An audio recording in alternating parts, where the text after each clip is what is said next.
that they would want the tread to be able to get up and keep pace.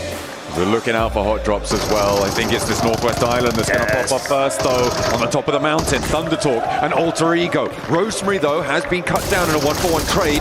They still have more to do. Rosemary still, maybe? No, he's not going to get rest, but will they find the trade around the corner? Krypton hits the deck, and now they have to rely on the rest of the roster to pull this one back under control. Everyone wielding weaponry here on the top of the mountain. The spray down, though, the reload necessary, but he doesn't clock it in time. Doesn't manage to slide that mag on through, and it is Alter Ego going down clean in a first engagement. Can they keep up the pace? A resounding no.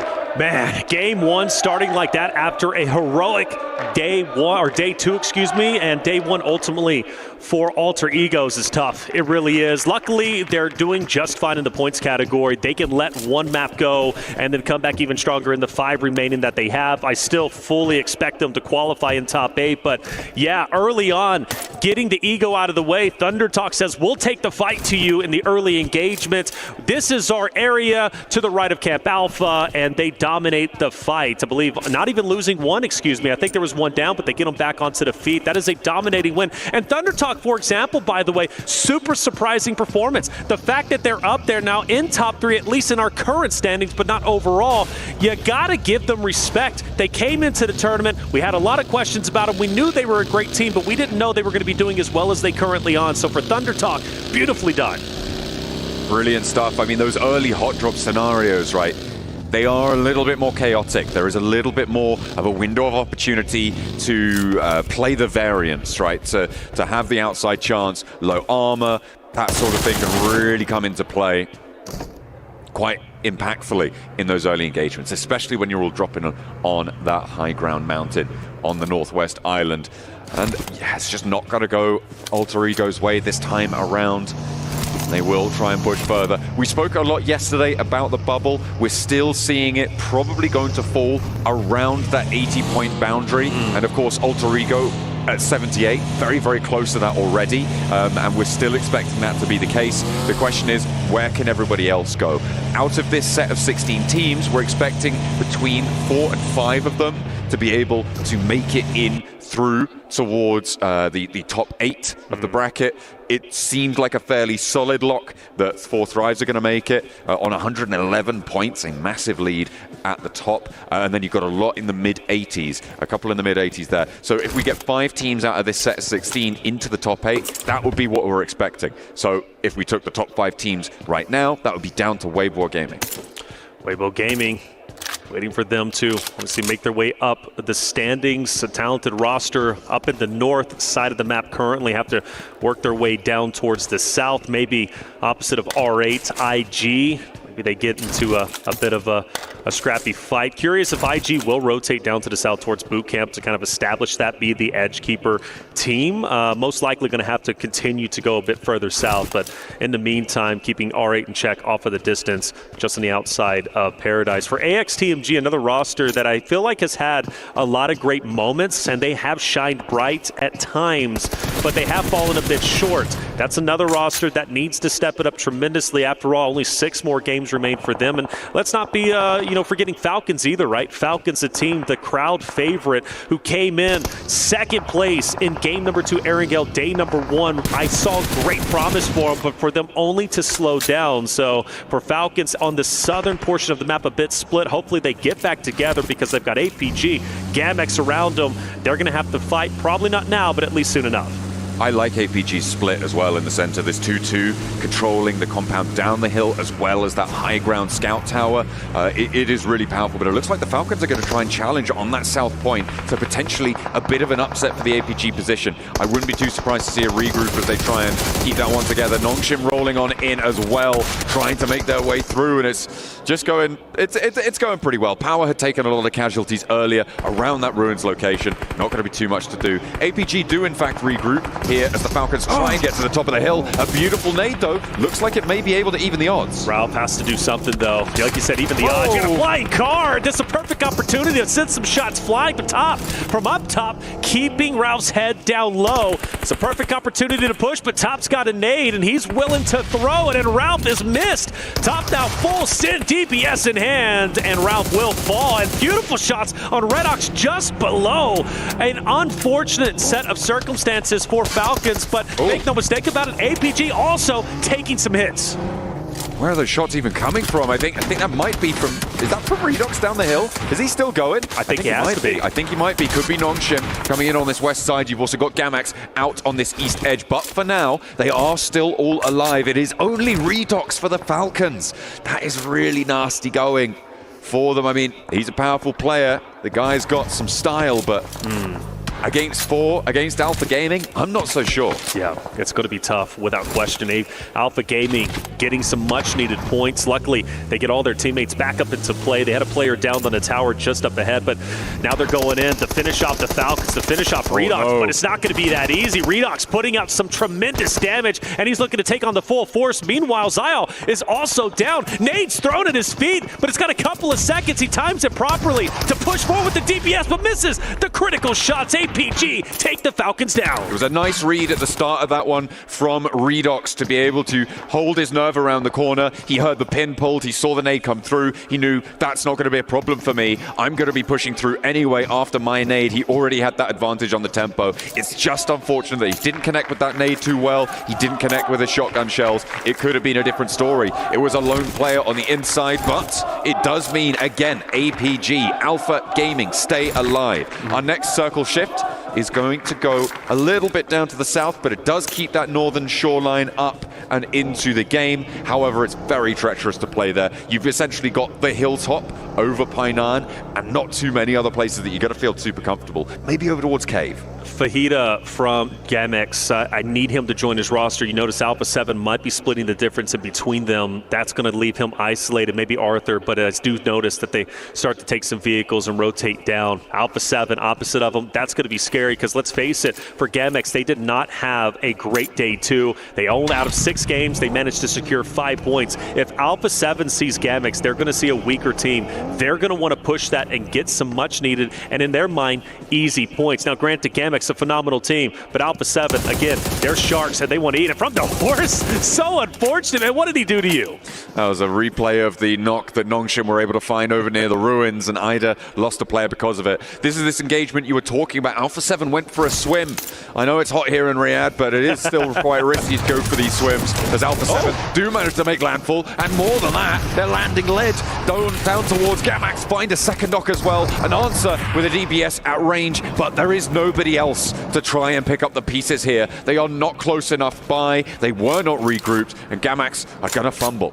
You have a Gamex member who's going to be on the bridge just up to the north, right? He all by himself, and Mafioso sniffs this out, and he's going to go ahead and go for a push. You can tell Alpha 7 does not respect Gamex in this situation. The way that Reba pushed up that hill, he pushed up without a care in the world. He was willing to even take a ton of damage because he felt super confident in his ability to get the win. Gamex not only getting taken down from Alpha 7, but naturally as they move up, they run into Kinotrope, who's unfortunately, they also get taken down. Another bad game. Corona, the only thing he can do is try and stay alive. I give it... okay, he's in a pretty solid spot in terms of having not too many players nearby him, but I still only give it maybe 45 seconds. Dang, 45. I'm giving him 45 seconds. Okay. I think he's getting spotted. APG could be there. Okay, no, he's found some buildings. Okay. He's drastically extended his life expectancy. He's got 2 minutes. Yeah, okay. No, he's got to. Either way, just got to stay alive. I mean, come on, get a point. You know, Gamex struggling so much, survival stage most likely in the future, but it's still early goings. 5 more games to go, and maybe they can pull off a miracle run. After all, we kind of witnessed it just yesterday with Alter Ego's Eris performing as well as they were. Waybo getting into a bit of a scuffle. IG pushing up confidently. He is down. And intense game. Another roster coming out from the Americas region. Actually, the champions from the Americas region looking to take this entire thing. I feel like they underperformed in their performance yesterday, but today they're looking to be the top dogs. Well, hopefully they can find more on this game. They have managed to find that first pickup. This is over on the north side, so have not crossed the river. Of course, it isn't fully guaranteed that the circle will end up on the South Island, although the majority of our teams think it may well do. Horra, one of those teams, but they're right up into the river, holding that crossing, and R8, they're knocking at the door. Unfortunately, they're not being let in. It's certainly not a friendly atmosphere in the neighborhood. No, not at all. You wouldn't expect it to be anyways during PMWC. So for R8, where do you think they go? I mean, rotate down to the bridge. Let's see where zone shifts. So R8's actually okay for the moment. I'm surprised it didn't shift more towards the side of, obviously, the south where the majority of the teams are. But you do have to start making a decision. And if I'm R8, if I'm Waybo, if I'm IG, I do want to start getting over towards the mainland, towards the main portion of the map where the current teams are, but it's quite congested. I'm looking at where AXTMG are right now. We saw APG were up on that high ground before. They had that massive overlook. They had to regroup up there, and that has allowed a team to move into that compound, and that is where AXTMG currently sit. So beneath a massive hill, central on that compound, a potential path in towards Painan, those rocks that sit to the north of them. I think AXTMG right now have one of the best spots in the lobby. The 2-2 split that they have, they can hold this for a little bit longer with APG being those guard dogs on the south edge. Say God dogs, but also Alpha 7 on the edge themselves, right? The edge team, they love to do this, and well, they've got Kinotrope just in front of them, and not really a lot of coverage, but at the moment they're okay. But when they do start to break in, I gotta assume Kinotrope is going to take a couple of shots. If they want to go to the left, well, you got Ida, you got APG's going to take some shots. So here it is, Kinotrope looking, eyes peeled, head on a swivel. All four members from Alpha 7 up ahead. They don't want to flow out. They don't want to give this position away. He's being reserved with these peaks, and rightly so. The most south point of this hold. It's difficult to get the regroup here, but it looks like they're going to bolster. Ida potentially moving in behind this push for Alpha 7, so third parties could be dangerous. Oh, here we go. Alpha 7 moves up. Kirill stays alive miraculously. Are you kidding me? Kinotrope loses one. Tamara's down. An amazing set of circumstances. Revo may be tempting the revive, and he will fully commit to it. The fact that Alpha 7 manages to get that knock is spectacular. Carrillo the bait, Revo the shot. Kinotrope takes the opportunity to reposition. Ida in the background, they haven't struck here. It's a little bit of lost time for them. This could have been a nice opening for them. Two of their opposing teams in their way did go down or lose a player, have a casualty, but they're just backing off of this fight entirely. Honestly, I don't mind it. I really don't mind it. Get away from this engagement. I think if it would have popped off a bit more, Ida would have been more aggressive, right, and getting in there and getting the cleanups. But when they noticed Alpha 7 was able to get picked up back on their feet, there wasn't a lot of damage to Kinotrope, -1 knock. They said, okay, maybe this isn't our time. Granted, it's not going to be any easier trying to go dead center, and they're sending it dead center into Gamex to the solo of Corona. They're going straight past APG. They're going in to AXTMG, but all eyes once again on this Alpha 7 Kinotrope fight. Kinotrope does not want to give up their ground. They don't have to, but Alpha 7 have to continually move forward. Squash Mafioso from the distance. Revel Carrillo being the tip of the spears to push up. This is going to be a tough fight. They already scuffled a bit. Mind you, both teams get back on their feet, all four of them, so it's still a 4v4. They're going to have to get out of there. In the meantime, Ida's crash has not gone well. Ida have lost one at least. I think the nades are continuing to pour on through. AXTMG, they have the sideline angle from the east point of their 2-2 hold. They have the north side of the road on the compound, and they have Alpha Gaming, who have those shots down the hill towards the back approach of Ida. It's only one player now standing for Ida. It was a Hail Mary. They wasted their time on the south. I think the call should have been roll over Alpha 7, try and move it on in. But as it stands, they're going to have to try and snake it out. In the meantime, Nongshim, they've been slowly executing this northwestern side well. They have been moving through this ground, this terrain, and been vigilant with it. Sure, they've lost a player, but they're on 6 elims. Not too many other players are in their location as well. Well, Thunder Talk started with our first Bloods taking down Alter Ego Ares, the team who was phenomenal yesterday.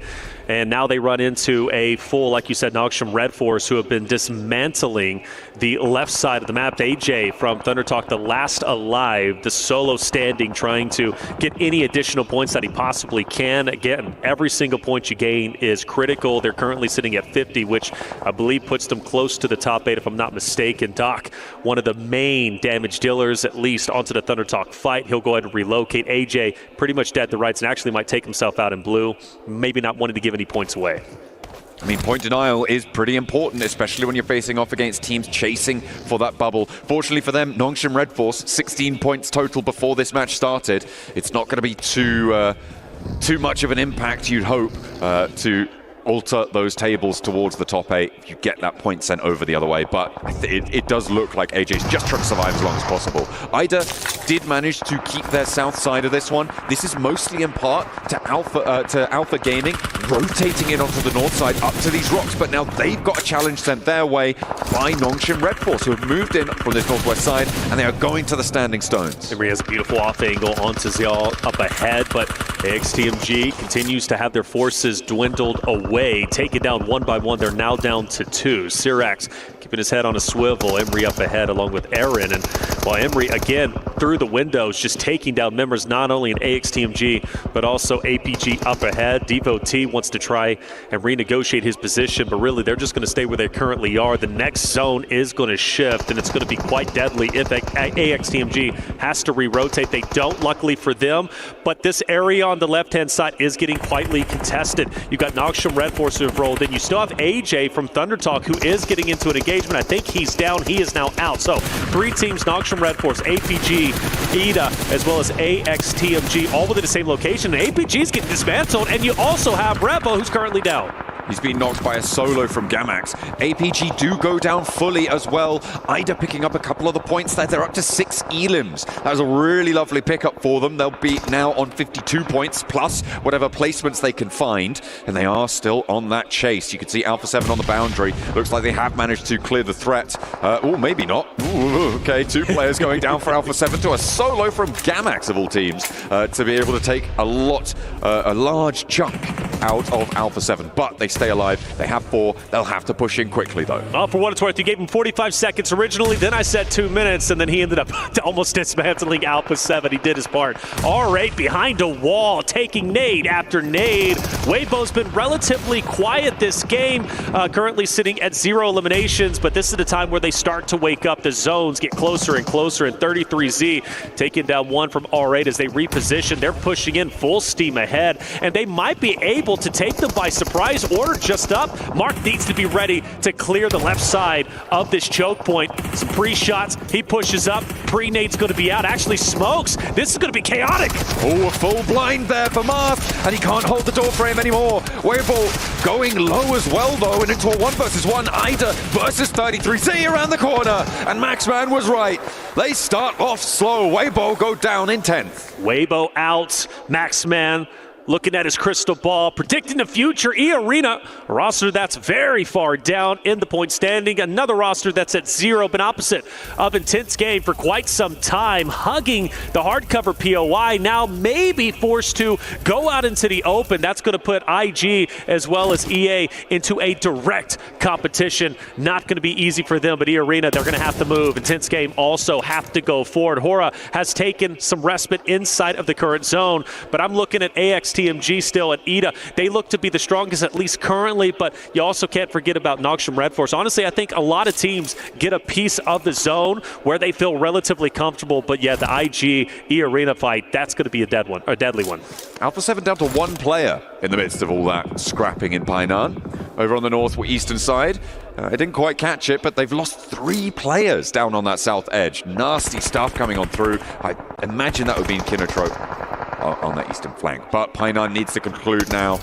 Intense Game, E-Arena They have to try and scramble their way out over the walls and up to the hills. The Nongshim Red Force position on that northwest side looks pretty tasty right now, but they have to extricate themselves from one another to have a shot. Well, I thought it was going to be IG and E-Arena fighting, but it's Nongshim Red Force who's gatekeeping them, taking out one by one of IG, who might not even be able to get their teammate back into play. I think they do it just in the nick of time, but Red Force is going to keep their heads down. Petrino knows, look, we've got to take this E-Arena roster out, but it's not going to be easy, as Mormont firing some wonderful shots, drops one. They start to push up, but again, once they get out of this hard cover, Red Force is going to be ready for them.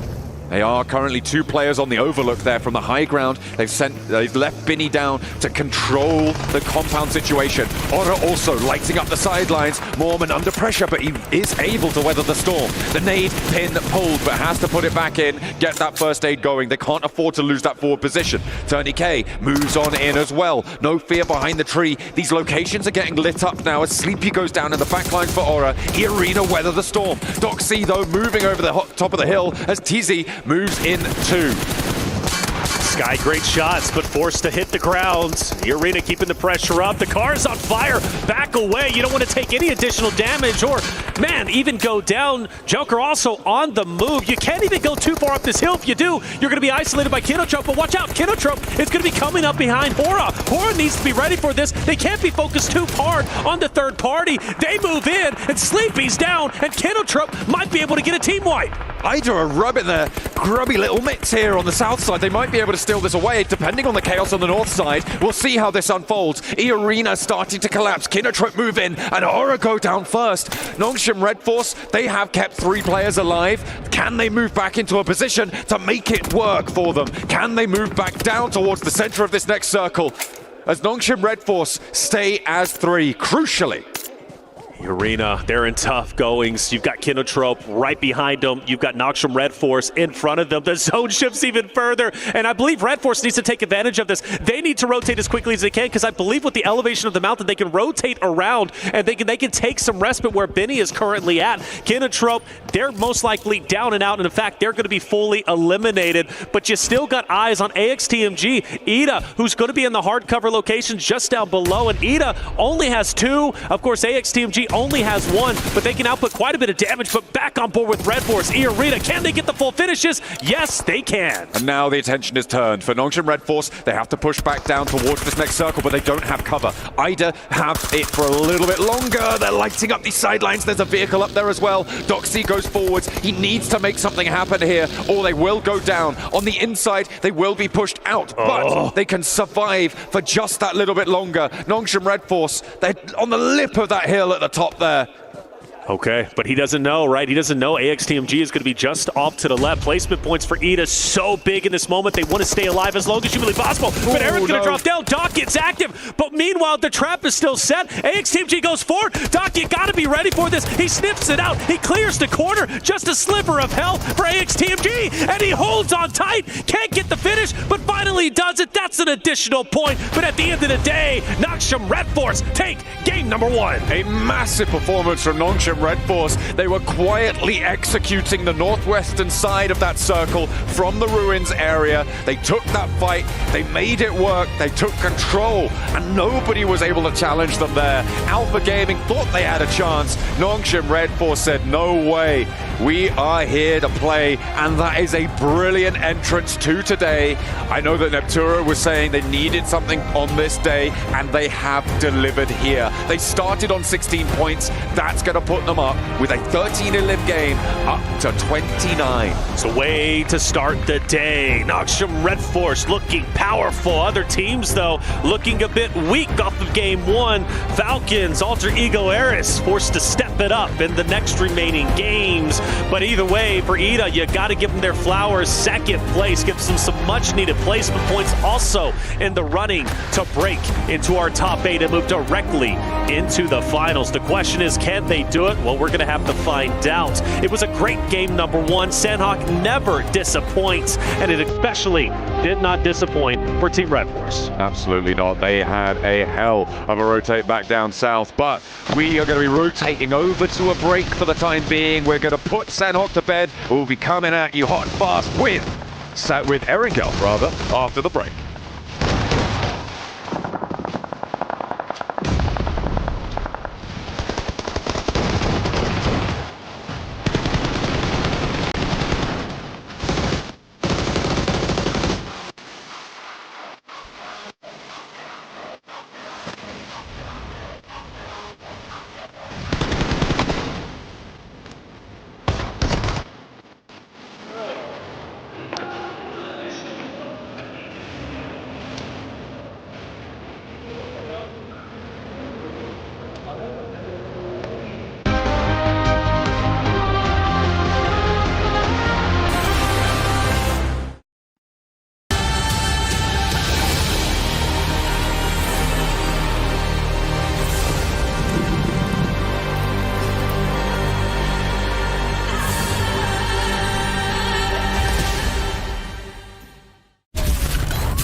I'ma get.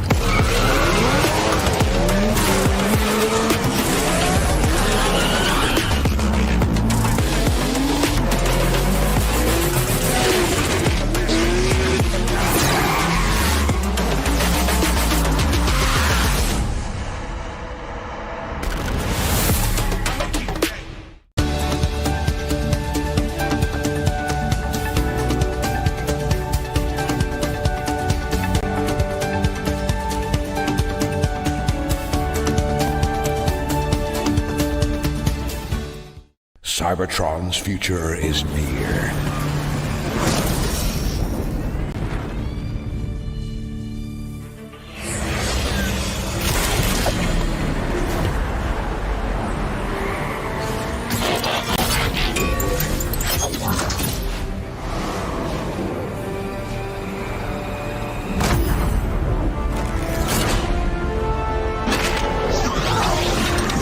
Autobots, roll out!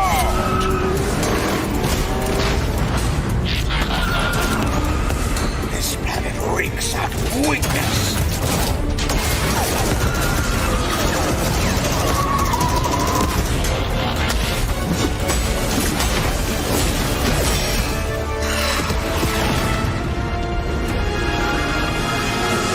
Your courage reignites my spark. We'll crown a new lord of Cybertron.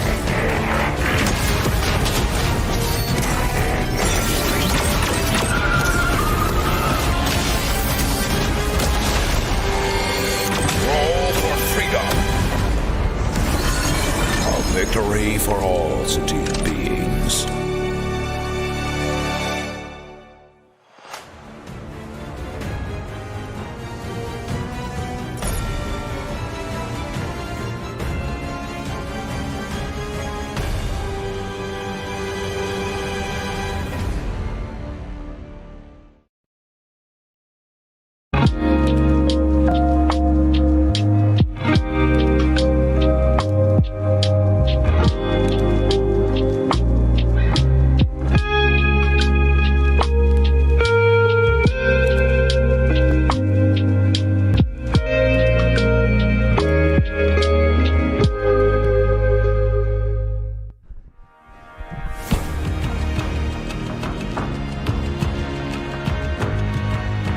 Yes, that's the relaxation we're talking about. Especially after leaving the madness of Sanhok, because Neptura Nongshim Red Force came out hot too, and a team that needed to come out hot. There's so much to like about this game. Nongshim finally. I said in the intro, I said in the pre-show, I wanted them to play a little bit louder. I did. A little bit. I wanted them to play a little bit louder. They're too quiet. It's not what we want from them. And they came out exactly how I wanted them to play. They played it so nicely. They were split over that east side, west side, always get that wrong, over the west side, but didn't overextend, didn't do too much. They just held a little bit of their own space. Then you also see that split coming in over onto the western side, and then as the zone gets smaller, the zone actually, or the players actually end up splitting up a little bit, trying to control both sides of those zones a little bit. Really, really nice to see. 23 points going to be what they see from that, what they get from that. 13 eliminations. It's all down to that timing of the third party. It's down to the regroup timing as well. So much from them. You want it loud? I mean, you got loud. 13 eliminations out of that team. Another team actually surprising us here, Max. Not only just eSports, Kinotrope Gaming being able to put up a good performance here as well with 11 points, and then AXTMG following up the good performances there too when it comes down to Sanhok. And remember, that is one team that kind of has an advantage, I feel like, over everybody else when it does come to Sanhok, because they played a lot more in the region. Yeah, that's true. They do play a lot more going into BMPS, so they had a lot more experience going into it, into PMWC. Can I go deep on AXTMG, because I got a complaint. You know what? Oh, let's I? go. Yes. AXTMG, you had such an amazing compound. Why do you send 2 players solo into Ida? I don't understand. If you go north and you just hold on together, because you can have 2 teams in that compound. You can have one south of the road, which is Ida, and one north of the road, which is going to be then AXTMG. And they decided to keep 2 players north of the road and send 2 players, okay, you guys, 2v4 Ida, which is not going to work out. So I think if they just regroup north as a 4-man in that position, Maybe they still don't get the win because Nongshim Red Force were just so oppressive at the end, but at least they have a high opportunity to get eliminations and maybe the win at the very end. Okay, all right. I like that take. I see you kind of... The gears are going there, Neptura. Do you agree with that? It's cool thinking. Not really. I'm so sorry, Max. Okay. Let's go. Oh, really? Okay. Yeah, I don't really agree. I didn't mind the 2-2 split either side of the road. If they knew that Ida was actually there, then yes. But at the same time, what other choice did they have? I think the only response they had was to do that 2-2 split and try and do it. Because if you force stack onto the other side of the road, you're hemmed in between APG and Ida, right? As well as all the other teams around to the east side. If you go all in and try and get rid of Ida so you can do that 2-2 split, APG are going to be looking at you, the teams on the south side are going to be looking at you. I feel like they kind of were hedging their bets and going, if it doesn't work, at least we have a duo on that north side of the road. I think that was kind of their only play if they wanted that compound. Now, we could get into a discussion of should they have gone for that compound in the first place, which that could be a discussion, but if that was the decision they were going to make, I actually don't mind it. Wrapping my head around this. So they had to take a 2-man 5 versus the entirety of IDA instead of just fully... It wasn't the entirety, there was a duo there. Yeah, but like it was the remnants of... Yeah.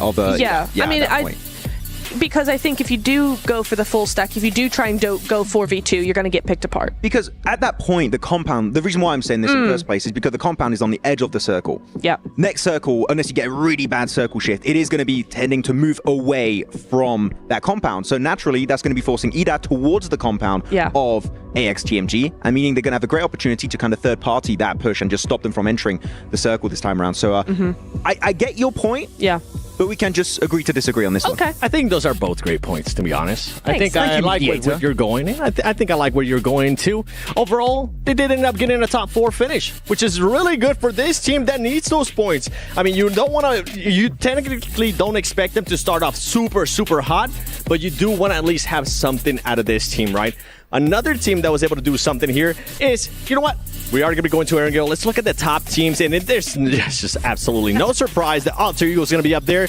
Luckily for some of these teams, though, 4 Thrives, Max. That team is not going to be here. They're currently just watching everything because they're going to be going to the grand finals. Bro, they are, I can tell you, they're at the spa right now. You know, they're in the pool. They're chilling. They got their Honor device. You know, they're just watching the broadcast. Be like, puh, easy. Okay, maybe not Ultra Ego, except Ultra Ego. Maybe that's not quite easy. But the fact that Ultra Ego here get 10 eliminations, again, as an average on that map. We mentioned it on the pre-show, right? That is a good average with placement points included. They do that in eliminations alone.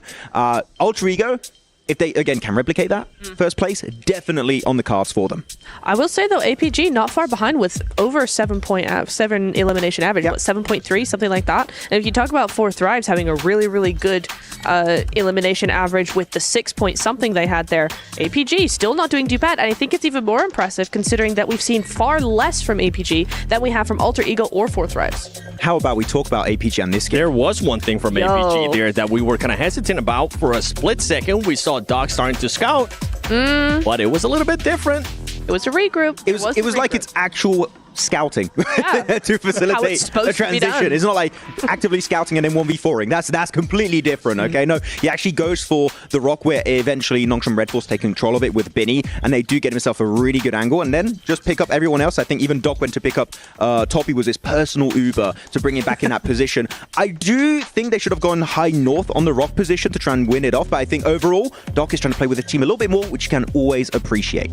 I mean, it comes down to that team just being able to make sure they end up regrouping. And for everybody currently watching at home, don't forget that from July 25th to the 27th and August 1st from the 3rd, log into Summon Airdrops and collect 2025 airdrop vouchers to enter prize draws for official merchandise, smartphones, BD partner rewards, permanent in-game items, and more. Every participant is guaranteed to win. Additionally, from July 25th to the 31st, vote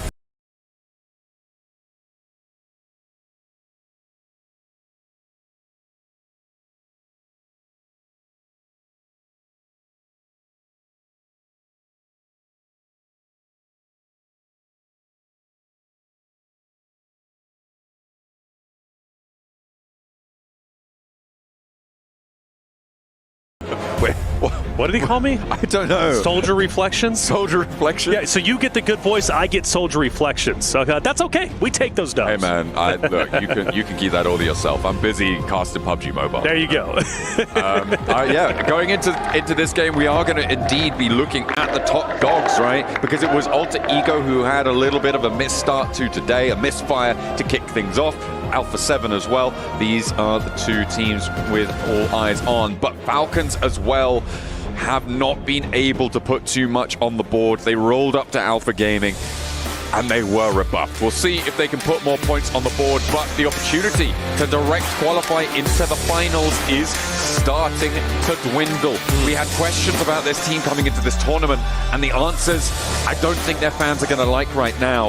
It has not been an illustrious start for the Falcons. Not at all. Not at all. And I'm actually very worried now at this point because when they played in their Group 1 on day 1, they started off with a big second place, plenty of eliminations, a tremendous game to say, okay, Falcons are here to play. They weren't the greatest on Erangels. They just weren't. And now they move into Erangel. They're already really far down. We're talking 22 points. Falcons have to pull off a hat trick over the next 5 games. They cannot afford to have another bad game. They just can't. They now have to pop off each and every game, and that starts here, game number 2 on Erangel. So for Falcons, the home team, they've got to get to work. They need those points. They need them fast. Getting 60 points on 5 matches, I don't think it's going to be doable to push up towards that 80-point boundary that we're expecting. It may just be a matter of pride for them at this stage. See if they can go again. Well, and money, to be fair, as they ladder up in those rankings. Of course, do get a little bit more moolah to be able to take home with you guaranteed, but they very likely going to be seen in the survival stages. And in the survival stages, that's going to be an interesting dynamic, right? It's going to change the lobby, I think, significantly. When you take out the top 8 teams from somewhere, all of a sudden, the forces that controlled the lobby, they've evaporated, right? They've completely changed.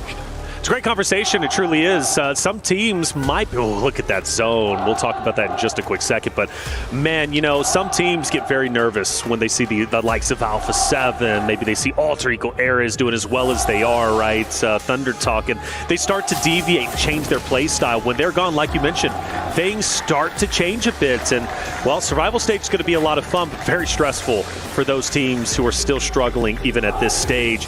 We look at the zone on the way to the right-hand side. APG, Thunder Talk, we know where they like to go. They like to go towards military.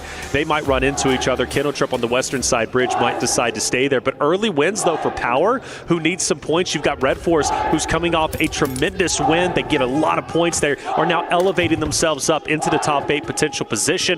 They're well within that zone, could play potentially the gatekeeper role. For others, though, as we know, towards Zarky, Alpha 7, E Arena, R8, they've got a relatively long rotate, but I believe they're going to hug on that north hand side of the map, maybe towards Yasnaya. So that side shouldn't be too busy. But yeah, for Naksham Red Force, Power, we got, of course, Alter Ego's Ares, who needs to recover after game number 1. I think they're set up quite nicely.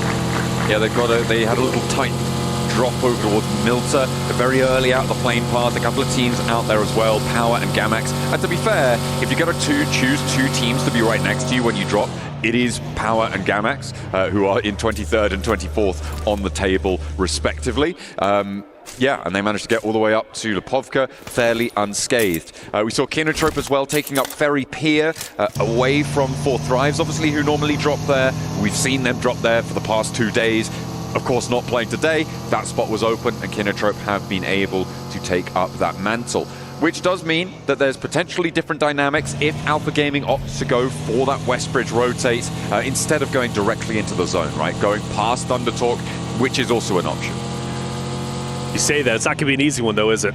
Thunder Talk's been putting up a wonderful fight, and I think for them, they want to prioritize this rotate onto mainland as quickly as possible. There's just no way military is going to be, obviously, within that next zone. So they want to try and get a move on and potentially get some distance between them and APG. For the other rosters towards Zarky, nobody's moving just yet. Relatively slow goings. R8 did disengage. They're now moving up towards the north-hand side, which could give them a pretty big advantage, in my opinion, if they can set it up properly and have the wherewithal to know, okay, we might have a couple teams rotate in towards Yasnaya. We could play gatekeeper. That could be some much-needed points going their way. I mean, after all, same kind of conversation with Naksham Red Force, R8, AXTMG. They're a little bit on that bubble, right? They've got a lot of ground to cover, and they're running out of time. Thunder Talk being cautious on this bridge crossing, rightly so. There's nobody currently challenging them, but because of the number of parachutes that they saw heading to that northern side, they would have seen at least 3 or 4 teams heading out over towards the mainland from that Novo drop. They are being nice and cautious to get across this one. They're serpentining across the bridge, they're leaving backstops. It's nice and disciplined from Thunder Talk, and they are going to be able to carry their journey on in towards the south side of this circle, moving now to the south edge of Milta. Waybo, pretty easy rotate for them. They're going to be just fine. Team that is at 42, still very much possible. Revo, a bit of a misjump, but that's okay. He's styling on us anyways. Again, up there towards intense game.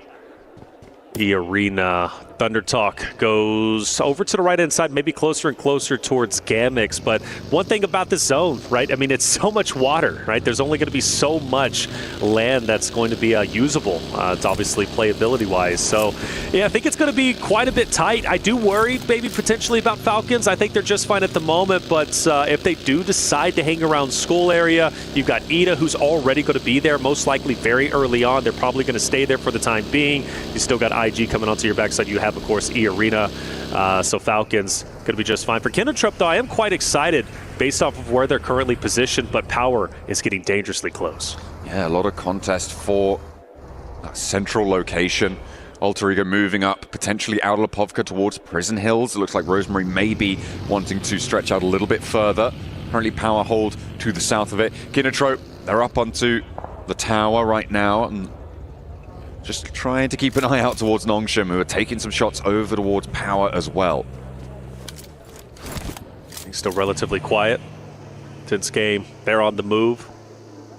On through Pochinki, straight into the area off to the left of Falcons. APG still on military. They will decide to finally get a move on. They're not going to go on that western bridge. They're going to take the eastern side, which honestly is good for them. They have to assume if we do take the western bridge, teams are most likely going to be rotating late through blue. That would then include Waybo, who's going to be on to just behind them.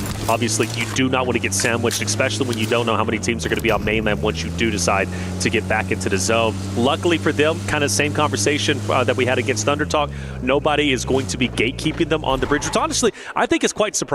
I think there would have been an opportunity to camp that bridge, but I know it's not necessarily the smartest thing to do at times, especially at this level, because you typically end up cannibalizing each other. But for APG, they should have a free rotate. Yeah, it looks like they're going to be unscathed on their approach. We'll see where they can go from there. Alpha 7, they did in fact go over that north side, over the north of Yasnaya, and they're looking to slide on in past Mansion, past that open area to the north of Prison, because there isn't too much contest there right now. Those fields fairly uncontested. A couple of those dips being taken up by AXTMG right now, who again find themselves fairly central in a fairly solid spot. Let's hope that they don't mismanage it this time.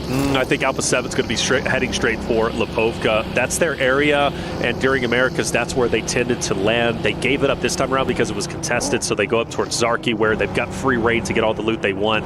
But Lipovka, an area, at least on that edge, they are very comfortable, super familiar with it, and it's going to be tough for any teams to battle them on their home turf. Alter Egos, they're going to have Alpha, who's going to be the, upwards, so he's still going to be a bit separated from Alpha 7, but he should be calling this out and saying, okay, A7, they're going to be up top. Let's continue to maintain where we're currently at. And Milta is currently free, absolutely free. Thunder Talk doesn't even decide to take it either. I mean, you don't want to be holding up in the buildings just yet, right? We talk about the idea of overcommitting to an urban environment, unless it comes with another advantage like high ground over a location or a potential rotational path that comes on through. Milta sits in a bit of a dip from the positions to the north that you know people are going to be taking. Down to the west. Oh my goodness.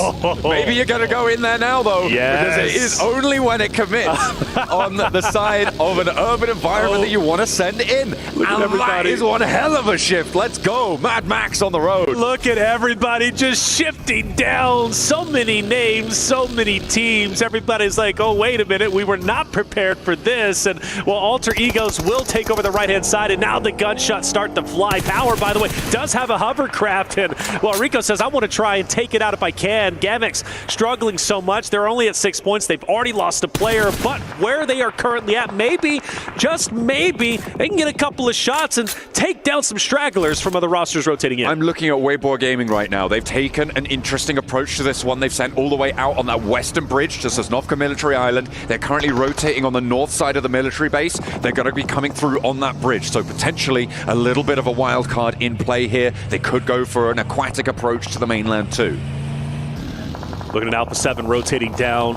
Ida just next to him. R8's going to be onto the backside of Revo. That's going to be tightly contested depending on where they decide to stay. I expect Alpha 7 to hug the edge of the zone, which is what they're very, very comfortable with doing. But I agree with you, Waybo, loving it. We do have AXTMG rolling up. We got Falcons on your screen. Narvalo looking to put in a little bit of work. Henry cooking a nade, so you have to assume this fight most likely is going to be going down. You want to take out AXTG. You have Strex, who's already going to be out of the way. Narvalo repositioning. This fight may be disengaging. Falcons might want to get out of here. AXTMG says, come back. We actually want to fight this. We're ready. I mean, this is the scrap for the shelter area for the hill that overlooks Milta and access towards places like the roadblock that sits on the northwest side of Milta. So potential to get a lot from this position, but as soon as it's contested, it gets sluggish, it gets slow. And it looks like these two teams are going to divide themselves from one another and just stay at arm's length. So survival definitely at the forefront of their minds. Something to think about in the future. Waybo, we did compliment that they were on the military side. If they do have to go up towards mainland, look at that bridge now. You've got IG, who's just next to it. You got Kinotrope as well, who's going to be at the forefront of the eastern side bridge. That's not going to be easy, and I don't think they're going to have a hovercraft, if I'm not mistaken. Team starting to settle down a bit. The Mad Max rotation, as you said it, and you called it, starting to cool off just a little. Falcons still 4-man unit, despite them running into AXTMG just a little bit earlier. You have Thunder Talk, who's a bit split, but they're at the moment at least currently fine. Gamex has refused to move from their central position, and Suck is going across the bridge. He's the tip of the spear now for Waybo, and I hope he's not biting off more than he can chew, because Kinotrope is right there. He's got that east side, right? There's a couple of those rocks that you can stay on. They're going for that scouting position, a shift out to the west, and they're going to be happy that they've now got that foothold. You're going to see the rest of Waybo now looking to regroup, spread out along that coastline. It's difficult because there are going to be players in Milta, and those angles start to get covered off on the position on the east side of the exit from the bridge from Waybo. They're going to have to try and find something.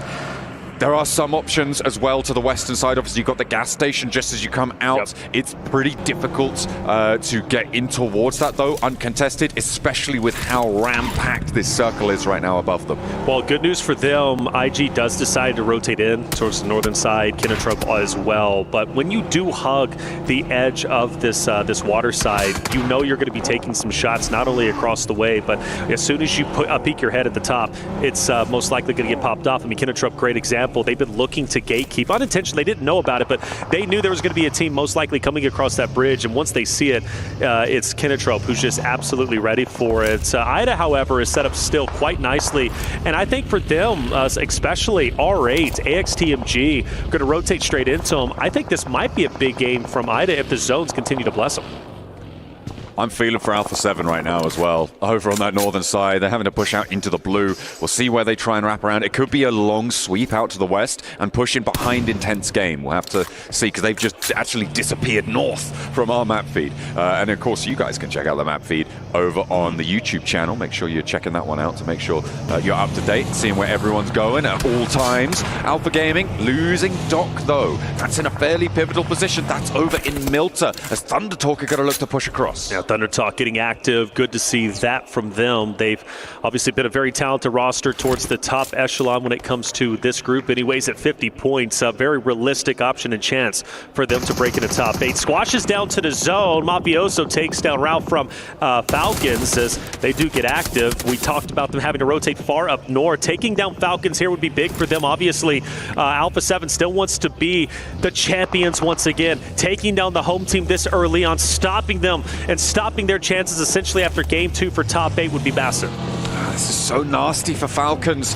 They managed to get that first knock. They do a lot of damage, but now Redox is isolated. Novalo's isolated. Koa's out in the middle of nowhere comparatively. He's over the road, back where we saw them before, up towards that hillside. And they're taking these slow 1v1s. Alpha 7 committing 2 to a single engagement is what has turned the tides here. Sure, they've lost Squash, but they are now descending, and they've got 2 players in. Novalo, surely there's no chance as Mafioso descends. It's Carrillo who draws first blood, Revo who puts him down, and Redox turns his tail and runs. Yeah, he's gone. He's out. He's going to go ahead and join his teammate just off to the left-hand side and try and lock down this house. If Falcons now pushes into where Redox as well as his teammate is currently at, it's not going to be an easy rotate for them. I am sure of it. We have another zone shift. Waybo once again has to relocate and go to the north, but this time it's going to be the most difficult rotation they have had yet because Kinotrope already had them on the radar. APG was also looking directly at them, and now I'm glad to see R8 on the screen because they were just like Alpha 7 earlier, rotated way north through shelter, came back down, and now they look to challenge Alpha 7, but it's not a real challenge. You can't break into that hardcover POI unless you crash in, and that's almost a death sentence. So I think for them, yeah, they're going to go ahead and rotate and find a better option. The good thing for R8 is they don't necessarily need to crash. Alpha 7 need to leave. Not necessarily immediately, but they can send on in. Oh, but they want to crash anyway. They're sending on through. Looks like Prestige. Oh, he's got himself an AWM there. We'll be able to hunt some heads, I hope, in the coming moments. But they're coming up against Nongshim Red Force. So, of course, one, that Sanhok, they're coming off fresh from a chicken dinner.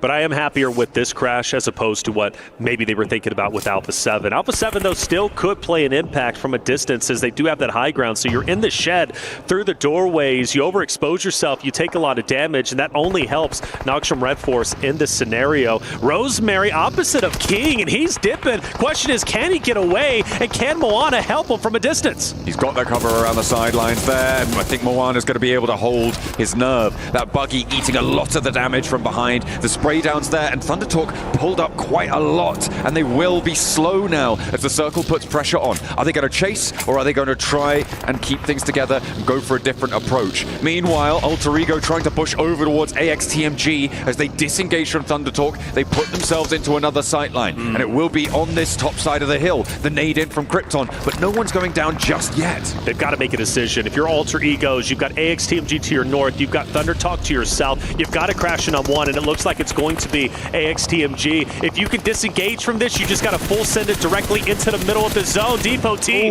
cannot take down Rosemary. Mind you, update, we do lose Intense Game, our first team, by the way. With how chaotic these zones have been, I am surprised we are just now losing only one team. Back on board with Henry, up close, he goes down. Alter Egos need this win. They need to recover from the rough game number 1 that they have, and they're doing exactly that in sensational style. They slipped the pin, and Alter Ego managed to get around to the other side of AXTMG. With Rosemary down, another as well, down on bended knee. They'll need to try and pick it up, and of course they can. It's Alter Ego. But can they get Rosemary back in time? Because Thunder Talk are following in their footsteps. Thunder Talk, like you said, right behind them. They were going to pincer in Alter Egos when they were opposite of AXTMG. But now Alter Egos can put their full focus on the Jing as well as the entirety of Thunder Talk, taking them down within control. They would monopolize the entire northern side of the current zone, which would be massive for them. But this isn't going to be an easy fight. Nades are already coming out. Thunder Talk is taking the first shots. Krypton takes a bit of damage. You got vehicles to disengage, but Thunder Talk really can't go anywhere. They are forced to fight. 4 players still alive, though, which means that they do have a shot here into this engagement. Alter Ego looking to keep this pressure up. Are Ida going to try and chime in? I don't think they're going to want to leave their position right now. No. A little bit closer down towards Milter. Next circle is going to come on through, and it goes a lot more central, so Ida definitely not wanting to flex out at this stage. Gamax very happy. I'm looking at E-Arena as well in the middle of this one, having a good time. I think Power, they'll be able to survive. I'm not expecting them to be able to get up towards these hills. But then again, and this is going to sound mean, it's Gamax in their way, so it might be a little bit easier. Might be a little bit easier, right? And Gamax hasn't moved, by the way. That's been one of their things that's hurt them so much, is their inability to make a conscious decision of, this is what we need to do. Let's make an effort. Let's push up. But granted, I will say they've been center zone. Where they're currently at and how they're playing is not bad according to how the zone currently looks, because theoretically everybody's going to have to rotate into them into center. So maybe they can pick up more eliminations in the future. But right now at 6 points, you got to think team teams are most likely going to bully them and push in. For Thunder Talk, AE, they have to push out, and Alpha 7 is also skirting around relatively close to their vicinity, and once again, Alter Egos might be getting pincered, but this time between Thunder Talk and Alpha 7, so taking down Thunder Talk now is imperative. It's not a full threat from Alpha 7 though. Only a few of them moving in, and that's going to allow Krypton to be unleashed, and Thunder Talk, they have no chance. This guy is insane on a swivel, finding one, finding two, the rest of the team with a volley of fire, and the E-limbs just keep coming. Alter Ego now up to 7. That first game, forget about it. Eyes on Erangel. And you know what? That's impressive and going to be a massive talking point going into the final stages, because Alter Egos, they can take a bad game and a terrible loss and then turn it around the very next games, which shows composure, shows tenacity, and shows their ability to keep their head in the game despite potentially going through struggles. That's how you become a champion, and I'm calling it early. Alter Egos might very well be in the top 3 running. We look at E-Arena now, Alpha 7. We haven't seen Alpha 7 get active for just a little bit. The last time was against Falcons. This time we've got an opportunity against E-Arena, and Alpha 7 should win this with the utility being thrown and the early damage being affected. Joker is feeling it. Alpha 7, you know them. They're going to want to push this as aggressively as they can. It feels like this may be their final rotation of the game. They've moved into the roadblock, and they're just trying to survive now, try and outlast these teams. Sure, they can get these nades. I don't imagine that they have the presence, the pressure with 3 players alive to go for a full push here. They might be able to pick up some E-limbs, sure, but it's R8, I think, who are going to be able to earn the lion's share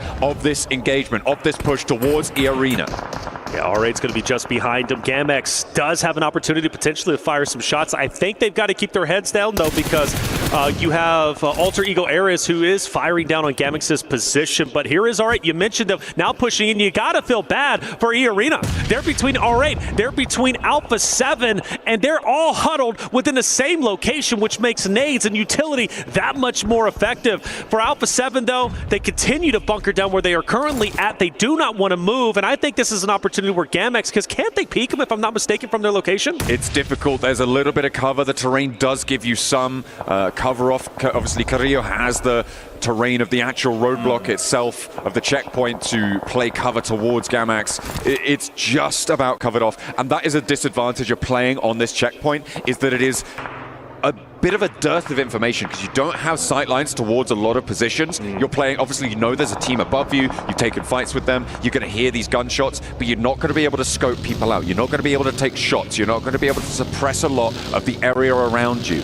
That's why I said earlier, it felt like a final rotation for Alpha 7, especially as a 3-player team.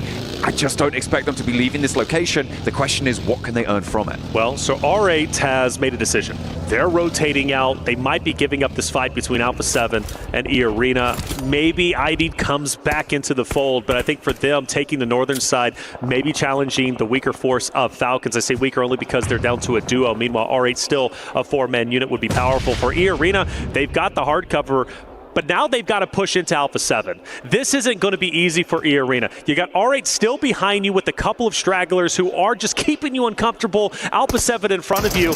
If E-Arena makes it out of this, there's no way that they lose this game. If they do make it out unscathed, that is, but I expect them, even if they do win it, they're losing at least 2 or 3. I mean, Alter Ego, though, still there. That's going to be one hell of a hurdle to cross. They're already up to 11 E-limbs, by the way. R8 trying to make their approach, and E-Arena will go 1-for-1 on the trade. Ida has to back up.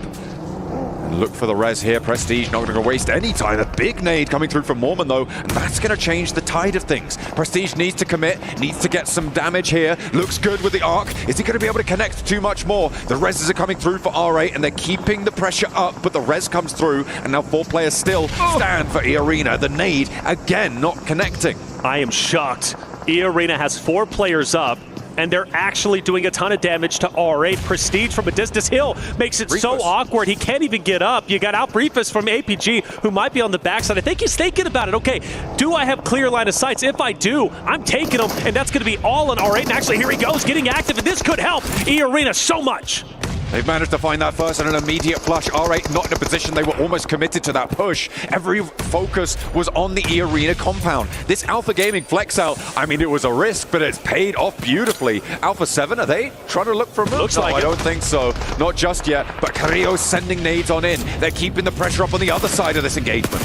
This is messy. This is chaotic. The winner of this fight could very well go on to win game number 2 airing gale of the day. The Alpha Gaming has moved even further up. They're taking the forward position. E-Arena now has a couple of players who are down. 2 players to stand up. Carrillo, he wants to push up. He wants to at least get a line of sight on any stragglers who peek their head over the corner. Prestige finally moving in. He's been waiting to do this for the longest time. A nade's being cooked. He swings the angle. He gets the drop, but it's not done just yet. E-Arena fights back through the window. R-Raider down. It's down to Mark, who hits the shotgun shot through the doorway, though. Clutching up is our boy Mormon from E-Arena. But now, is this the time where Alpha 7 says enough is enough? We know you're weak. We're taking you down. They don't have the pressure, and that's the disadvantage of this location. They are just hiding here. They don't have the time or the angles to push up towards it. Fortunately, they don't have to, because the circle is going to force E-Arena over towards them.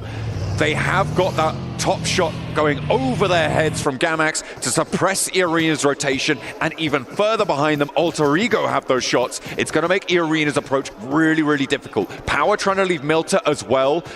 The options are shutting down now for E-Arena. Hovercraft for power, by the way. They still have it. We'll keep that in mind. That's going to be so valuable in these open in-game fights.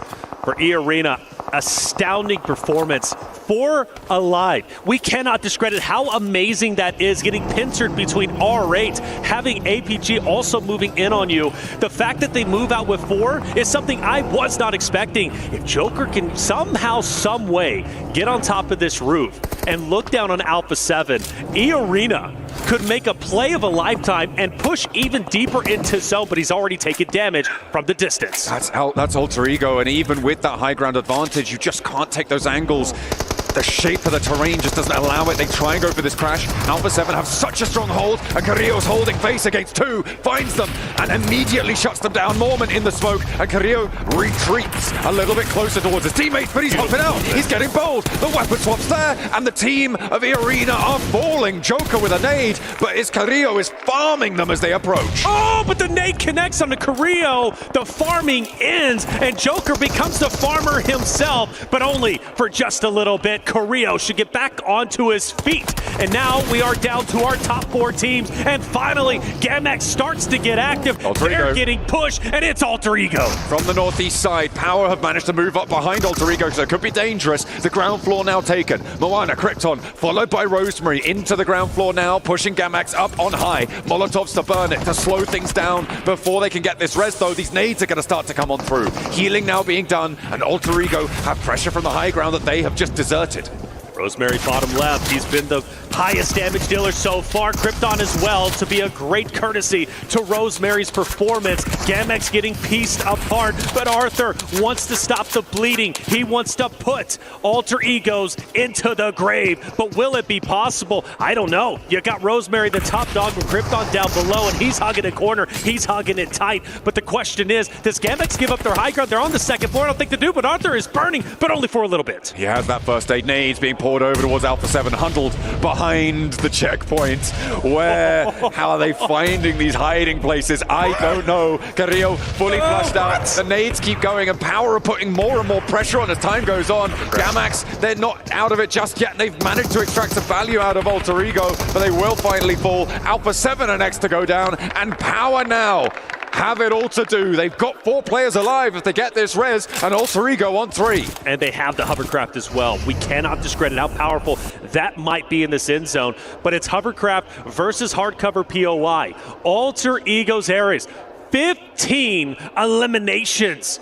15, absolute insanity. We've been singing their praises. We've been talking about how amazing Rosemary is and how great this roster might be in the finals. Could they be consistent from yesterday to today? Well, game 1 gave us a bit of a fright. Maybe they're starting to slow down, but game 2, they shut us right up with 15 elims, now top 2 going for gold. And Krypton is ahead of them, the tip of the spear. He is the top fragger right now. He's been doing a lot of work coming in on today. And he has still got a little bit more gas left in the tank. Over to Easy. Krypton and Moana. Moana goes down and Krypton falls next. A nice hold there along the sight lines for power, and it's all up to the man himself. It's Rosemary with a chance to prove that he can take a 1v4. Sure, it might be against power, but it would be legendary. Unfortunately, it's not to be.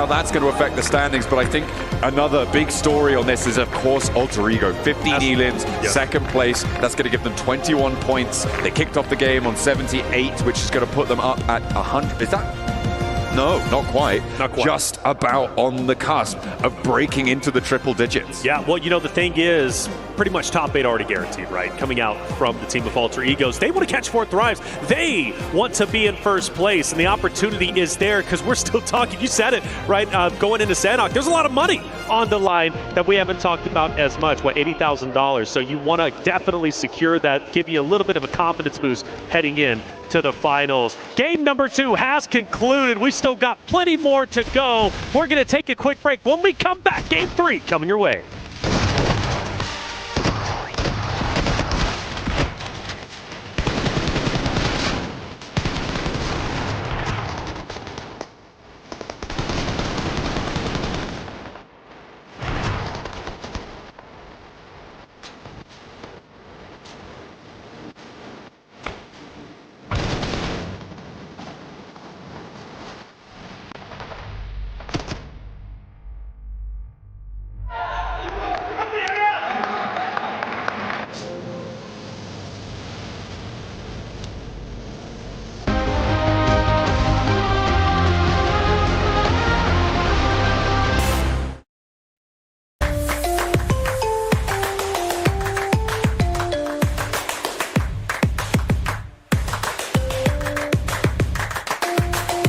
Level up your gaming experience with over 8 billion playlists, only on Spotify.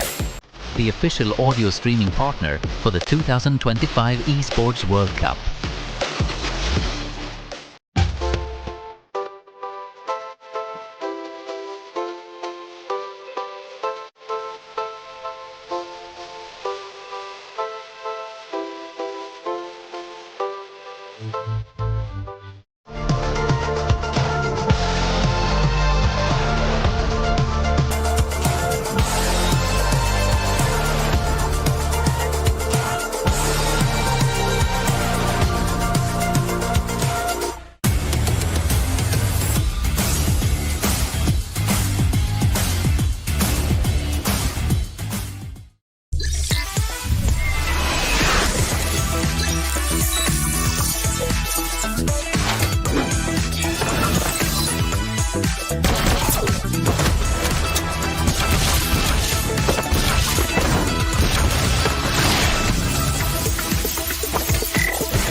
power, not just getting the win in-game, but also taking all the loot IRL.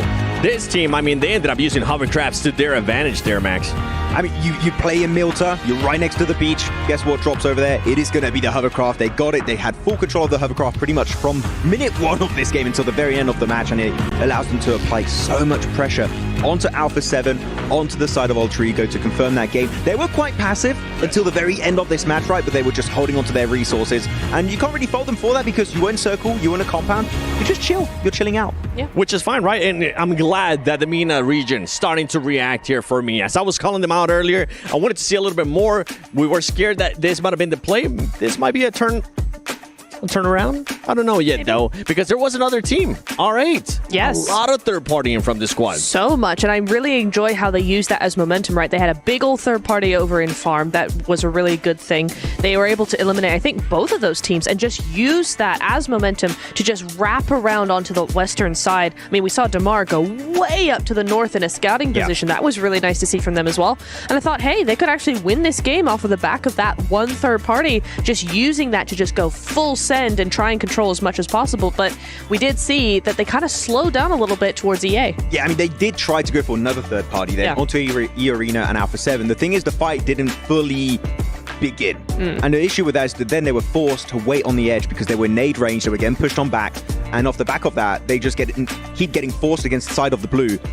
And unfortunately, that's the main issue with third parties. When you are delayed significantly, you're then forced to go into a fight you just don't want to take anymore. And because of that, R8 were not able to go the entire way. The first third party, amazing. Second one, a little bit lackluster for me. It was a bit shaky there. And then on top of that, I mean, you had E Arena Sakura just popping off through the smoke. 2 players, 1 shotgun. He made it happen. As we're going to be taking a look here at the match ranking, Alter Ego Aries, even though they didn't get the win, this team was just absolutely dominating. 15 eliminations, 21 points total there, Max. We really need to talk about Alter Ego right now because take your time. They drop Lipovka, they go for wide rotation into the side of Milta Power, go back up to the mountain of Lumberyard, eliminate, I mean, every single team on Lumberyard. I think that 11 eliminations the moment they start to leave Lumberyard, go for the push onto GMX's compound, and that's keeping in mind that the circle just kept shifting away from them. Like, this is not a gifted circle win that they could have gotten. No, they had to fight for it tooth and nail the entirety of this match. So Alter Ego, man, they are bringing the heat just like yesterday. And one thing I really enjoy about Alter Ego, Neptura, was how quickly that decision-making with the fights ended up happening. It allowed them just to get so much control of the circle, especially towards the north, even though the circles kept going away from them. Yeah, I think it's something that we're really enjoying seeing is just their timing. They're able to just make a decision very, very quickly. And so you're able to spot that information, first of all, spot it really quickly, make a decision based on that, and then go for it all in the span of like 5 seconds is really, really important, especially when you get to this level. And for Alter Ego, I mean, with 15 eliminations and a second place, it's exactly what you want to see. We're talking about all these teams there that finished towards the top. Let's talk about another team, because going into this Aaron Gillen with the groups that are currently playing, we had APG not really having to worry about 4 thrives. He kind of seemed promising there for a little bit until some interesting splits ended up happening, Max, and Doc got eliminated first. I was very confused as to why they did that 2-2 split. I think it was Top and Doc over into Milton, the 2 other players of Refus going over to the western side. I was very confused because if you want to have a 2-2 split, it's better to have a 2-2 split where you can actually see your teammates and you can directly assist them. But no, Top and Doc were deep into Milta. Thunder Talk come rushing right into the city, get a 4v2, the easiest fight in the century for them at that point. It was just so easy to execute, and then they're just down to a duo at the very end. So again, I like 2-2 splits, but the way they did it there just makes very little sense to me. I want to see them just maybe a little bit more tightly knitted together in positions like a city finish like Milta. No, I have to agree. It is interesting that you see that you've got Top and Doc there. That's the duo that seems to be coming up again and again, right? That's the new fragging duo. So you could see how they might put a little bit too much confidence into the fragging power of that duo to send them into a weird angle, a weird split. But yeah, you're right. Once you get run over by, 4 players, it's not going to happen, especially with the momentum of moving in, crashing a building. There is momentum in that. And so that's where you're going to see them fall down. We're talking about all these teams now. I want to see what the overalls currently be looking like, because Alter Ego, did you do enough now to be in second place? And they did. Oh, what a performance by this team. And I mean, they still have 4 more games to go. Look, it's looking scary there for 4 Thrives. They might end up catching up now with Alter Ego at 99 points and 69 eliminations. Nice. How many points are they going to have at the end of today if they maintain this kind of momentum? 130. 130? Yeah. I was thinking that would, the fact that they would do a massive gap like that, and 4 Thrives still had an amazing group stage, is a very big statement at the very start here at PMWC. So let's take a look at what Alter Ego's doing, right? Currently, they're in second place, and then the next team that's following them that still has matches to go is going to be Alpha 7, and they're all the way down in 7th place. There is a 30-point gap right there. If you're Alter Ego, and this is going to be a question for both of you, and I'm going to go with you first, Max. Once you end up passing 4 Thrives, do you maybe want to hinder the performances of some of the other teams that might be struggling, or that you might make it a little bit harder for them to get to grand finals and force them to go to survival stage? I don't think you even have to overtake 4 Thrives. I think you start doing it now. Reason why 4 Thrives not here, right? They're not playing. What's available? Western Bridge. Where do Alpha Gaming like to rotate? Western Bridge. Would they expect it? Hell no. I would love to see them take Fairy Pier for themselves and just gatekeep the hell out of Alpha Gaming, just to say, no, you're not making it to finals. Go to the disgusting survival stage over there. You don't belong there just yet. Alter Ego, making it harder for APG. I like that. Nep? I typically disagree with anything that's like, oh, target. Yeah, you say. No. I typically disagree with things like, oh, trying to target other teams once you've reached a certain threshold. However, I really like your idea of actually trying to gatekeep APG because they just would not expect it. And I think that would be super effective. Okay.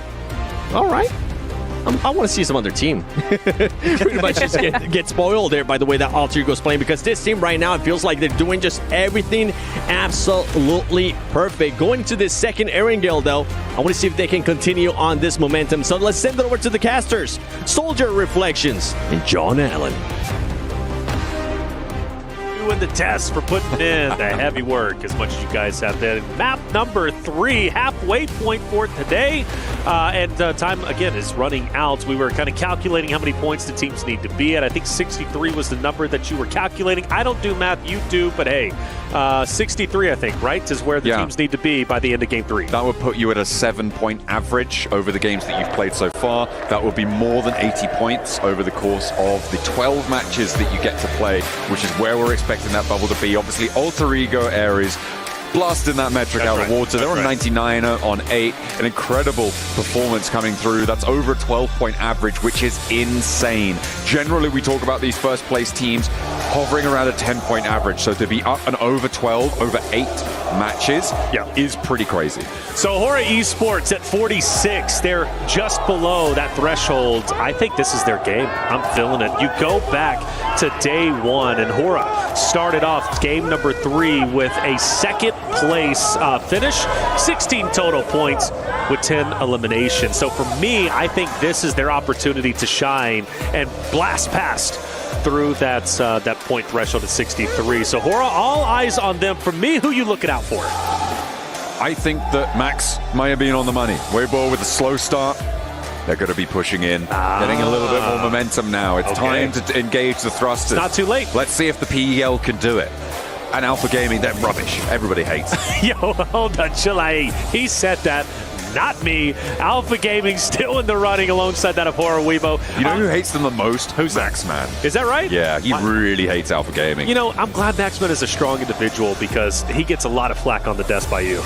Well, he makes predictions and therefore can be criticized for them. Absolutely. Well, I think he's just an easy target in general. All right. Hey, no, the guy's lovely. Yeah, the guy's lovely. Love Max, man. Hey, here it is. We going into our next game. Wow, hold up. Hey, it's that time. Hey, it is that time, and Horra's ready to get rocking. All right, opposite of him. I said, this is Horra's game, but they've got to win this initial fight.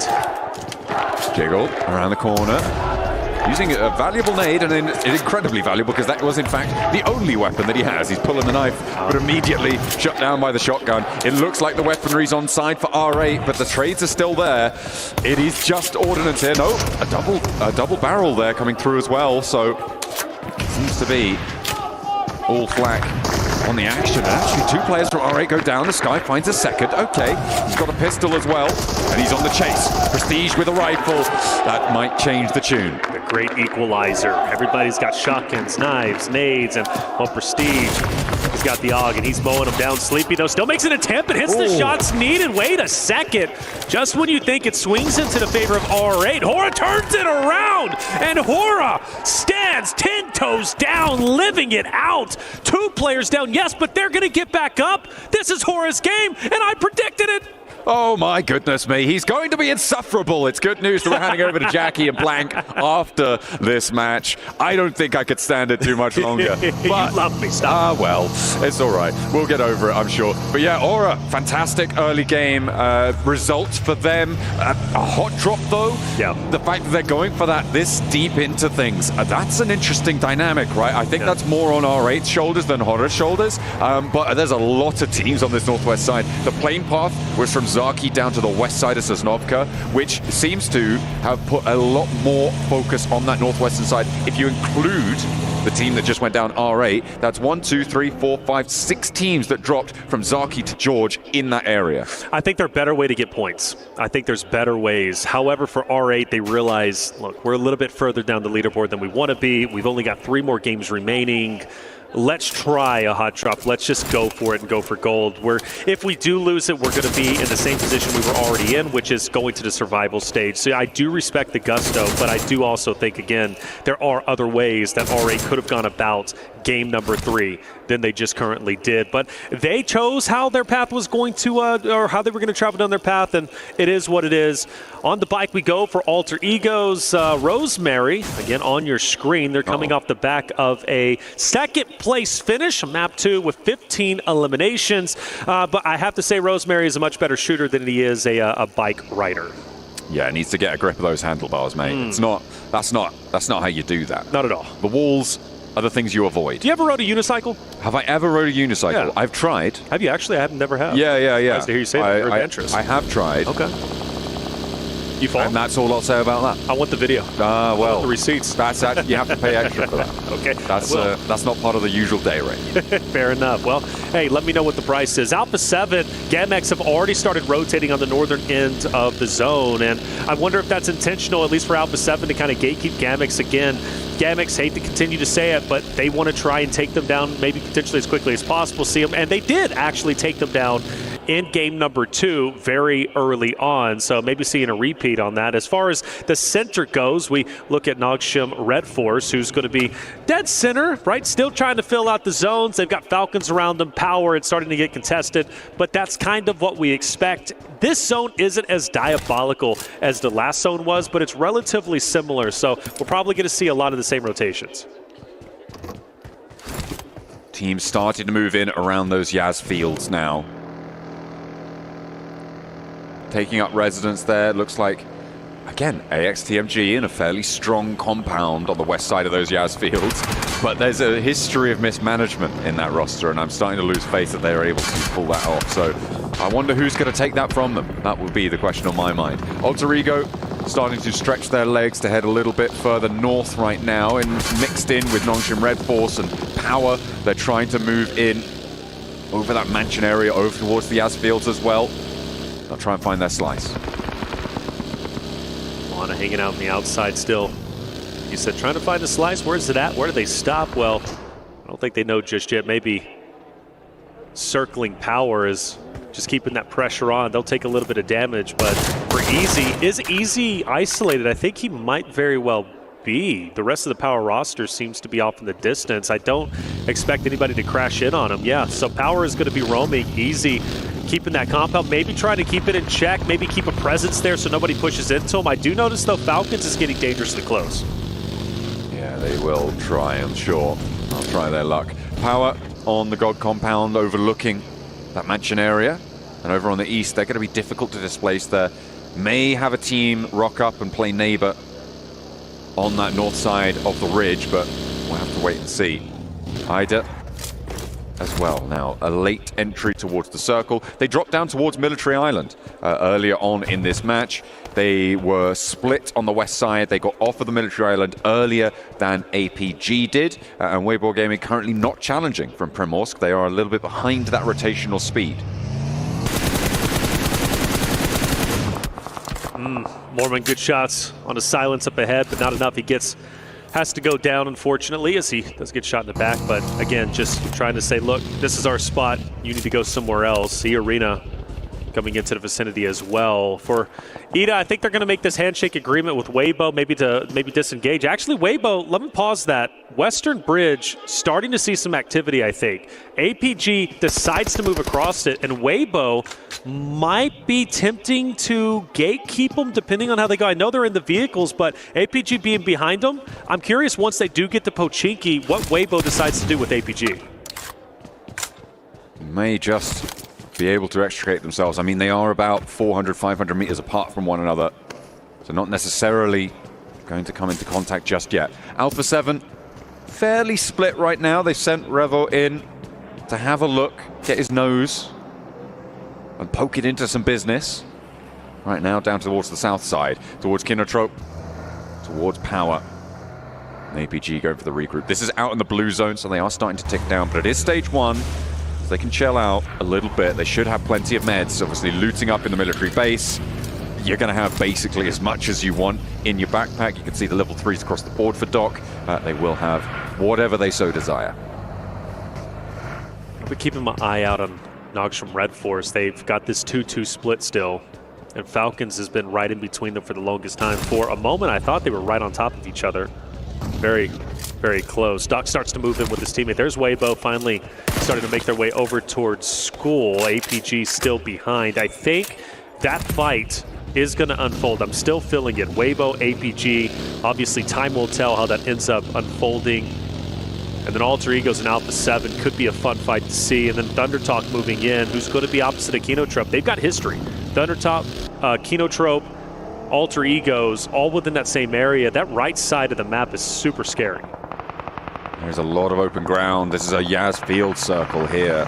It's just so open out there. The Falcons have managed to make their way up to the compound to the south of AXTMG. They should be fairly safe. Teams are going to have to divert around them. It's going to be very difficult to crash into these areas now as teams have found their footing in the zone. Down towards that southwest side, Waybo have managed to pull up just behind Ida on that southwest edge. They can chill out, but as you say, it is Alpha Gaming who is still yet to push in from that southwest side. The east edge is where I'm now looking. Thunder Talk and Alter Ego, both are still yet to come in on this next circle. That's right. Still hanging out on the edge. A little bit of time to do so. The longer they wait, the more established teams get and hold up in their hardcover POIs. It will develop over time. For now, everything is okay. Obviously, we lost R8 a little bit earlier. Alter Egos did lose one a second ago, but at least for the time being, they're going to be okay. So APG does start to get close, and Suk is going to be kind of isolated out there with his own vehicle as APG starts to close in. Team Falcons start to fire a couple shots off in the distance, and we now start to see what Alpha 7's going to be up to. And yeah, Thunder Talk are moving in. Revo set the trap, and here come the shots. Thunder Talk rolling on in, and Revo immediately clipped off the eaves of the roof. And it is going to be a 1-for-1 trade. King looks a little bit more resable, though, as Revel's going to have to try and drop down towards Carrillo if he wants this res. But the rest of Thunder Talk not going to sidle in. Okay, Mafioso goes down as well. Ooh, that is nasty. As AJ cooking the nade, he's up onto the second floor. Carrillo turns the corner. There's an off angle that can suppress his corner as well. So it is a dangerous choice. Squash up onto the top floor, but Carrillo falls as well. AJ perfect with the nade, and now just one of Alpha 7 remains. It's Squash. He's pushing on the upstairs, but sees the fire, licking at his ankles, and they've given them the old topsy-turvy turnaround. AJ's back with his team. Now Squash is a slayer, and he's been known to clutch up, but in this moment, is it too tall of a task?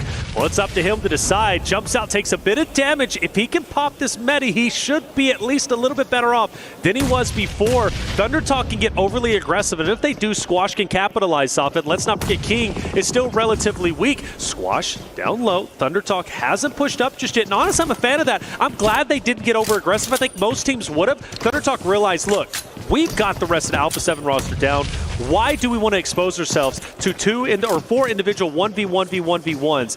Let's walk in together. Let's play our numbers. Let's take down Squash in a good controlled fashion. No more first aids for Squash either. Just those stims. He's got 10 bandages. Could potentially heal a little bit, but he's just keeping that shotgun trained on the exits here for Thunder Talk, and they step into the meat grinder. 2 go down. He turns his attention right. He's moving out wide. He still doesn't have the meds, but he gets the reload, and that's 2 of Thunder Talk down now as Squash hops in for more. King just able to find the angle in the last second there. It looked hairy, and it was for Thunder Talk.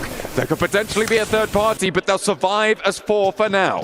Yep, great work for Thunder Talk, but almost a heroic effort from Squash, a man who's been known to clutch up. And speaking of clutching, Rosemary has now entered the fight. Alter Ego's Ares is starting to move up, but they're doing it in a controlled fashion, just waiting for the perfect opportunity to fire those shots at the second window of Shing, who's up ahead for Thunder Talk. The rest of his team starting to come through. This isn't going to be an easy fight, but the good news to them, maybe unbeknownst, is, well, Thunder Talk is still recovering in a way. Yes, they've got their health, but now they don't have their wealth. They only have 3 men to work with, and it's all because of Arthur as well as Rosemary up ahead. That is exactly what they needed to find there for Alter Ego. They didn't want to commit with the blue zone pushing in. This circle was just going to be too much of a threat to them. But now they're trying to roll forwards, and I wonder if they've taken too much time to deal with Thunder Talk here, and Gamax have extended their influence from the south side of Yasnaya Polyana. Losing 2, well, they lost 1 earlier in this match to Nongshim Red Force. So losing another leaves just 2 players alive. Rosemary and Moana, let's see what they can get done. They have, of course, I believe, if that flush comes through against Thunder Talk, that would be their 100th point, but they haven't managed to earn it just yet. Not just yet, but you know what? They're getting close. We just saw Power take down a member from Intense Game who is very, very low on the standings, coming from the Americas region, actually the first place team from the Americas region, trying to break into top 8. I don't know if it's going to happen. They've got a lot of work ahead of them, and they're going to have to do it with just 3 men. Thunder Talk rolling past Gamex. Now, Gamex is a team that has been known to just kind of pump the brakes, not lay on the trigger, and it looks like they're doing exactly the same here, or maybe setting the trap. You do got a Gamex member who's going to be up ahead, but the question is, will they finally attack? One of the things about them is they like to sit on their hands a little bit too long. See AJ just waiting there, waiting for the rest of the team to come back in towards him, for King to regroup, then they'll go for the next push. But across the Yaz fields, it is so barren, it is so open. There's a couple of options, but they're not going to have to take them. They're going to have to head instead out to the west side. Now we're turning our attention to the teams out there, and on the east end of Rozhok, you've got Ida, who have a hold there. E-Arena now pushing down towards that south edge, could potentially be looking to crash towards the Falcons' position, and in fact, they have managed to take the lower part of the compound away from the Falcons. This could be one of the biggest fights we have seen yet in Game 3. Securing these compounds dead center of zone could very well be the difference between losing or winning, and I've got to be on the side of winning. I think this location specifically so critical for E-Arena and Falcons. They understand that. I don't expect them, though, to crash in just full send. I don't. I think they're going to stay here as long as they can, maybe wait for one to make a mistake. The teams on the outskirts is what's going to truly be interesting. Horra being one of them, moving past Kinotrope, maybe going straight into APG. They're going to stay in this little divot, however, but they do got a lot of company surrounding them. Yeah, it's one of the few locations that you can really play here. Unfortunately, they've got neighbors, and the nades just tumble on in from Kinotrope, and Horra suffering heavily. And you know what? I'm going to bring it back up. You predicted them at the start of this match. You predicted them right at the start of this game. And now look where they are. Well, in a ditch with nades on their head. They're still alive, okay? They're still alive and they're still putting up a fight, but maybe not for long. Kinotrope stayed in the grass, stayed in the weeds for the longest time and allowed Horra to push straight by them. And then they spring the attack. It's quite literally the perfect scenario. And you got to think Kinotrope was waiting on a team to take that divot, take this piece of real estate so they can turn it into a mini red zone and just throw as many nades as possible. And well, sadly for Horra, this might be it, and it will officially be. They're the second team, or should be the third team, that has been eliminated. But now we shift our attention to Thunder Talk versus Kinotrope. Doing a lot of damage to that hovercraft there, and they will actually be able to take it down here for Thunder Talk. Getting rid of Kinotrope's hovercraft may allow them to move forwards. That's what they're going to look for here. They're playing as 3. They lost 1 on the rotation, but they're up to 6 elims now. and they want to try and chase towards that 63-point boundary, which would look you healthy moving into the next matches.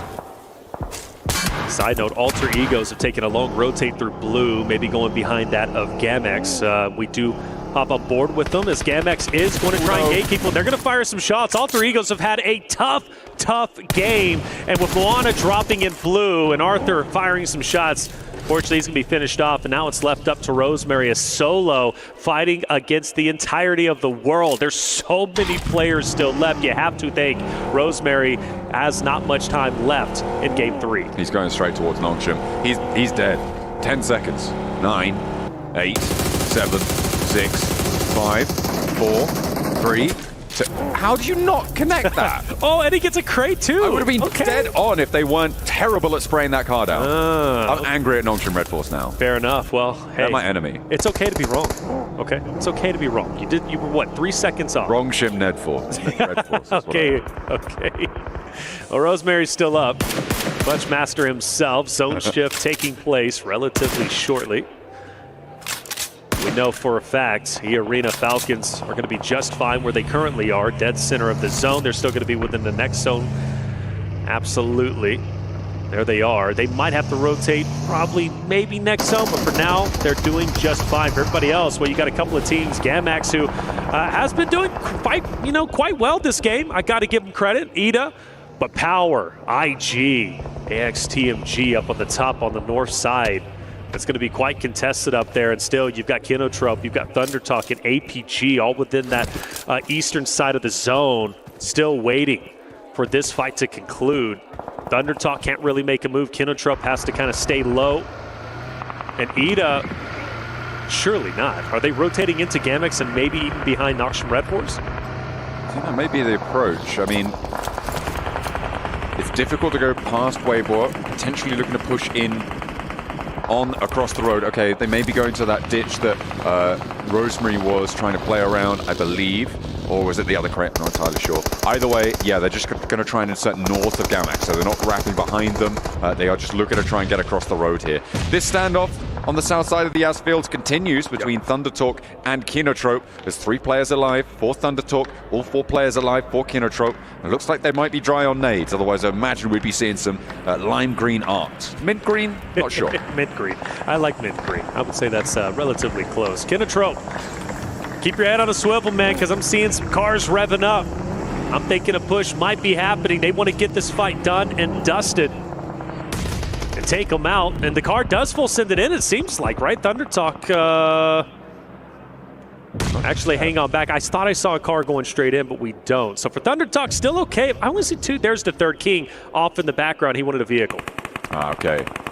He's just grabbing that back into control, making sure they have a multi-pronged attack if they want to go for this one, because it is a 3v4 crash. Not too much assistance going to be delivered from off angles here. Maybe a chime in from AXTMG if Kinotrope don't keep their heads down, or if Thunder Talk get a little bit too bold. Grenades opening up. Imagine the players are going to try and follow this one in. They'll know now that they're playing towards the back. Another bouncer, that's a stun over towards the back lines there. And that's why you can't stand up too much. That comes from across the way. That is AXTMG. Push is finally in. AJ surpasses the hill, gets taken down immediately. Kinotrope knows the push was coming through the smoke. They were ready for it. And they capitalize. AJ could still get back up, surprisingly, but Sitting wants to push in, he really does, and he's been hinting at the bogey push. It would be epic if he rolls in and runs over several members of the team that they've been fighting against for the longest time, of course, that being Thunder Talk up ahead. The thing is, and I default to you, John, I mean, neither team can disengage in this moment. Like, they just got to continue to bump heads. Yeah, it's a really difficult position to be in for both of these two teams. Those ditches are really tough to deal with. A double spray down there from Darkin, though. Have the backup of Emery, but he has to hit the deck and will not be able to assist anymore. Darkin goes down despite his gargantuan effort that he was able to put in. Another nade sent in from Arthur. Doesn't quite connect onto Emre. Suk, by the way, for Waybo, has just been in the middle of this circle like a turret. He's been taking shots over towards Thunder Talk, now down over towards Ida, now over towards Gamax. And I'm assuming Nongshim Red Force, I'm pretty sure they'll have eaten the lead there. But he's a solo outpost for Waybo, and he has been for quite a while. The guy's nuts. The guy's nuts indeed. I mean, to stay that center and beat a turret, as you said, not an easy task, because you know everybody's going to be focused on you from time to time. Finally, some fireworks going off. AJ's up close on final mark, going down from Kinotrope. Kinotrope looks to be losing this engagement. Only one player left alive. ThunderTalk with one themselves. Both teams cannibalize each other, and it comes down to a 1v1 between ThunderTalk and, of course, the last remaining members of the other roster they were fighting off against just up ahead, being that of Kinotrope. And that's one of the tough spots about being in that position, right? It's really it's a lose-lose situation. The most you walk out with is elimination points, but making it to late game once that fight finally concludes usually doesn't end very well. Crawling on over. Now AXTMG, they flexed out. They're moving on up, trying to take the fight, but immediately that's Falcons actually taking shots out towards the north. They've been inside their compound for a while. The Falcons maintaining control. We saw, of course, Arena earlier pushing up towards them on that western side of the compound, but the Falcons do have some dominant sight lines out towards the north, out towards the east. A crazy hop over the ridgeline here coming through from Kinotrope, but it is not going to pay off, unfortunately. It felt pretty, but it didn't end up that way. Well, for ThunderTalk, they walk away with only one player alive, but give them credit where credit is due. 8 eliminations. They've done fairly well this game in the elimination category, and now for the remaining solo, his job is to stay alive. We focus our attention on Arena, who takes down IG with quick fashion. In this game, only one player up. Padrino, who's going to be on the outskirts, and Falcons still going to be opposite of Arena, who might be in a better position once the zone shifts, depending on how it ends up unfolding. You talked about Zook, who was that, of course, turret center of zone. Waybo starting to move up just a little bit, but it's getting a bit dicey between themselves and the solo of Ida, but also Noxian Red Force. Doxy getting collected there and sending on out wide.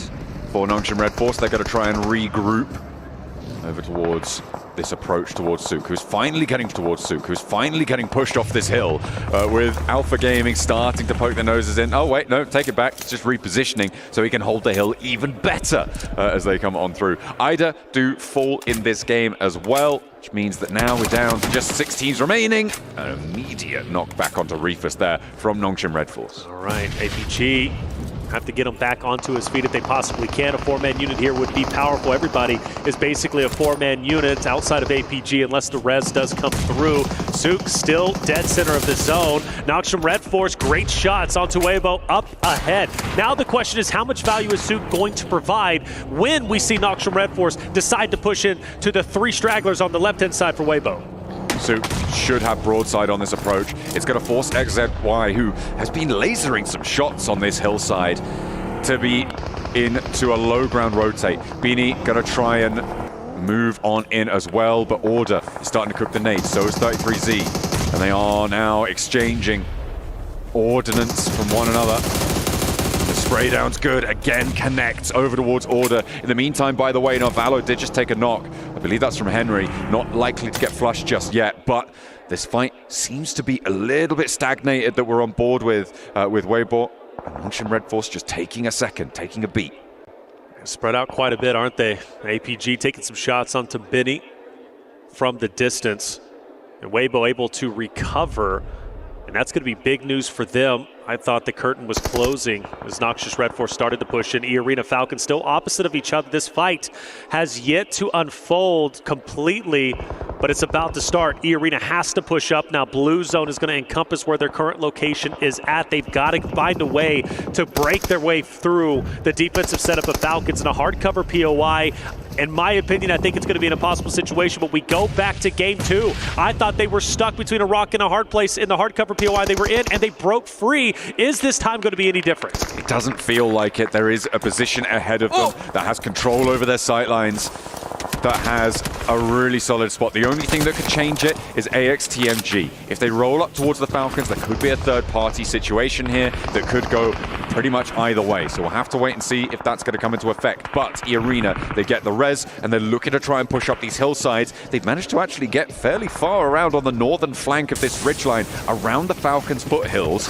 Will AXTMG take shots? I don't think they will. They're so focused on APG now because they realize APG's on the outside looking in. They've got to come through, and Henry is firing shots down lane. Zyal is taking a vehicle in. So this fight between E-Arena as well as Falcons, it's just going to be those two teams. Nobody nobody else. The winner going to be in such a powerful spot as we were setting up earlier, and the fireworks are going off. E-Arena's already lost one. Meanwhile, for the Falcons, well, they're still 4 strong, and they've got to maintain it. But does the tides turn? Well, not so much. Falcons with the Wolfpack looking so incredibly strong. E-Arena 2 down at the moment. Falcons still 4 strong, but Mormon says, hey, it's time to turn the tides, turn our luck. I'm staying alive, and through the window, firing some shots, but still not making a connection. But again, Mormon, you go back to game 2. He was the linchpin for the successful recover for E-Arena when they were getting pincered. And on the other end of this fight, they're going to have to leave. The circle shifts down south. It is a time-based situation now as well. Koa holding his nerve for 1. Turns back his attention to Sakura. Will be able to find it. Redox deserts him, goes down to the rounds of E-Arena, and he is not long for the same fate. The Falcons fall, and E-Arena make the crossing, but at the cost of half their roster and a hell of a lot of time. Noxious Red Force now pushing up. You've got AXTMG off to the right. Noxious Red Force have been a team on the outskirts. Now it's time for them to get active. 6 eliminations. They're going all the way. 4 teammates still up. They're the healthiest roster so far, but I do appreciate E-Arena going back to them staying alive, even though they only lose 2 members. Time in and time again, we've seen them get into these tough situations, tough spots where they have to push forward and take over a location, and they've been successful. I've been so impressed with E-Arena's performance. Order, nade over towards Mormon, and Sakura does connect. And the blue zone will be pushing them in. Waybo losing Sook, who was on that turret swivel. And hey, you know what? We came into this one. You said you were looking at Horra. That's it. Do you know who I said I was looking at? You didn't say anybody. I said Waybo. Oh, you did? Well, you said it because Maxman said it. No, I said it because he said it at the start of the day, and I believed him. I agree. Just because I agree with something Maxman says, I know it doesn't happen often. No, it actually happens like all the time. It's crazy. He knows what he's talking about. Well, but I feel like they have got a chance here. I think so. Nongshin Red Force, okay. However, they're looking pretty hot as well. Waybo open the bidding, and it looks like E-Arena is going to be suffering pretty heavily here, although they haven't managed to see him. Uh-oh. One still alive. One still alive, one looking to thrive, and finally E-Arena are gone down top 3. AXTMG, Waybo, Noxious Red Force. AXTMG taking heavy losses, and they are going to be out now down to the top 2. It's going to be a 2v4. Noxious Red Force looking to potentially have a tremendous day so far. They won game number 1 on Sanhok. They're looking to take game number 3. They are rocketing towards the top 8. They are rocketing their way up the standings. They're already at 9 eliminations. They've already got a winner chicken dinner. Even if the game ended now and they take 2nd place, their undeniable success today is undisputed. But Waybo have vehicles. Waybo, they don't have the numbers, but they've got the heart. They don't have utility either, though. And you can see the armor's in a pretty shambolic state right now. This roll forwards may actually work. They've left the player behind, suppress the ridge line. They're trying to connect with the spray downs, and Order stays alive. That could be crucial here. They can get some healing done. XZ, can he connect? Yes, the spray down with the P90's there. The nade in response, sure. And now Order has to do something. He has to come up big. It's all up to him. A sliver of HP, back up to a decent amount, but it's a 1v3 as Benny moves on in. They've got the center of the circle under control. They're looking for the res as the flushes come on through. It's all but closed down, and Nongshin Red Force want 2 chicken dinners today. Here they go. Order spring into action. He can potentially clutch this up, but he's going to have to work hard. He falls short. Waybo finishes 2nd, and Noxious Red Force finished the game 3 with a winner chicken dinner. 12 eliminations, making it their 2nd win of the day. A beautiful close down again. They are calm and controlled in these final moments. I think it's safe to say for Nongshin Red Force, they have turned themselves around since day 1. Really didn't go their way. They have earned the lion's share of their points today, and they are in that race now. They are in the conversation for a top 8 position. It is a brilliant story to tell for the roster from South Korea. They have had a great time of it. Waybo as well, getting up into 2nd place there. I think maybe an overcommit over towards the E-Arena Falcons situation. Really gave up the ghost on that. Obviously losing Sook in the middle was a pretty heavy toll to pay. Well, E-Arena as well, again, handing their flowers, tough spots, back-to-back maps, making it out, thriving in a difficult difficult spot. They finish off in third place with 7 eliminations. They continue to impress me. E-Arena, if they can make it to the finals, my goodness, they would be scary. That's game 3 done. 3 more to go. We send it to a break. When we come back, game 4 coming your way.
This land is calling.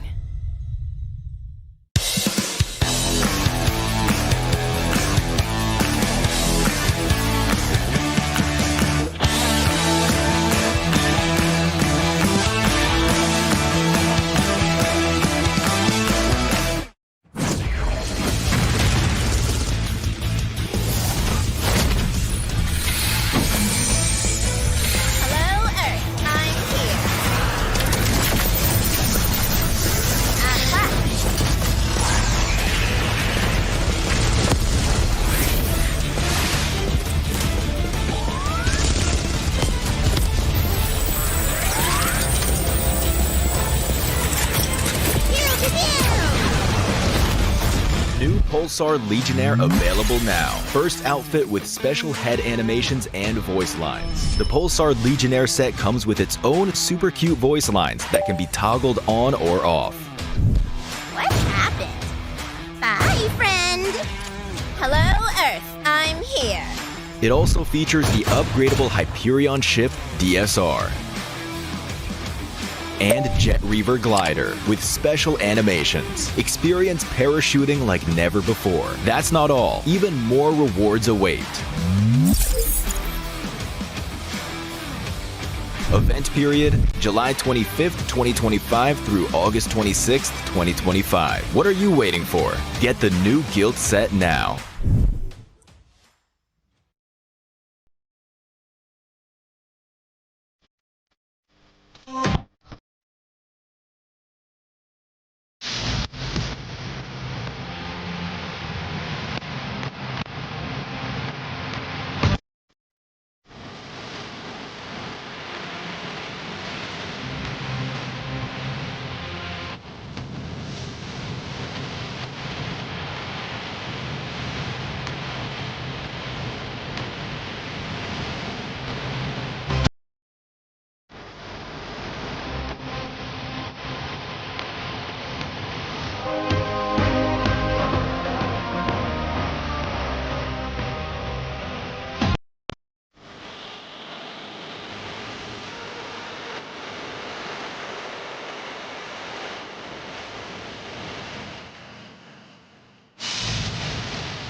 Neptura, you might be the lucky charm for this team. Namshin Red Force, you talk about them at the beginning of the day. Their second win today.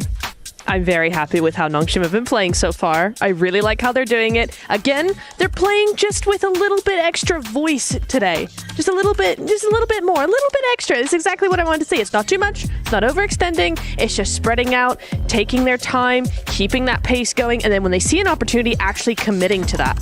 I mean, it worked out well for them. 22 points for that team. Waybo Gaming, though, not falling far behind, being able to clutch up a second place, followed up by 6 eliminations as well. 12 points for that squad. Wait. I was clicking the button. Nongshim were in 22nd place at the start of the day, if I'm not mistaken. I wonder how high they're going to be after their 2 chicken dinners already on the first half of today. We'll find out in a bit. That's true. You know, because that's how we do it. Usually leaderboards come in later. Wow. That's crazy how that works, Max. It's crazy how that works because also another team that's there towards the top, AXTMG, being able to collect some points as well. Actually outplaying Alpha Gaming, in my opinion. Using the circle to their advantage and knowing that the circle is going to be hindering Alpha Gaming. And Alpha Gaming sending Doc in the docketing position, being a little bit off to the side compared to the rest of his team. And they're just like, you want to play that building? It's going to be in the blue in like 30 seconds. We'll wait. And they did wait, and then Alpha Gaming went out. I never thought I would see this day, okay? Do me a favor, production. Do a solo shot on Max, man. And Max, I want you to repeat what you just said. They did what? AXTMG did what? AXTMG outplayed Alpha Gaming. Ladies and gentlemen, that right there, 1,000 new followers. That's what you like to see. Hey, but let's go back to the fight between Waybo Gaming and Nongshim because I felt like that was a fight that had to happen for the longest time. They delayed it, and I'm talking about Waybo Gaming. It got delayed so long that ultimately ended up hindering the potential of a win. Yeah, I think they had been keeping an eye on that high ground for a long time, but what ended up happening was there were a lot of teams all around the edge of that, and for WBG, there was not the angle to actually get on there because AXTMG were on the other side. Nongshim, coming into the high ground instead, had a better angle up against AXTMG, so they were actually able to kind of take that away from them, take that high ground, whereas WBG just was not going to stand a chance against that. I think we'll have to want to see what happens, okay, with this team. They were doing some weird splits. We'll come back to it, but what I want to see is I want to hear what happened with Horra Esports because that last game, it seemed like they were doing the right rotations, they were doing the right moves, but ultimately they just met their demise. So let's go to an interview with them. Barney, take it away. Having just passed the halfway point here on our final day of the group stage, I've got No Fear with me from Horra Esports. No Fear, you and your team are kind of tiptoeing around that cut-off point from 8th place. So maybe you'll have to fight through the survival stage. Maybe if you have a late push, you'll be able to get into the grand final spots from today. Tell me what issues you're facing, what problems you're running into, and what's going well for your team so far. We are facing some issues in game like information-based game. We are lacking that, so we are trying to overcome that and following games. And we are a little bit nervous on the game, and we have to play little slowly. And we are going to play like we did in PMSL CSA. We are a little bit off than that. We are not playing our own game, so we are lacking that, and hopefully we can overcome that. Yeah, exactly. You've got 3 maps left until it kind of gets decided at the end of the group stage. So what's the plan now? Are you going to be able to fix any issues that you have right now? Are you going to get aggressive? Yeah, we are trying to play. As I said, we are trying to play an information game, and we usually don't push like blindly. So we are trying to play much slower and more aggressive. So hopefully in 3 matches we can get top 8. Okay, top 8 is the goal, of course. Thank you so much, No Fear, for joining me from Horra Esports, and best of luck in the rest of the final day of the group stage. Back to you guys.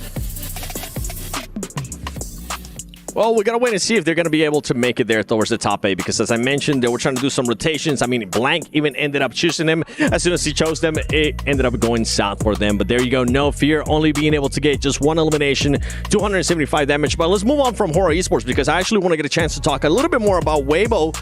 Waybo, we always talk about the docketing.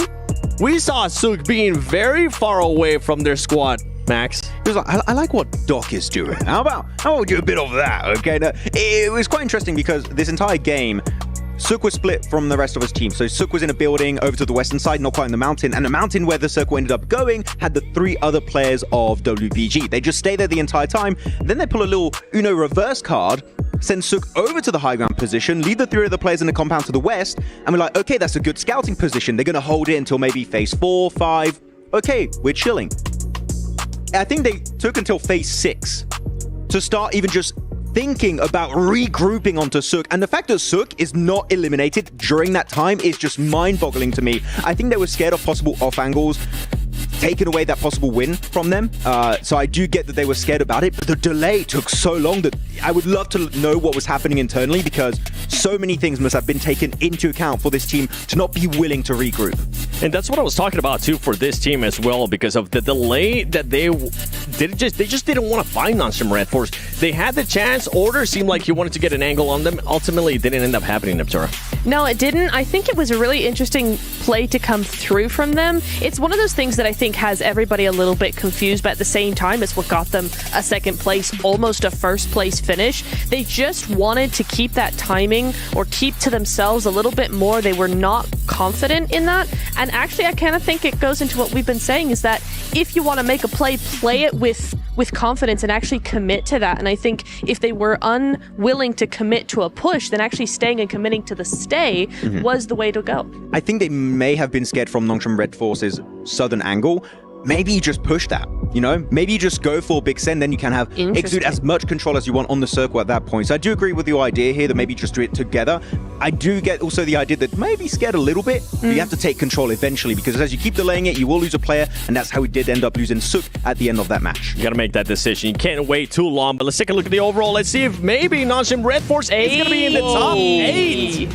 And they still got games to go, so that pretty much means that for Nongshim Red Force, there's a high chance that you might be able to make it there towards Grand Finals. One thing that's a little bit scary for me, looking at all of this, Max, is that Alpha 7 Esports, look at them, they just really haven't been able to get that many points. Don't forget, man, you got Horra behind them, you got Alpha Gaming behind them. If they keep slipping, Alpha 7, I knew it was going to happen eventually. Alpha 7 will be slipping out of the top 8. We can't have that happening to the reigning champions. So Nongshim, good comeback from 22nd in 3 games, getting up to 8th place. But as you said, Alpha 7 in the hot seat. They need to do something in these next 3 matches. And right now, for some of the other teams that are currently watching the games from their hotel, I'm looking at Yangon Galacticos, Rengnam Karya, Esports.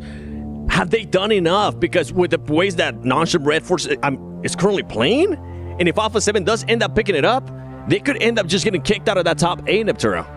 Actually, yeah, you make a really, really good point. Regnum in particular with 81, Yangon, of course, with 75 as well. I mean, even if Nongshim do go up and up and up, they are going to be able to surpass them 100%. I think even top 3 is not looking so safe compared to how these teams have been playing.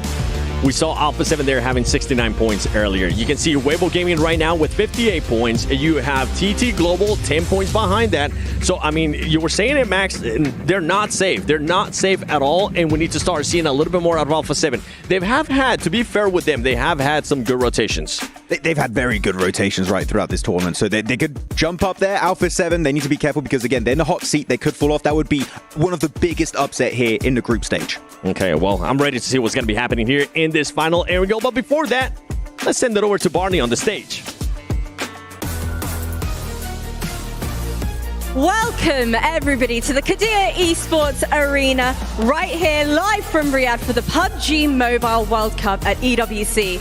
I am Veracity, joined alongside the lovely Barney Banks. And Barney, I want to kick things off, first and foremost, for apologizing for my behavior yesterday. It was unacceptable, totally uncalled for, and this gorgeous stage is more than big enough for the 2 of us. It is big enough for the 2 of us. You know what? We can let bygones be bygones. The stage is big enough. It's absolutely fine. I'll kick things off by talking about map number 1, because it was quite pivotal that 2 teams that were high up the leaderboard got eliminated early on, both Alter Ego and Team Falcons. But ultimately, at the very end, when the final circle pulled in, it was Nongshim Red Force going up against EDA Esports, and Nongshim Red Force took the victory and secured 23 points on the board, Veracity. That's impressive, Barney, but I loved match 2. I'll tell you exactly why. Alter Ego Ares went from not a single elimination in match 1 to... You know what, Veracity? I actually 15 don't eliminations, forgive you. Barney. So what I'm going to do is I'm going to take map number 2 and I'll see you later. Have some fun up there. Map number 2, after a dramatic shift south from the circle, it was teams descending onto each other and ultimately Power Esports took the victory, even though Alter Ego Ares managed to secure 21 points on the board. Match number 3, we had a pretty slow start. Team Falcons secured a vital building. Arena took them out and Nongshim Red Force faced off against Waybo Gaming. And again, for their second chicken dinner of the day, Nongshim Red Force managed to secure the victory. What a phenomenal day we've had so far. Only 3 games left, and we can't wait to see who makes it into the top 8. See you there. This is not over, Barney Banks.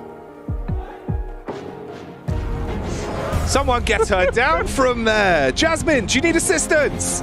It's like some kind of Bond villain. It's just that, look, she's like, can someone please help? Oh, mate, what a cool stage, though, bro. It's always so exciting, but especially today, especially now. Last 3 games, group stage, the anticipation, the climax, the teams that have been putting so much into every outing in this lobby. Red, green, going at it today. Group yellow is currently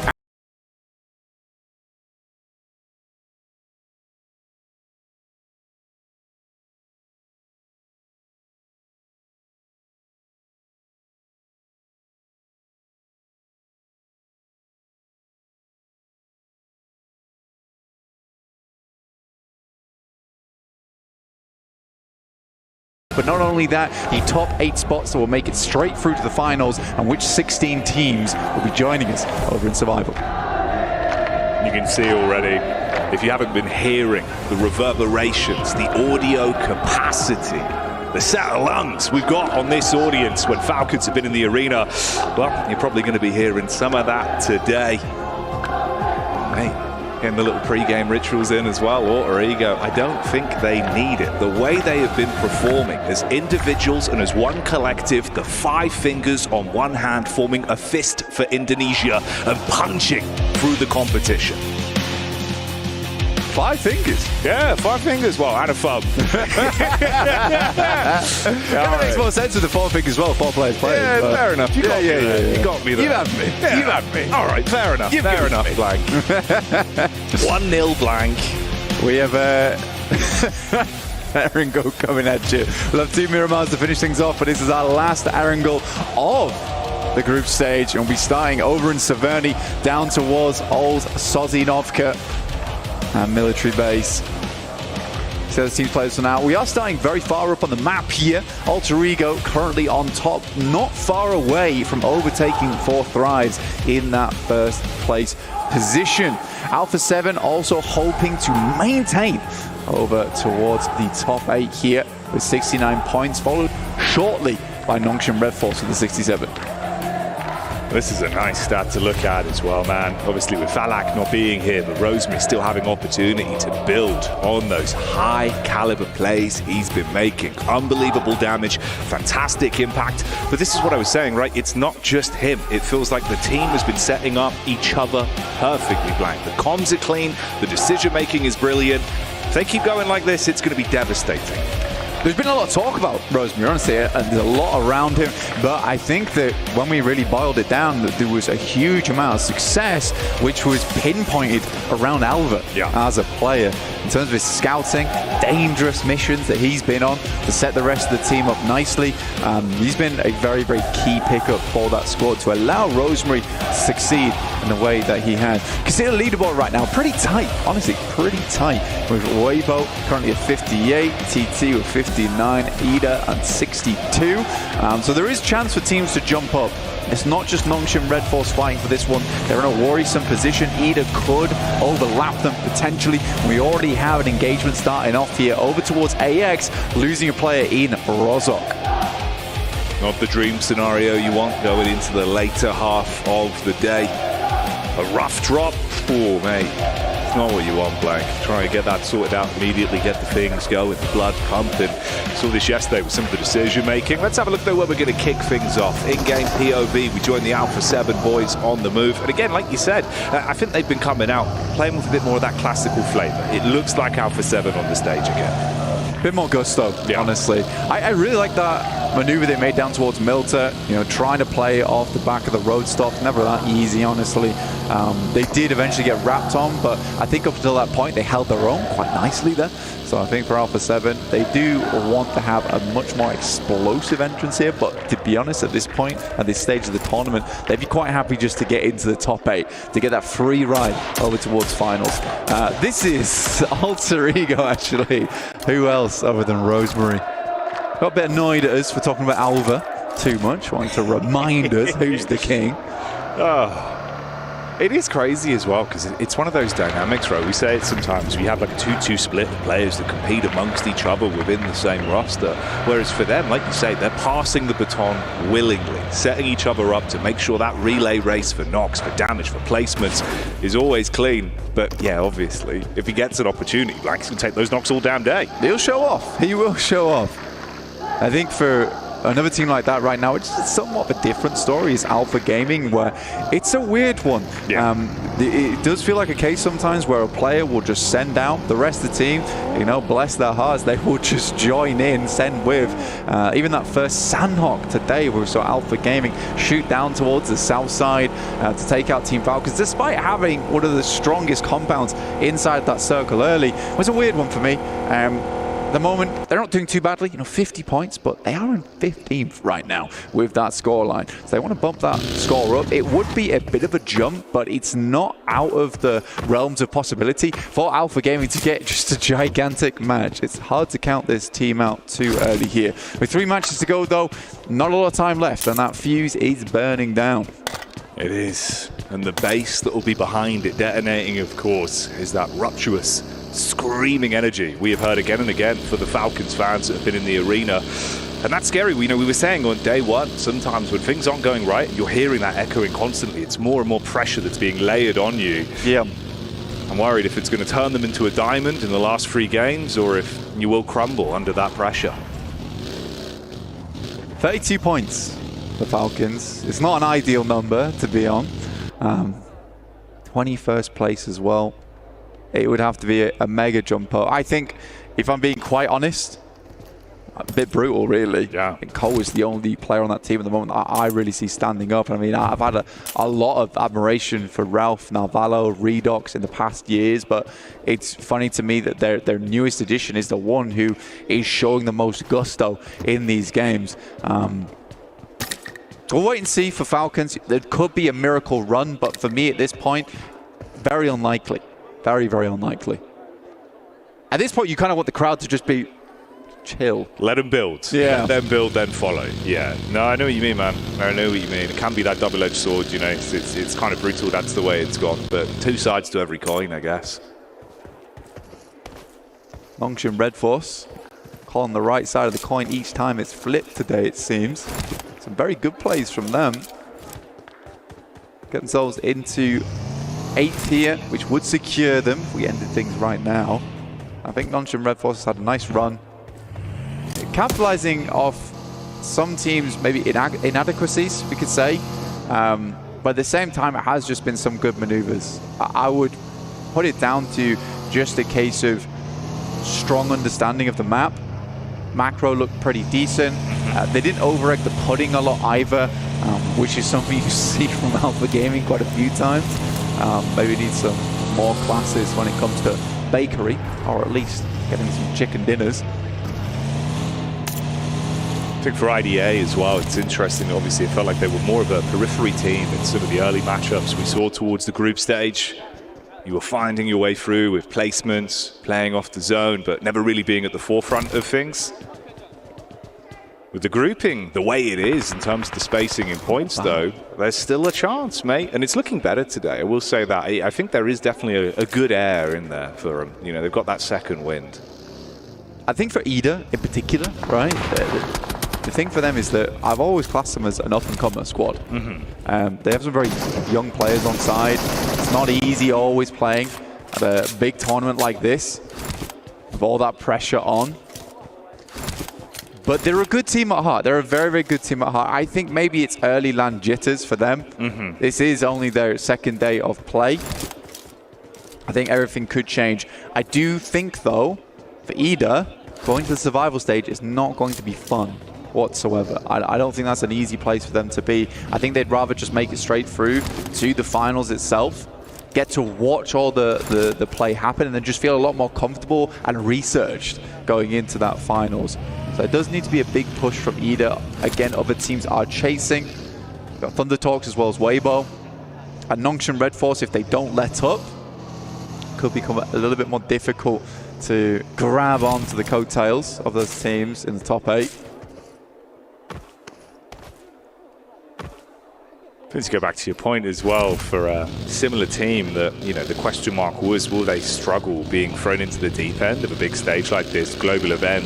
For AX, I think, you know, day 1, day 2, honestly, they kind of just played their game. They showed up to really just give it their best. Over the course of the event, though, I'm curious to see if that's cooled off a little bit. This feels like an unlucky one for him. Obviously, 2 individual solo knocks there. Rosemary was able to claim 1. We just saw the second go down, so already losing a lot of that stock early. I think it's tough as well when you have this group format where, you know, they're going to play day 1 and then they'll play day 3. Yeah. The issue for them is that I don't really think they found their stride in day 1, and then you're not playing. So you lose all momentum on that day 2. And I do think that there is something to be said where, you know, you come into day 1, you just own it, and you take your day off, and then you go into day 3, and you can just feel pretty happy in yourself. But there's a lot of maybe self-doubt, you know, rumination in the mind if you are AX on day 2. It's like, what can we do better? What can we do differently? I think 41 points is not a bad scoreline for a special invite team. I don't think they've completely lost the plot. So I think it's nice to see. I think AX can be proud of themselves, but survival stage will be a different beast. I am expecting to see AX in that survival stage on this current point scoring. Yeah, I wouldn't be surprised. Again, though, maybe that'll work out better for them as well, because it's just far more experience, especially for that team in particular. It could be good for them. Looks like a knock over onto the Falcons, though. First wing has been clipped. It's coming through on the western side, actually on the southwest where Kinotrope were playing. You know, I think for Kinotrope as well, they do play around this area fairly frequently, and for Falcons, they have very similar rotations because Kinotrope does enjoy playing in Pachinki, as do the Falcons. And historically, Falcons don't do all that hot when you start having teams playing around your initial rotational points. And we saw that early on Sanhok with Sami and Alpha Gaming, which we mentioned a little bit earlier. Current circle over towards Shelter, though, Jackie. Bit of open ground, not really definitive on any of the compounds just yet. Teams will find places to hunker down. We're over towards the gondolas right now for Alpha 7. This is all the way up towards Stalba. So they've still got a ways to go. I think they're one of the only teams, if not the only team, currently still out in the blue.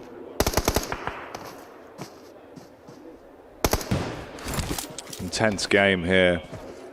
They were coming down the backside of the hill, had a read at least onto Water Ego. Obviously a bit of a split there. You've got Rosemary further out to the 2-2. It's Krypton that makes a bit of a move here.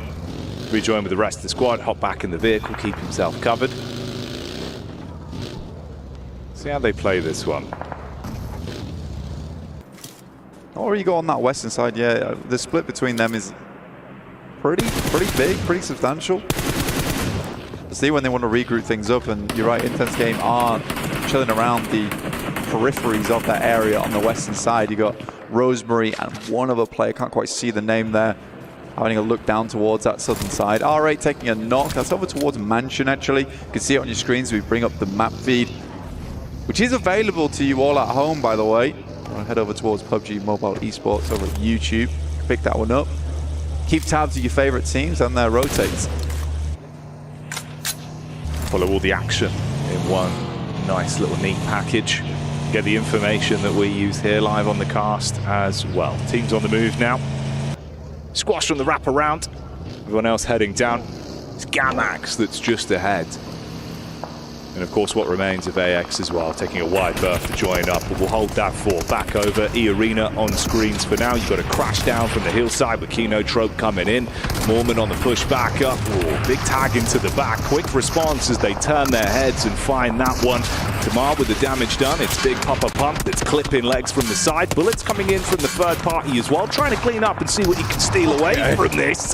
Had the smooth moves, but an instant shot back over. That's TT that are taking pot shots at it. That was a messy engagement, massively messy engagement, and a perfect opportunity for Thundertox as well, because this is around the center of the circle right now. Thundertox is able to clip two teams out at the same time. I mean, E-Arena's looking a little bit worse for wear here. King's not fully committing over towards it. Here's Alpha Gaming once again looking to ruin the day of the Falcons. That is a brave nade sent by Doc, and Reefus is just forced to handle it. Danger close, but the danger is Alpha Gaming, and it's their middle name right now. And just one man left, Narvalo. 4 nades in the backpack, casts out the first stone as he throws it over. Top from distance, trying to catch Reed from the side. If he does peek out to shut him down, nade could be on target, just short. Close though, Hovercraft comes in, delivering players up close. Come on, this nade's gonna go off right next to you. Do all too much damage to the Hovercraft just yet. Starts to smoke. Molotov sent through into the building. They don't have a read on his position just yet. More paranoid about the compound. I think he's down to his last 2 nades now as well. Yeah, that's all the stock he's got left. Cooking this right down towards the end. Last one's going to be prime. Sideline chip damage over. They don't want to run into this and throw away one player. Ooh, but Top will get the shot on the peak. That's what they were setting up for. Good watch from Top there. Holding in the background, has done that quite a few times there for Alpha Game when he's forced to pick up the pieces when the front line heads on in. But for Alpha Game, very, very important match for them, right? They want to climb that leaderboard up to 53 points on this match. Powers finding Ida from R8. And here's Intense Game. Pretty long range on this one. Long, broad, open spaces. Rosemary down as well. Alter Ego probably want to chill this one out. Yeah, I think that was the team name from the back line. So the splash damage knocked him back down into his last legs. They have the smoke to at least reset, block vision, see if they can try and cauterize this one a little bit. Obviously, Intense Game, we're looking to really backdoor into this quite some time ago. Gamax as well. They get thrown into the fight versus Alpha 7. We were setting up previously. Silence fires shots back over. Ooh, this is starting to look messy in the lobby blank. Yeah, not easy. With the circle, actually, hard shift down towards the southwest side, towards Farm as well, which is an uncomfortable area to play on the map. Alpha Game find themselves a prime position to play this one from after removing Falcons. But for Alter Ego, they've got Nongshan Red Force looking to rotate in from their northern side. If they can get rid of Intense Game, there's still going to be Waybo to deal with shortly afterwards. So we'll see how Alter Ego actually figures this one out. They're going to make a rotate off towards that eastern side, which is wild, by the way. They're going to go straight through Waybo. We'll see how this pans out. Intense Game takes that moment to regroup back down with Adrian on the south side of the map, and Alter Ego gets past. Meanwhile, you've got Squash's POV here as well inside of the compound. The only one that remains from Alpha 7. He was on a slight deviation from the rest of the squad as a solo. Casting nades back over right now onto the trio of R8. Alter Ego are still getting punished here. More players popping up in the elim feed as the knocks are coming back through, and they are absolutely sandwiched with squads. A lot of teams are struggling to make their way into this one. Fair few of our squads on the eastern side, and we're on board with one of them in R8. They try and rotate down. The remainders of AX move to the fields, just on the north side, pick up a compound to play inside of. This area of the map can hold quite a few teams, but I would say that Alpha Game currently have one of the stronger positions inside this compound. Plenty of sightlines to work with. They're not cut off on the windows. Gamax, obviously. They were the ones to kick off the fight between Alpha 7 and themselves. On the rotation path here, they go straight past Squash and down towards the crosshairs of R8 that are just trying to play towards the edge. They've got a vehicle close by to make their getaway. For Squash, it gets a whole lot more uncomfortable. Long-term rotate for him, and Power Gaming are ahead. They've got the next position to try and guard some of these teams as they make their way in. Origo after that A-limb from earlier as well did break triple digits. Up to 100 total. Still chasing that 111 for Thrives to pick themselves up first place here. They lost Daybot. Waybo just about caught him on his rotate down in towards farm. Yeah, this rotation's not going to go too well for Gamax. That vehicle is very close to exploding. Surprised Damar doesn't just go for the full send on the spray either. Couple shots back over. Optics of it doesn't look too great for him, so he'll try and tuck down. It's actually easy. That's what we're saying. It's power gaming that we're in a good position to try and guard all these teams as they make their move. Meanwhile, as that one goes a little bit quiet, we can show you back, of course, on the fight that kicked things off between Gamax and Alpha 7. This is what resulted in only Squash being the last remaining player. On his solo mission, he's at least found himself some safety inside of the zone for now. Ah, he's gone. All right. Yeah, for Chudo, some good nades over the top, honestly. I quite like that. Corona with some more over towards E-Arena. Somehow Gamax is able to get a little bit more done. Horra versus Ida now. Aaron steps up to the plate, nade over the top. We'll find Jiggle. This elimination feed is just popping up time and time again. Waybo taking shots over towards Nongshim. Yeah, the Red Force taking damage. More on the push-up. Close the gap between these two teams and make it uncomfortable for Ida. A lot of pins pulled on the nades, trying to get one right between the both of them. Spacing looks good on that. It's a clean tag. Sky gets blown over because of it. Oh shit, Red Force taking so much damage from the side as well. Trying to turn it around. You can see Tizzy there with the DBS. Back over onto Waybo. Yeah, Waybo's suffering, but they are making it work. But intense game, wrapped back up again from where Adrian was playing. He's looking to pick up the pieces that were left behind by Waybo. But Ida's doing a great job to hold this angle. Held out power, held out horror as well. Those nades to keep going through. You wonder how many more they've got left to work with. You can see Dark in here running with the level 1 vest, level 1 helmet. It is not ideal.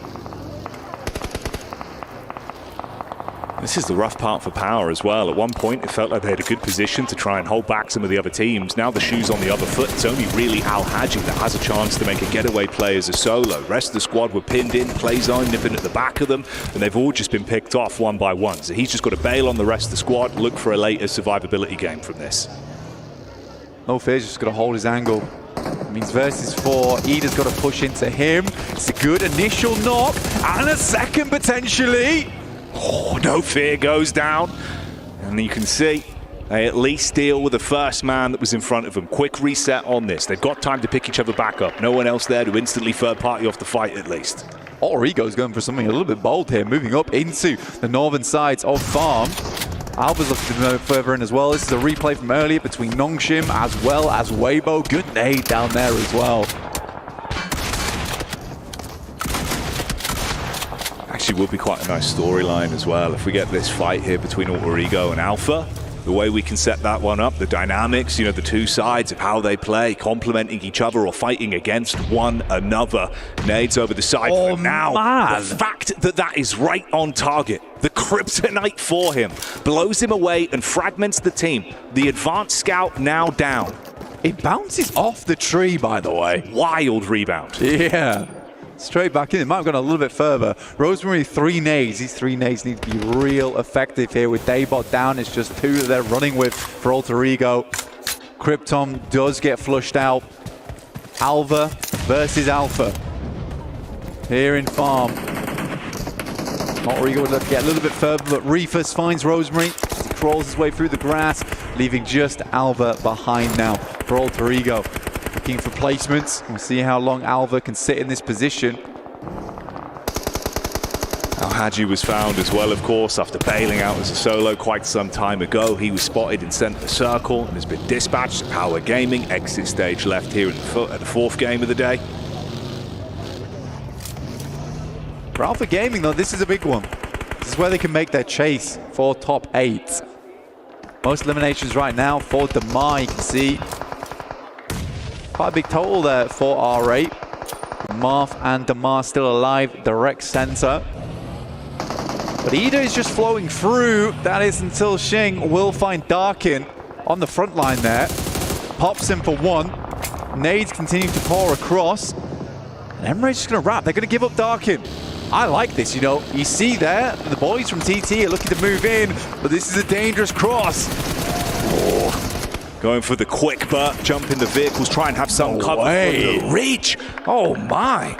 The Bison lets it load, but they're able to handle themselves on that one. Dispatch, R8 keep themselves in a good spot. And like you said, that Elim feed has not slowed down. Consistent bouts, it's constantly going. But with that, Ida makes it into top 8 over Nongshan Red Force, so they bounce them down into 9th here. Waybo moving up now into the smoke directly on top of Ida. You got he who moves in, but not for long. He is not him.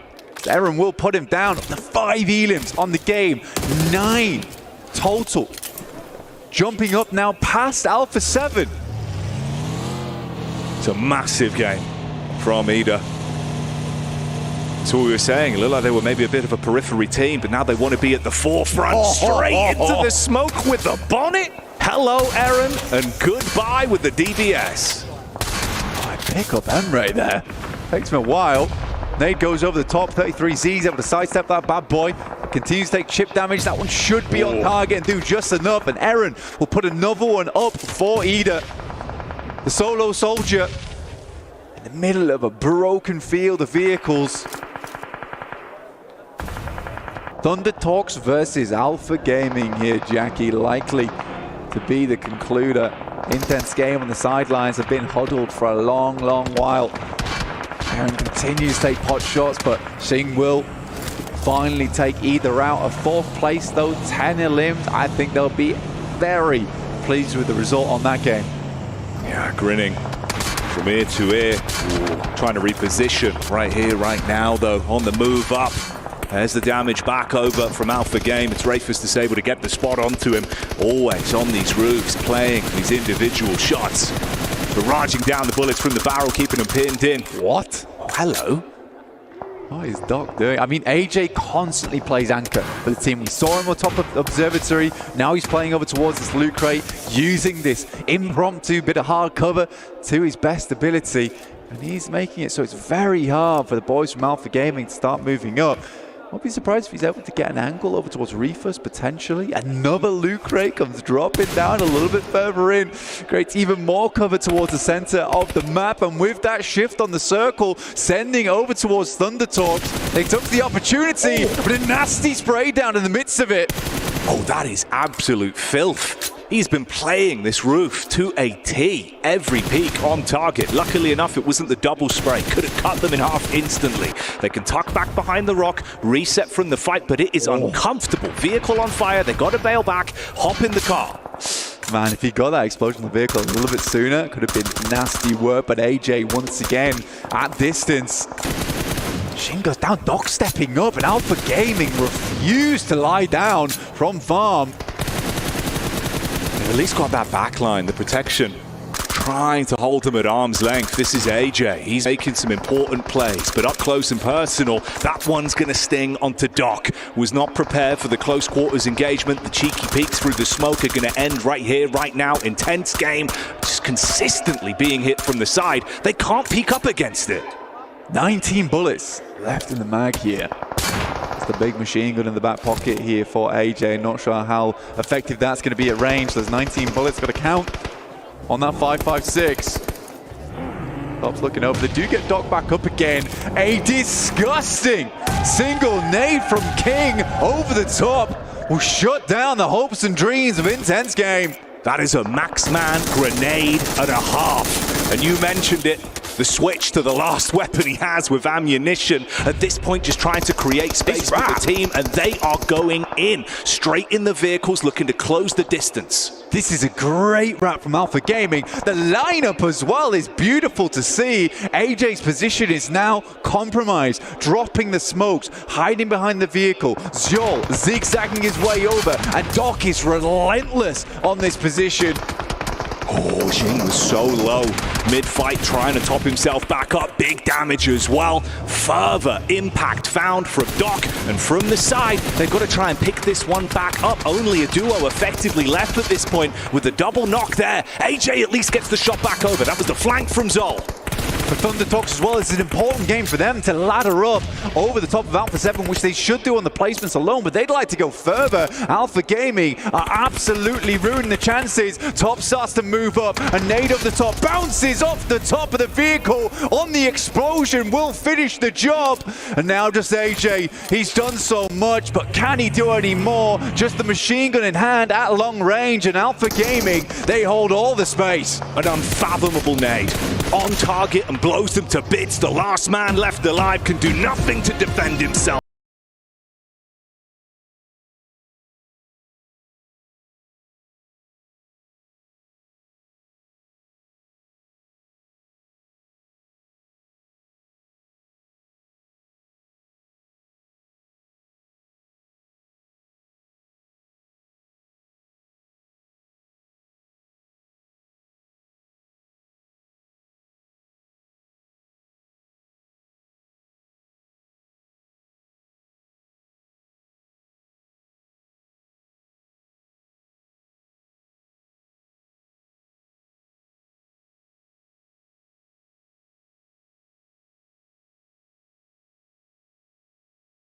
And it's a great point to steal a chicken dinner right now. Top here, the babysitter of the team, I would say, honestly. Tugging up the reins, tugging up the reins. But if you want more exciting action, you know all you got to do is stay tuned in. So we'll see you in a couple minutes' time for more from us.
Dear PUBG Mobile fans, we are delighted to invite you to the 2025 PUBG Mobile World Cup at the ESPORTS WORLD CUP in Riyadh, KSA. This exciting event will take place from July 25th to August 3rd at the Boulevard City.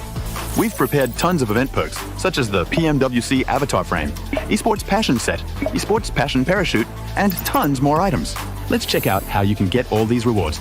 During the tournament, go to the Pandora event page via Lobby, Event Center, eSports to join the event. Mormon from SEA, Top from CSA, Pedrinho from the Americas, Silas from the EU, and Prestige from MENA will guide you through the 5 major parts of the event. They consist of tournament celebration, prediction rewards, eSports shop, themed outfit, and champion challenge. Join these activities to earn rewards and collect eSports tokens to redeem even more gifts in the eSports shop. The more eSports tokens you collect, the better rewards you'll get. You can get up to 2,870 eSports tokens from the prediction event. It takes place from July 23rd to August 5th and consists of 3 stages that coincide with the tournament: Group Stage, Survival Stage, and Grand Finals. During the Group Stage, get 20 eSports tokens by predicting the 8 teams you think will advance directly to the Grand Finals. Each correct prediction will grant you an additional 60 tokens. Make a total of 3, 6, and 8 correct predictions to get 300, 680, and 720 tokens, respectively. You'll get another chance during the survival stage to guess the other 8 teams that will make it to the grand finals. The rewards are the same as the group stage. During the grand finals, you must try and predict the ultimate champion.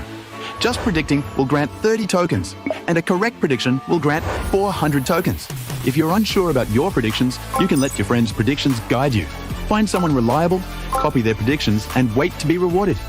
The 3 prediction rounds take place on July 27th, July 30th, and August 3rd at 10:45 UTC 0.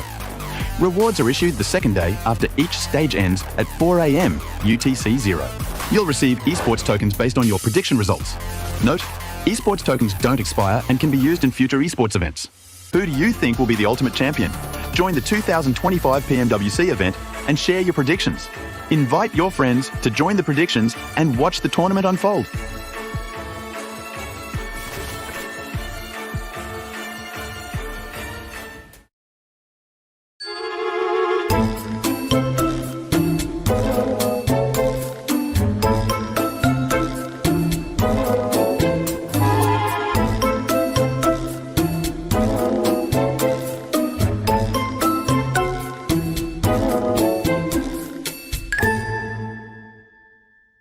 뛰어가자 형. 건아 너가 오른쪽 집 째줘. 기다려봐. 건아 밑으로 뛰어야 돼 왼쪽으로. 나 죽는다. 밑으로 네 집 뒤에 붙어있는 거 있나 확인해도 돼. 나이스.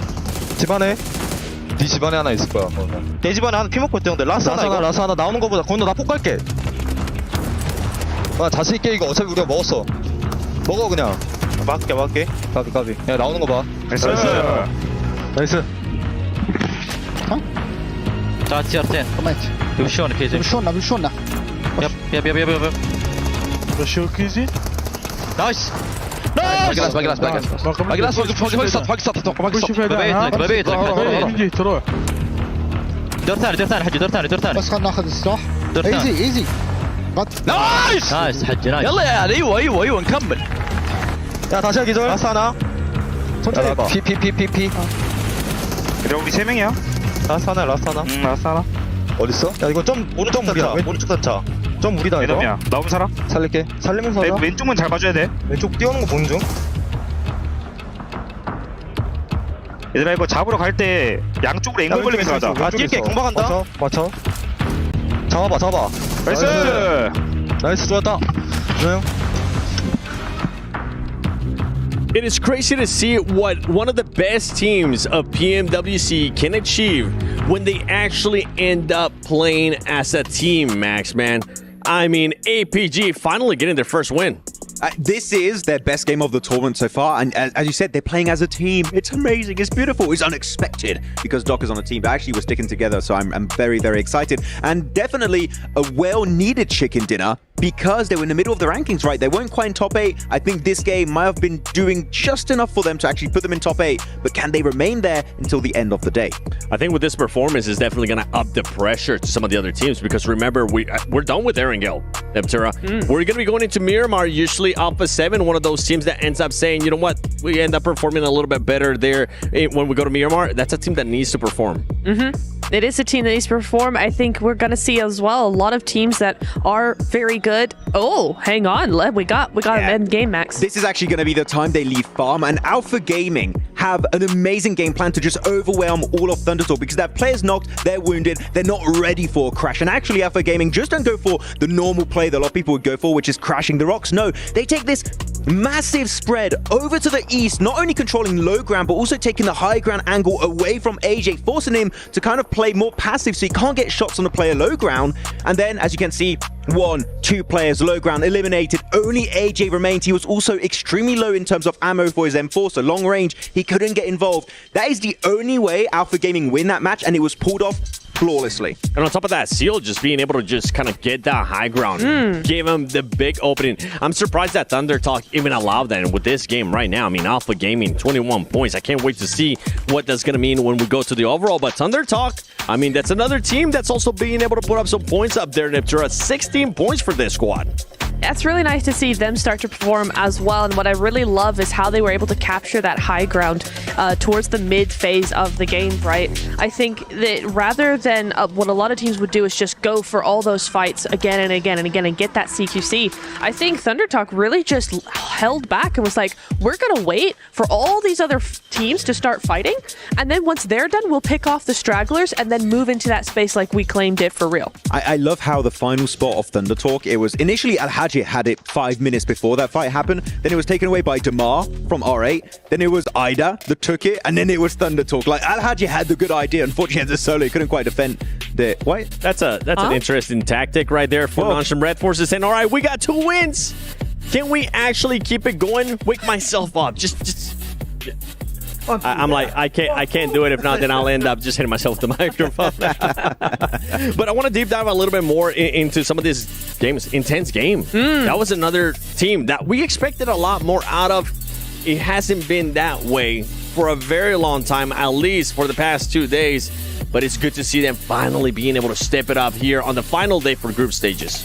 Yeah, especially I love the way that they played a very difficult zone, right? That zone was not easy for any of these teams.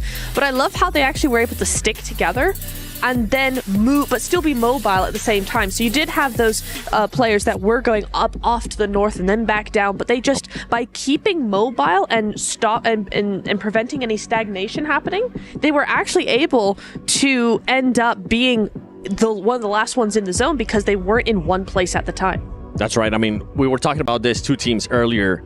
I want to take a look at a bit of a SMB head-to-head between Alpha 7 and APG, because now APG is in the hunt, and this is going to be the stats for today. See who is currently outperforming who, as well. I'm pretty sure we'll get a chance to see them there in a bit. But for Alpha 7, this has to be a massive, massive wake-up call, Max. This is the time for them to actually start reacting, and it has to happen in Miramar. If not, this could be the defending champions going to survival stage.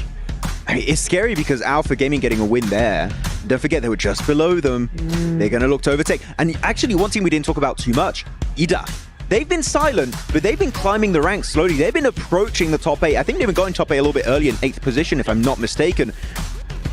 They have 2 teams overtake them out of the squads that are playing today. They're not in top 8. So they need to be careful. That's going to be their main threat, both IDA and Alpha Gaming. And for IDA, I'm actually happy with what I'm seeing out of this squad because they're being a little bit more aggressive. And not just a little bit more aggressive. They're being very aggressive, taking on fights with R8, taking on fights with Horra Esports as well. Yeah, I think the adjustment from yesterday to today has been huge for them. It's been really, really nice to see them be more aggressive, but not just aggressive with the CQC, just aggressive in general with the positions they're taking, with the rotations they're making. It's really nice. I do want to say just tiny nitpick criticism. They took too long on that fight with Horra, but at the end of the day, yeah, I really like what we're seeing from them.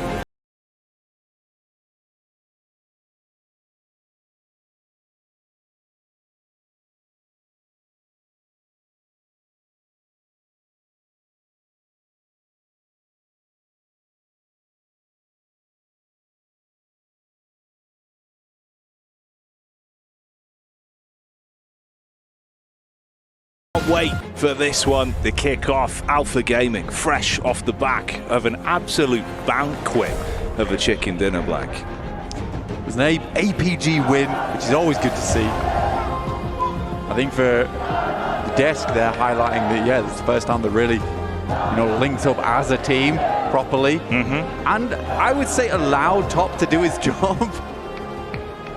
A lot of times they get away with themselves, but we're heading away over to the desert here on Miramar for our final 2 matches of the group stage. That's where that tagline reigns true. Who's going to beat the heat? Who will show up here? Seen some great showings from a good few collectives of our squads today, but things will change now in the last 2 games. All the players here, we saw some of them hyping themselves up. Everyone wasn't actually sat down with Ida for a second. I was worried where he'd gone. He just took a quick lap around the arena. Trying to keep himself in it. Yeah. Because they're doing well. 6th place right now. They would need a few teams to jump ahead of them. Alpha Gaming, Alpha 7, Nonchalant Red Force, Waybo. For Horra, I think that 51 points are a little far out at this point in time. If we're Eda's having the same kind of performance each time. Then again, you know, a 20-point game would shoot them up the rankings. But with the way Horra's performance has been today, it's not been a horror to watch, but it's not been great either.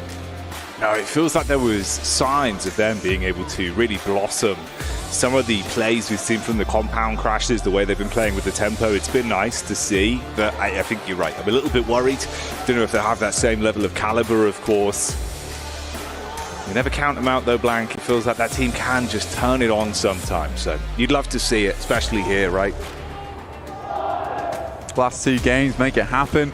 We get a Western shift on the circle over towards Team Falcons, who I think right now, 2 matches to go, they're not making it. Especially going down so early versus Alpha Gaming just on that crash. They look pretty weak at the moment. Weakened. No, it's a lackluster performance from the Falcons. Not really got off the ground just yet. Nongshim Red Force losing Benny early here. Engagement versus R8, and I think he is alone. No real room for anyone to assist on that one with the split, so R8 able to easily grab onto it with both hands. I think it was another knockback over into Kinotrope as well that was finished off there, as we saw Power Gaming and them landing quite close to one another. They took a clean elimination off the back of that. So already a couple of scraps breaking out. Zizzy tucked in, belly down on the ground, listening for the footsteps at least. I think your issue is the Nongshim Red Force losing a player early into Miramar, where it's a map that massively favors 4-man teams towards that end game. You're struggling now. You're 11th place. Those good games from earlier in the day, you'd set yourselves up nicely to get in towards that top 8, get that free ride through to the final, stamp your ticket. But it's all gone a little bit wrong. It's that replay, Al Hadji. He nearly did it. Stabbed in the eye. God, he was quick with it. Smooth moves on the blade. The Wicked Skengman was here, but Al Hadji deals with it. Not a fan, not a fan. So I'm backing up though, he's terrified. Yeah. I mean, you would be. Yeah. He was quick, he was chicaning with the blade. This fight's going to go on for a while though. The big difference maker right now is that R8's working with 4 players, 4 angles, compared to the 3 coming through from Nongshim Red Force. And I'd like to see them make it out of it alive, but it will be a tough task. R8 trying to get further up the rankings here and a little bit more money perhaps. Good pick. Yeah, I mean, nade through the window. They take the peek out. Good timing on the fight. You're able to reset as well. Med pack, so it's not going to be too bad for you. Complete health back in. Dives away as well, so he's quick on the reposition, so the Mark can't get the shot back over to capitalize off of it. Still got the nade in the back pocket. Looks like he's going to set himself up for that on the response. Cast it out with a little bounce. That's kind of cheeky. And he's jumping out of it. This is a big play from Doc C. Let's see if it actually works out, though. He is getting peppered. Somehow makes it back into the building. It wasn't for long, though. That was a bold maneuver, a brave play. You've got to give him props for the way he approached it, but unfortunately in the melee, it's not going too great. Response back from Zizzy with the big boy, letting the bullets rain through. And R8 trying to compose themselves off the back of this. Now the angle from the stairwell is going to be problematic. Trying to focus up on it. Good spray back over. And Tizzy can't get the clutch elim in to keep them in it. So Red Force go down. That's a big blow to Nongshim Red Force. Only 1 more game. Capitalize on those points now. Onto our final Miramar. Not looking good for them. And again, I have to stress, it was a great start from Nongshim Red Force earlier in the day. Korea, that was a fantastic opportunity for them, but not meant to be. Alpha Gaming with the 9th place now after that last match. A real big improvement. Boys from Power hunting down Kinotrope. Another one bites the dust there. Even Waybo as well, finding an opportunity to take some fights over. Doesn't really go the way they were hoping it would, though.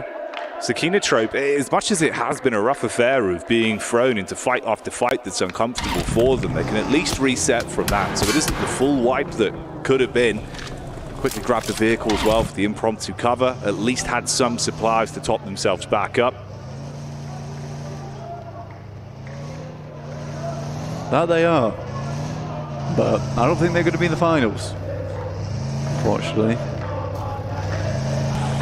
Alpha 7 on your screens. 10th place at the moment, 70 points. It's roughly around this barrier as well. It's real tight. It's real close at the moment. You know, 70 points up to 76. Very interchangeable right now between these 4 teams. Thundertalks overtake Ida. The chicken dinner advantage as well. They will go up 1 placement despite tying on that scoreline. Horra spots the rotate coming through from Alpha 7. This is dead center, right? They're trying to get up towards some high ground to work with. Horra currently has a big old split across Crater Fields and the ridgeline that sits over in that position. Those mountains are very, very nice to work with.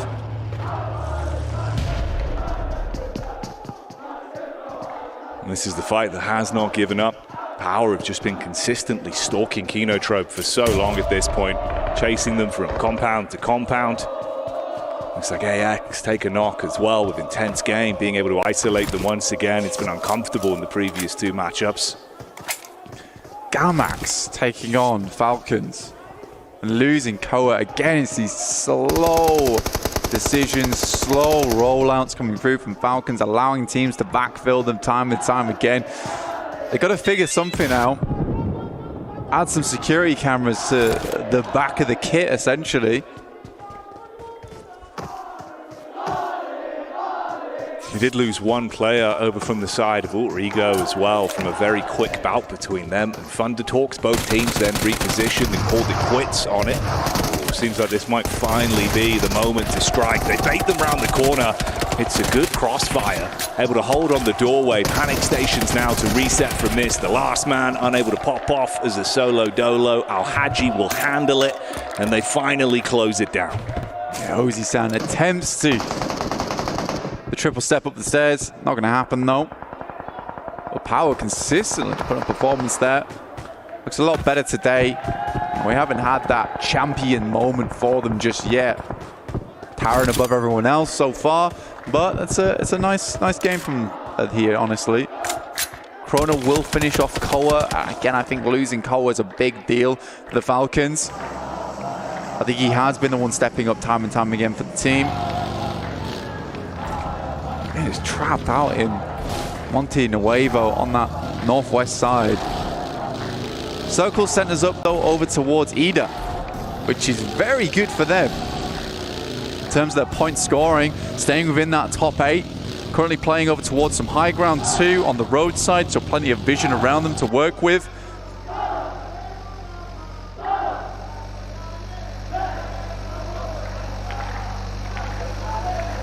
This was Thundertalks, of course, that backed off after their slight scrape they ran into with Alter Ego. Worked out far better for them. Been able to take extra time to loot it, wrap around the periphery of the zone and start to make a move for the late rotation down.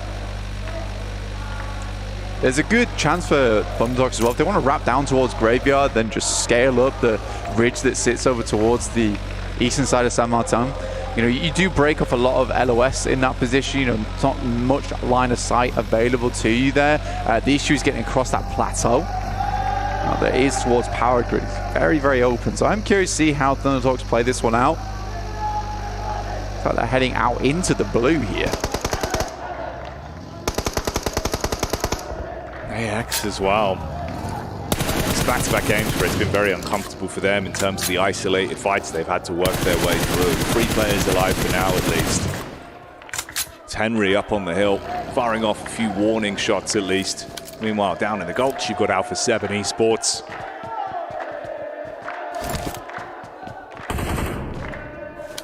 Alpha 7's not in a terrible spot, honestly. In these concretes, works well for them. They are surrounded by a lot of height, though. It's pretty terrifying looking up towards, but you know, keep them safe for a fair long time. And the vision is not terrible from this spot either. You can see as Mafioso's looking around, likely he'll spot anyone trying to move up towards them too early. Ida, on the other hand, playing this high ground, going to play pretty smart and slow with it. Creo wandering around the edge here, and Darkin just continues to just siphon off that info from the team that he knows is undoubtedly underneath him. He wasn't on island though, Jackie. That's the only thing. If he goes down, it will be hard to get the res off towards him. So he needs to be very careful. Pretty much just have his ears open and listen in. Yeah, it's that risk versus reward. Obviously, such a powerful angle if he's able to play it, and this is why bullets come across. Similar kind of story as well. I mean, you're so far out, so Revo's just going to get the full magazine dumped into it. Dispatched already, so he's hard gone. 3 players remain for Alpha 7. Of course, Darkin's position's compromised, but he can bail out now. You're more panicked about it. And if anyone wants to take the buggies up there, like, it's going to take a while, and it'll be pretty obvious when they're coming. Frida, it certainly is Vamos here.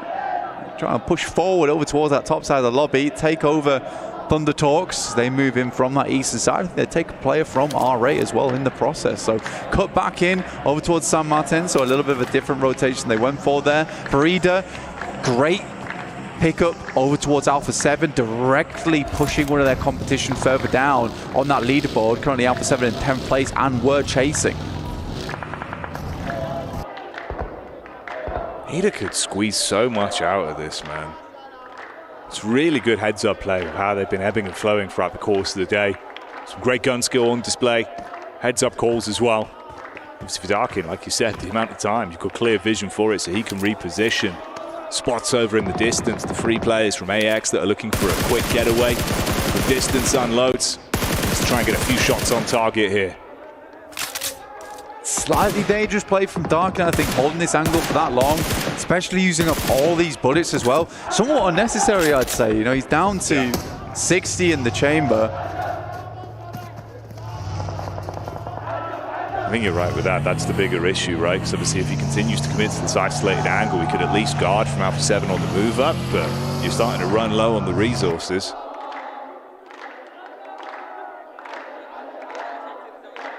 Solarigo. One player down. Playing around the warehouses on that eastern side. Not bad area to play around with either. AX just moved over towards them. You saw just then either taking shots. Again, pretty long range. Very unlikely they hit those shots anyway. Nice little bounce at the stairs though. Trying to rebound that one. Instant Molotov. I'll take those. It seemed like he was hoping to try and force them just into the vision of the nade from King as well that was setting up to support, but luckily enough, not close enough towards the stairwell. They're able to tuck in, keep themselves safe. Goes in to clear out the building now, sees the feet. Ooh, rebound off the wall. It's a lot of damage. Oh, the timing on it as well. As he pushes up, it's the reposition. So Demar just not ready for the instant dive in. Able to get it. That's the last of R8. Obviously, this was a rotate back out for Thunder Talk, specifically to hunt them down as well. So they get what they want. Can't tell if, you know, he left that nade and that Molotov on the stairs is like a bait. I try to get your boy to walk down the stairs and pick him up and then take the shots. I don't know how many players at this level are going to fall for that, but you know, try to lay out some candy. It's a fair theory.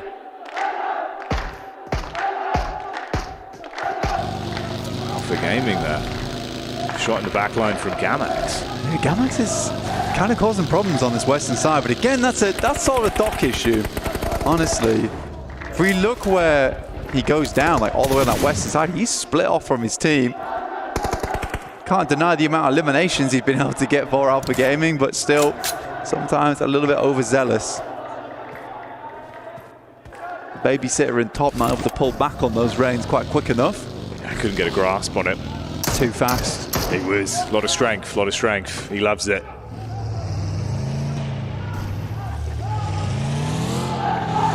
You know what? I think it's absolutely justified the sighting goes down there for Thunder Talks. I don't know why he was on that split all the way down towards that south side, especially when you know players are going to be wanting to rotate in through Picardo, through Power Grid. Sure, he provides information back, but probably could have just garnered that later whilst moving through those rocky outcrops on the east.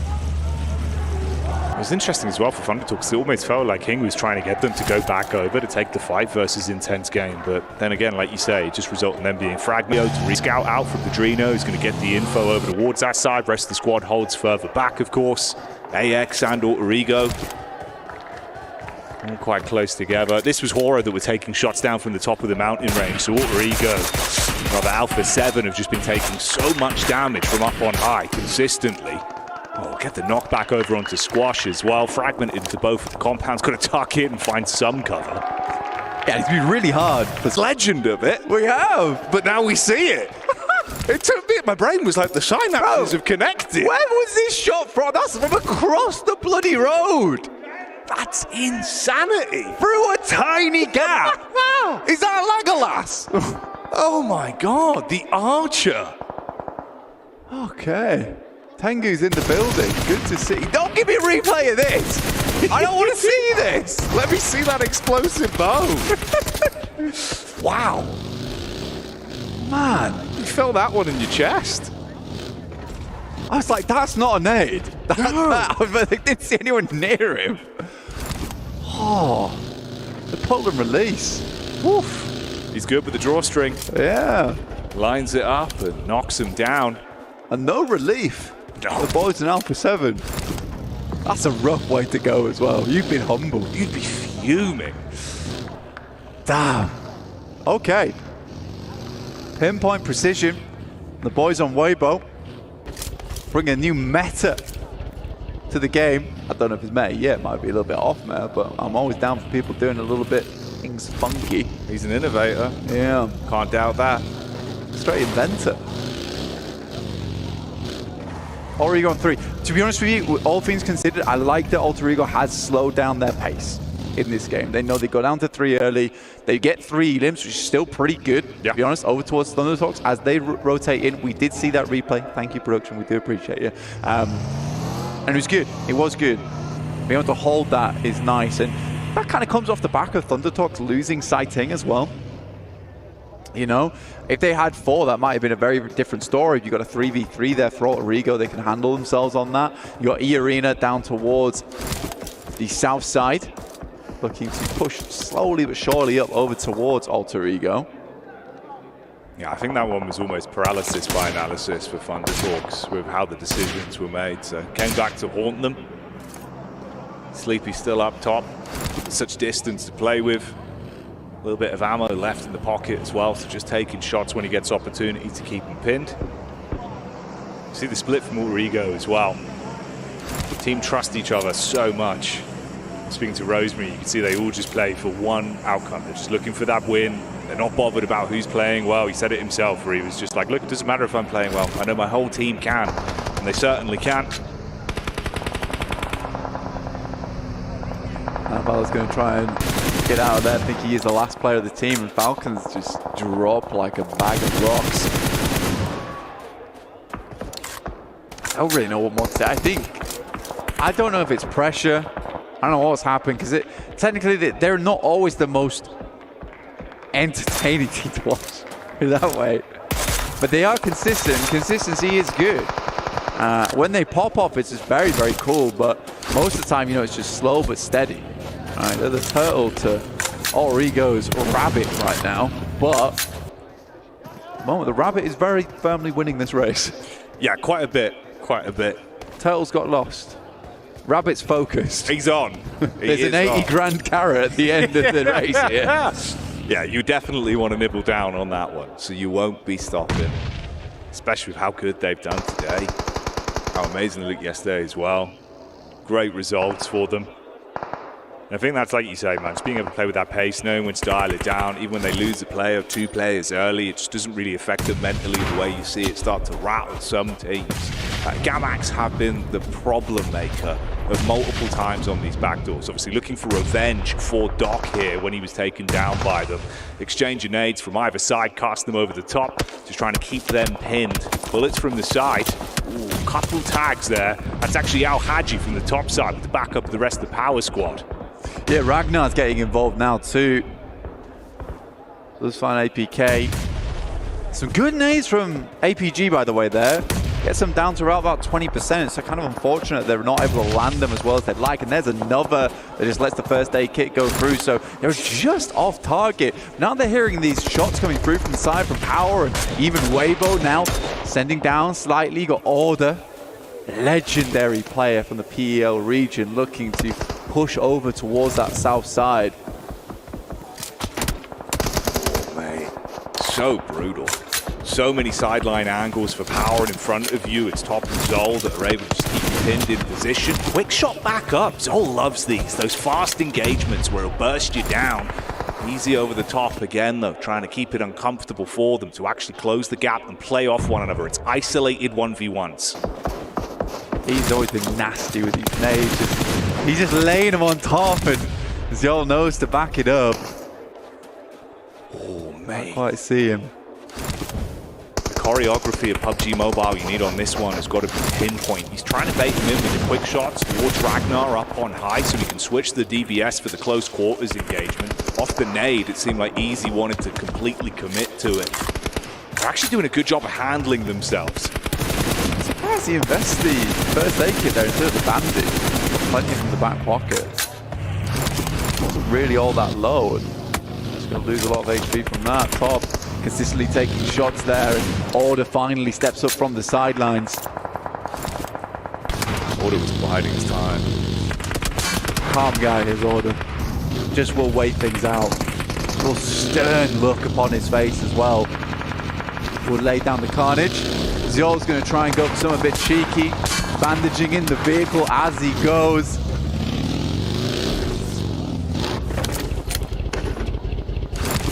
Gets himself at least into some safety for now. High ground round the ridges of the rock face. I guess that's why you don't want to use the bandages, so he can continue to use them in the vehicle. That would make sense to me. It's a fair point. Saves his life. It does. Multitasking. Unfortunately for him, I mean, the rest of the team gone. So looking for the back-to-back momentum carrier towards the end of today. That's not going to be there. We haven't seen Alter Ego for a little bit, but when they show up in style. Goodbye, Ida. That's how they go down. They've been able to play a relatively passive game on this one. I mean, only 2 elims as well, so Rosemary snatching that away pretty good. And you look at the difference there. 5 elims alone on him, 6 for the team overall. It's compounding, Blank. I mean, Alva sets him up on the tee, and like Happy Gilmore, it's Rosemary to take the shot. For Alter Ego, they've done enough, though. 107 points. They are really not far off that first place spot in this game now.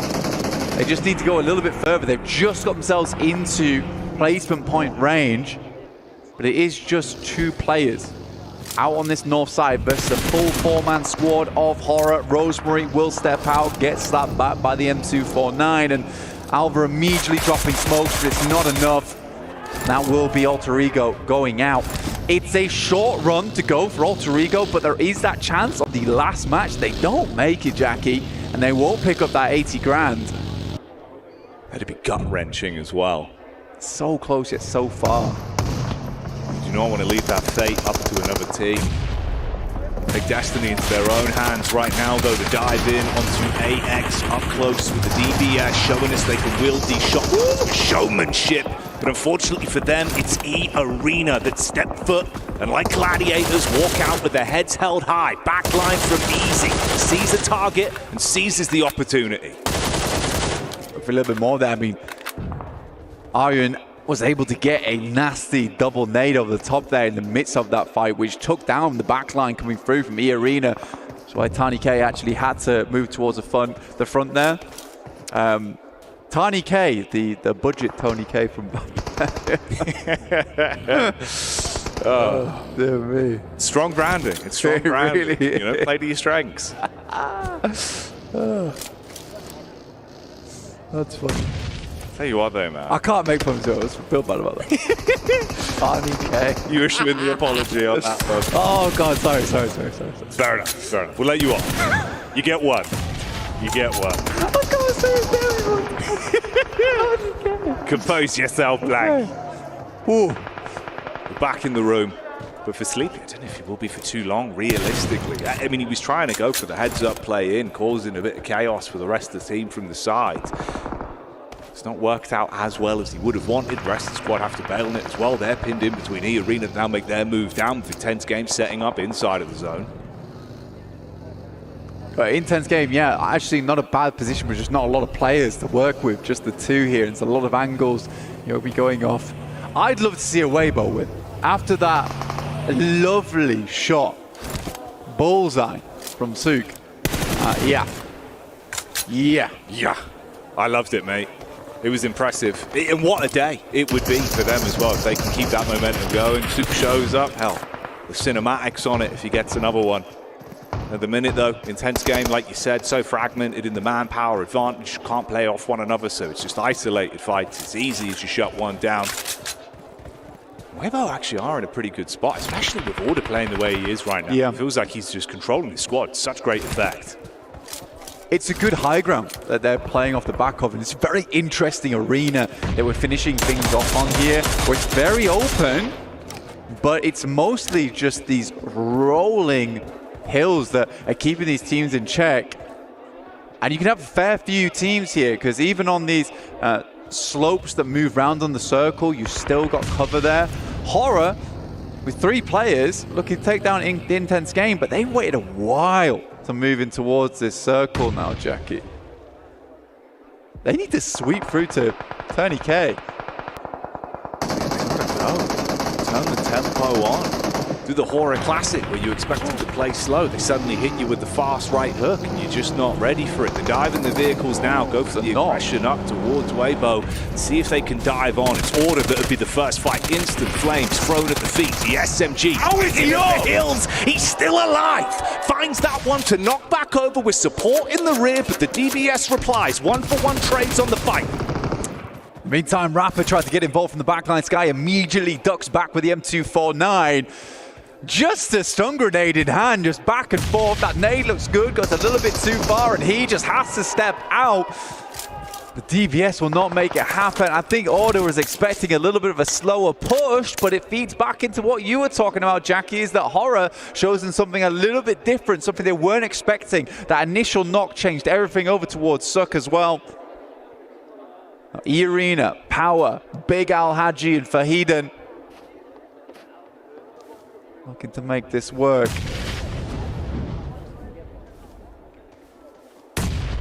Slower pace rolling over the battlefield now. That is until Power Gaming start to bring it back into their camp. Peek up from Easy. He's had some good shots. The damage distribution between all 4 players has been on point for the team. And they go for the opportunity to push up now, knowing they're fragmented. Close the gap. Easy with the scout protection in the back. See Arena losing out on so much here. Just trapped in with Mormon. No fear on the side. Power Esports, 77-point game on the hands here, right? Getting, well, not just from this one match, but getting the 22 points, getting, in fact, it'd be a 23 if they were to clear everyone out, which would be a massive result from them. Shoot them up big time on the table, give them a chance at that last game to get into that top 8, but just like that, Power loses tons. How have they given that one away on a platter? The push up into the 1v2, looking to play off one another, just couldn't commit to it. They go down, now left in a position where that big advantage you had, like you say, to clean house, make out like bandits, it gets harder now. And Horror thrive in these kind of positions as well. Sky and No Fear, they've had some great heads-up calls so far. Last circle. Right now, I'd say Power has more control over the circle. We'll see if they can get this done. A win is going to be enormous for them in terms of their point scoring, right? They go down here. Last game becomes hard. Ragnar starts things out nicely. Over towards Sky. A Grocer in the hand and No Fear. Another Molotov towards the backside. He's burning out, and it will be done. And Power, despite a little bit of a shakiness towards the end there, are able to clean it up. There might have been no fear from their opponents, but Power certainly lived up to their name. Kept it clean at the end, and that's what you'll remember. Walking away with a chicken dinner on that one. Absolute massive amount of points there. We'll see how far that does send them up the rankings. But Easy, calming the team down. You love to see this. Some teams, like we said before, especially now with one last game to go, building up that anticipation. The fact that if you let all of your energy and adrenaline spike too early, it could throw you off. Intense conversation between them. Trying to break down what went wrong and reset it. Sometimes just unpacking the bag and then going in fresh again. Little wink at the camera as well. You love to see it. Easy has always been a pretty good member of the team, honestly. When Al-Hanji did fall back a little bit, it was always Easy stepping up. But we're going to take a step back in the meantime, head over to a break, back with the desk, 7, Max and Netura real soon.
Dear PUBG Mobile fans, we are delighted to invite you to the 2025 PUBG Mobile World Cup at the ESPORTS WORLD CUP in Riyadh, KSA. This exciting event will take place from July 25th to August 3rd at the Boulevard City. We've prepared tons of event perks, such as the PMWC avatar frame, ESPORTS Passion set, ESPORTS Passion parachute, and tons more items. Let's check out how you can get all these rewards. During the tournament, go to the Pandora event page via Lobby, Event Center, Esports to join the event. Mormon from SEA, Top from CSA, Pedrinho from the Americas, Silas from the EU, and Prestige from MENA will guide you through the 5 major parts of the event. They consist of tournament celebration, prediction rewards, esports shop, themed outfit, and champion challenge. Join these activities to earn rewards and collect esports tokens to redeem even more gifts in the esports shop. The more esports tokens you collect, the better rewards you'll get. You can get up to 2,870 esports tokens from the prediction event. It takes place from July 23rd to August 5th and consists of 3 stages that coincide with the tournament: group stage, survival stage, and grand finals. During the group stage, get 20 esports tokens by predicting the 8 teams you think will advance directly to the grand finals. Each correct prediction will grant you an additional 60 tokens. Make a total of 3, 6, and 8 correct predictions to get 300, 680, and 720 tokens, respectively. You'll get another chance during the survival stage to guess the other 8 teams that will make it to the grand finals. The rewards are the same as the group stage. During the grand finals, you must try and predict the ultimate champion. Just predicting will grant 30 tokens, and a correct prediction will grant 400 tokens. If you're unsure about your predictions, you can let your friends' predictions guide you. Find someone reliable, copy their predictions, and wait to be rewarded. The 3 prediction rounds take place on July 27th, July 30th, and August 3rd at 10:45 UTC 0. Rewards are issued the second day after each stage ends at 4 AM UTC 0. You'll receive esports tokens based on your prediction results. Note, esports tokens don't expire and can be used in future esports events. Who do you think will be the ultimate champion? Join the 2025 PMWC event and share your predictions. Invite your friends to join the predictions and watch the tournament unfold.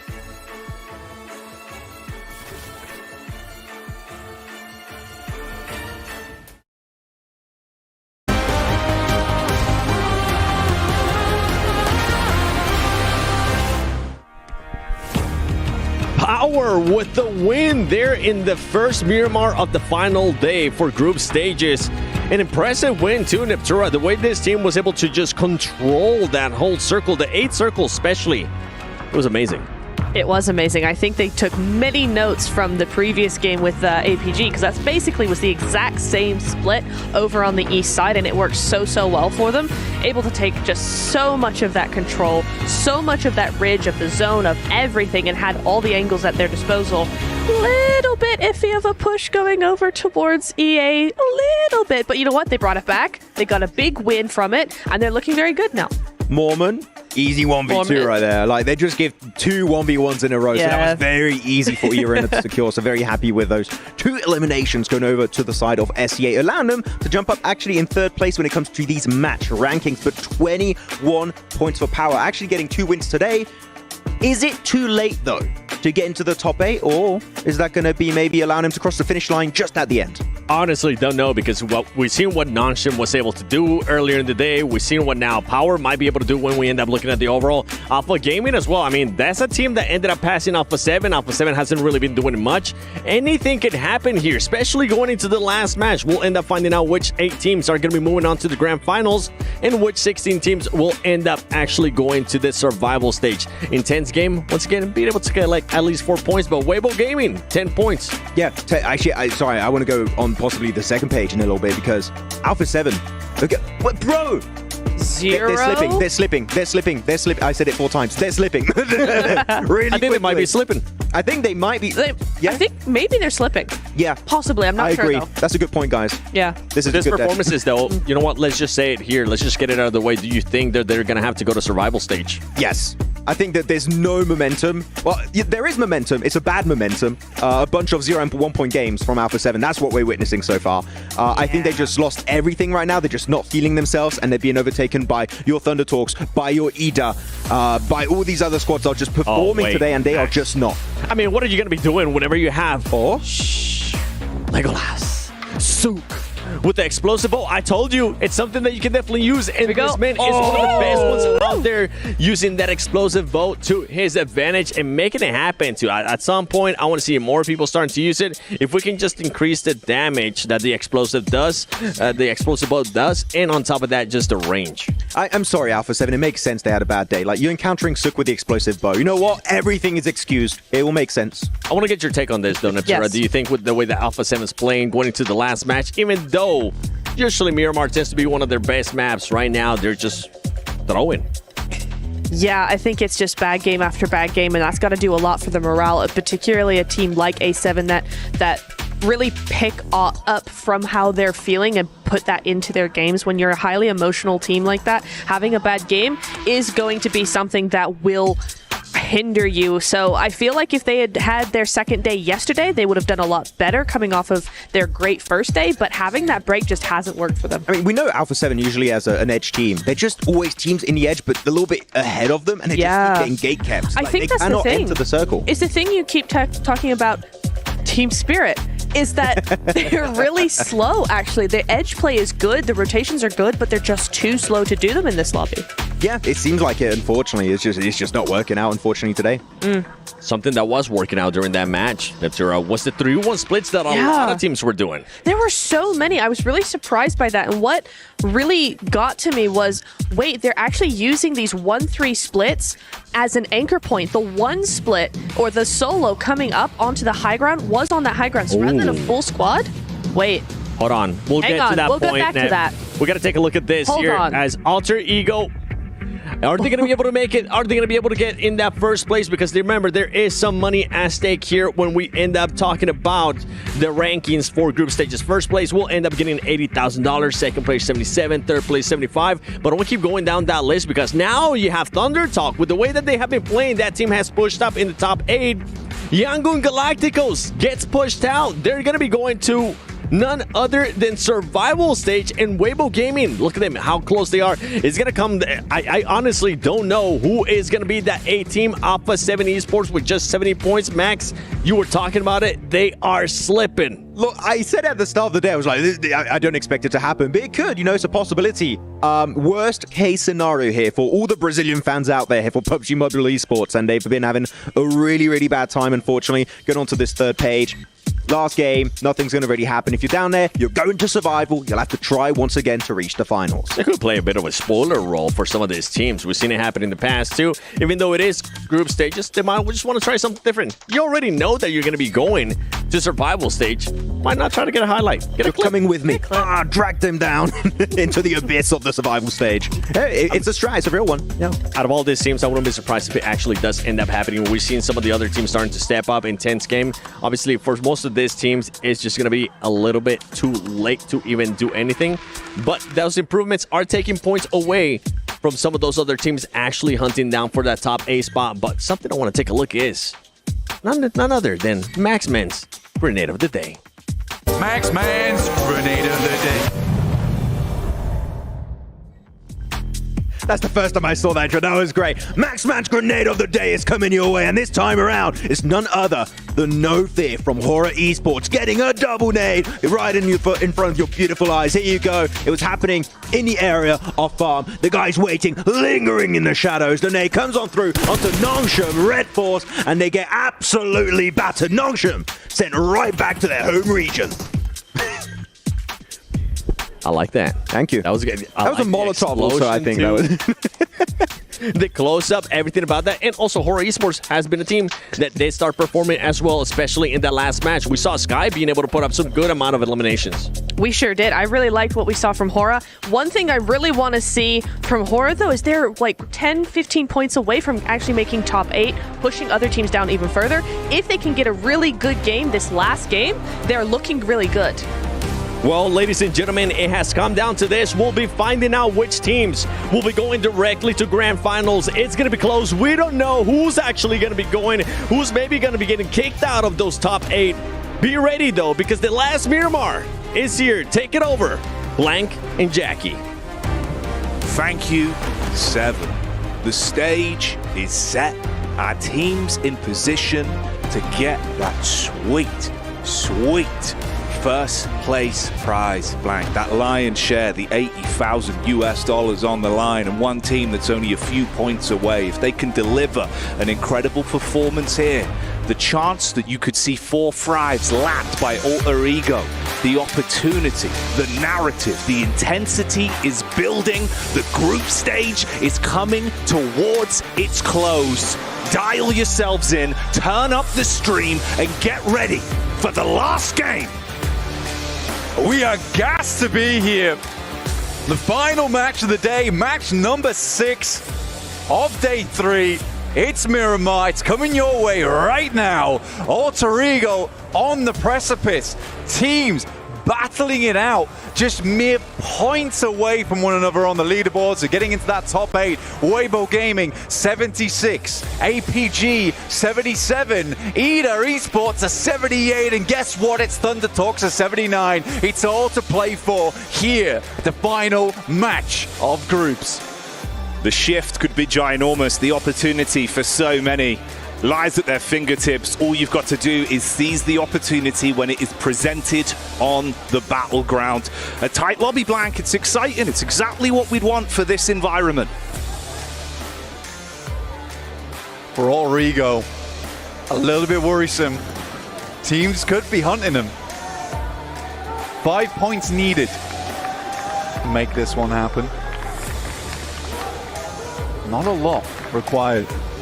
The devious lick of single-handedly targeting them just to steal that additional prize money, the rub salt in the wound, surely you don't take that risk. Surely not, right?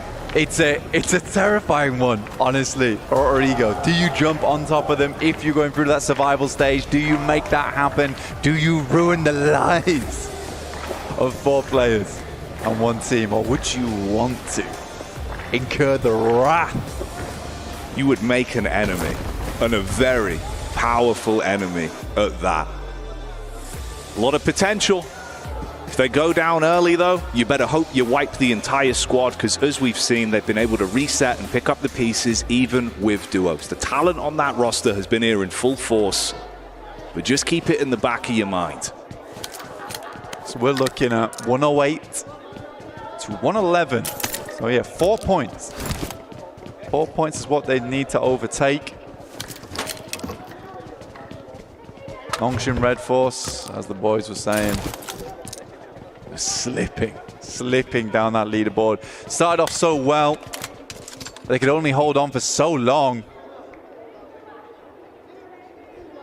Now we're in dire straits for them. For other teams up towards the top, 9th, 8th, 7th, 6th. All jostling for position here. For Alpha Gaming, where things, look pretty bad at the start of the day for them. They really have turned things around here. 77 points, just shy in towards that top 8. For Alpha 7, a bit more of a difficult task to jump up.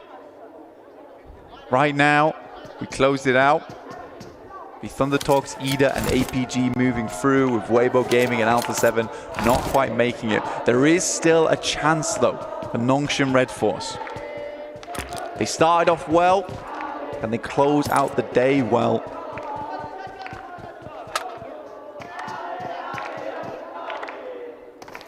Sam and R8 that are close together, but more than enough space to play around, so not instantly thrown into a bit of a hell in the cell matchup between the both of them.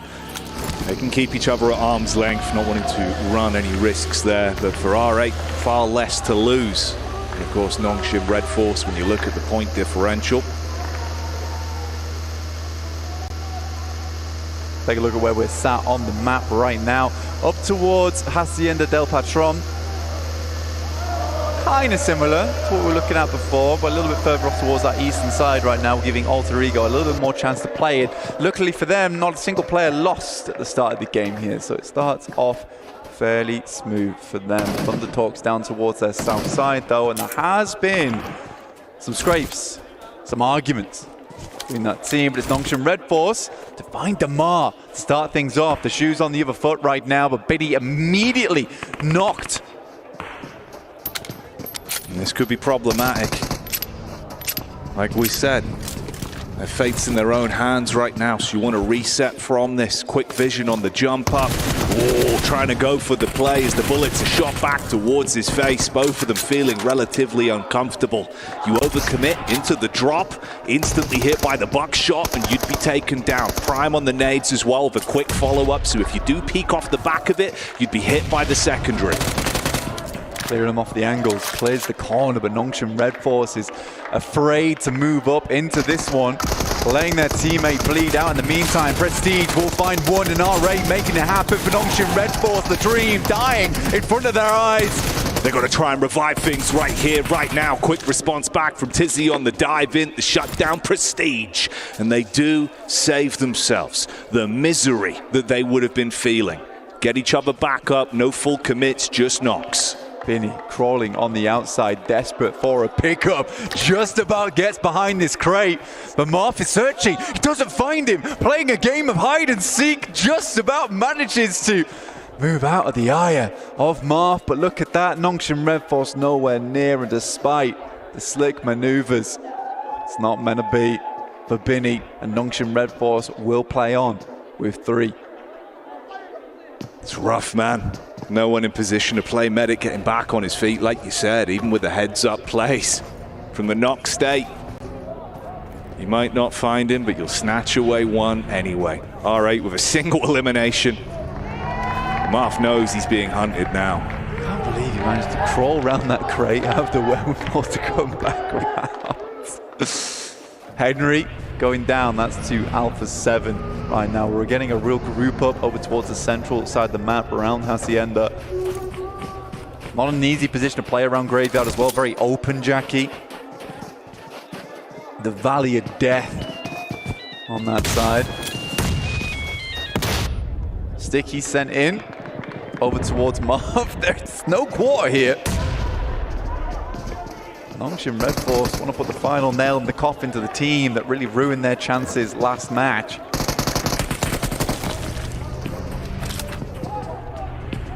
And for Marth, it's just more of a question of how can he handle himself under the pressure. Single molly in the back pocket. They come for the run up through the stairwell. He's got some area denial. Shotgun for close range too to respond with when push comes to shove. Doc C looking for the reposition over the top with the movement. Not quite making it happen though there. Stun grenades in. It's a good molly on the window. Master on the side, but it's not meant to be with a strong spray there. Laying down the bullets, and Marth's got nowhere to run to. R8 is now out. and we'll have no more games to play. I think light frustration there as well. Shots onto the loot crate at the end, so you can see losing that one player, it could come back to upset them. Showing a bit of the emotion.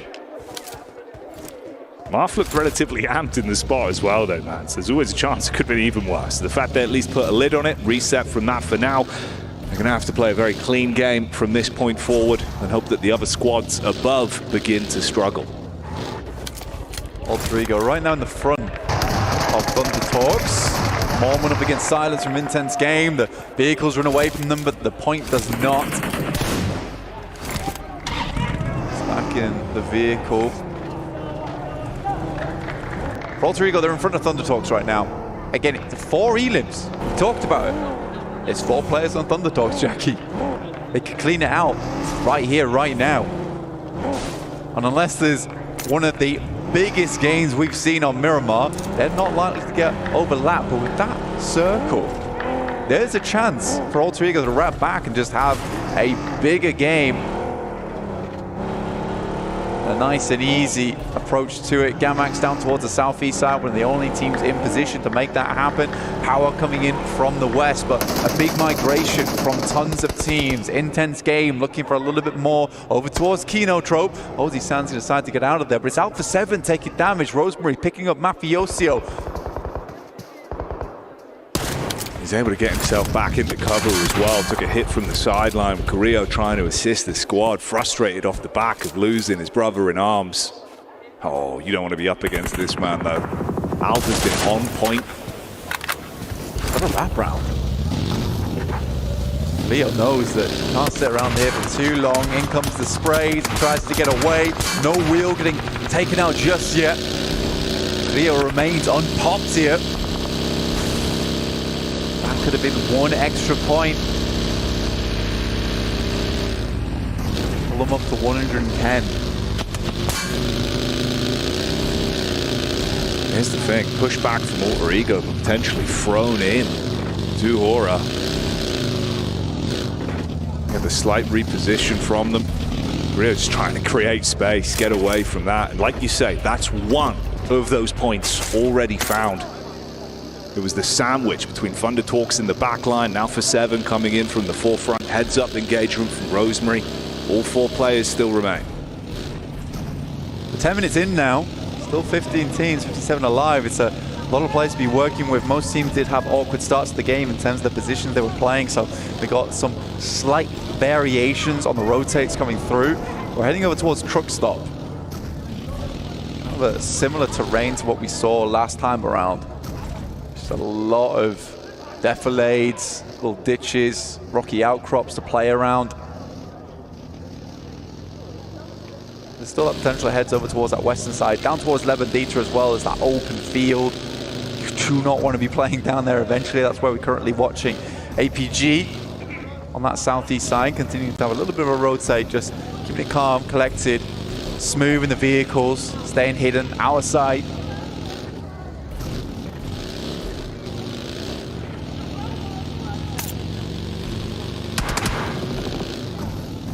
Ida taking a little bit of chip damage from the sideline there as they make their move up towards Alpha 7. AX just behind, and of course that last duo just coming in over the ridge side. It's a reposition with Nonjin Red Force coming down. Ida's not safe by any means, right? Look where they are on the map as well. Alpha 7 to their right, Nonjin Red Force off towards their left. They got AX in front of them, so Ida's got to make a quick wraparound. They could head over towards Graveyard quite comfortably, especially with this circle heading over towards the west, the east, and then coming back over towards that western side. Ida can be quite confident that a lot of teams have sent further out towards that east, and this western portion of the zone could be open. So they've got to make that quick rotate now. AX is also feeling the burn. Right, the time is ticking down, and they're heading over towards a similar compound. This is a big moment now for Ida. Gonna make the most of this when push comes to shove. See how that develops. Waybo as well in position. Meanwhile, more going the way of Alter Ego. It's back onto Alpha 7. And this is what we were talking about. 1 elim at a time. Building their way. up towards that lion's share of the prize money, but response back over. It's not entirely free. Damage onto Alpha. One player fragmented from the squad as well. Krypton up on high, trying to assist Moana further back. And Krypton actually went down there. And it's not a good player to have go down in this situation. I think for Krypton, maybe a little bit overzealous. You need to provide that information back to the team. And going down up on that hilltop, it's hard to get your buddy back up again. In the meantime, Horra starts to move over the top. Senses the nade, sees it go through. Rosemary now have another look to put it on target. This one looks fairly decent. Does half damage. Gonna look to do the rest of the work with the DBS. And that's it. 3 elims. Tucks himself back in. Looks to stay alive. Rosemary surviving for now. A critical position. They know how big this can be. They've almost completed the task they set out for inside of this lobby in the final game blank. See if they can finish the mission. Come home victorious. It might be a little bit of a lackluster game from them, but they've done what they needed to do. Yesterday was an absolute banger. Alva's finally going to try and rock up over towards Krypton, but he's finding it fairly difficult.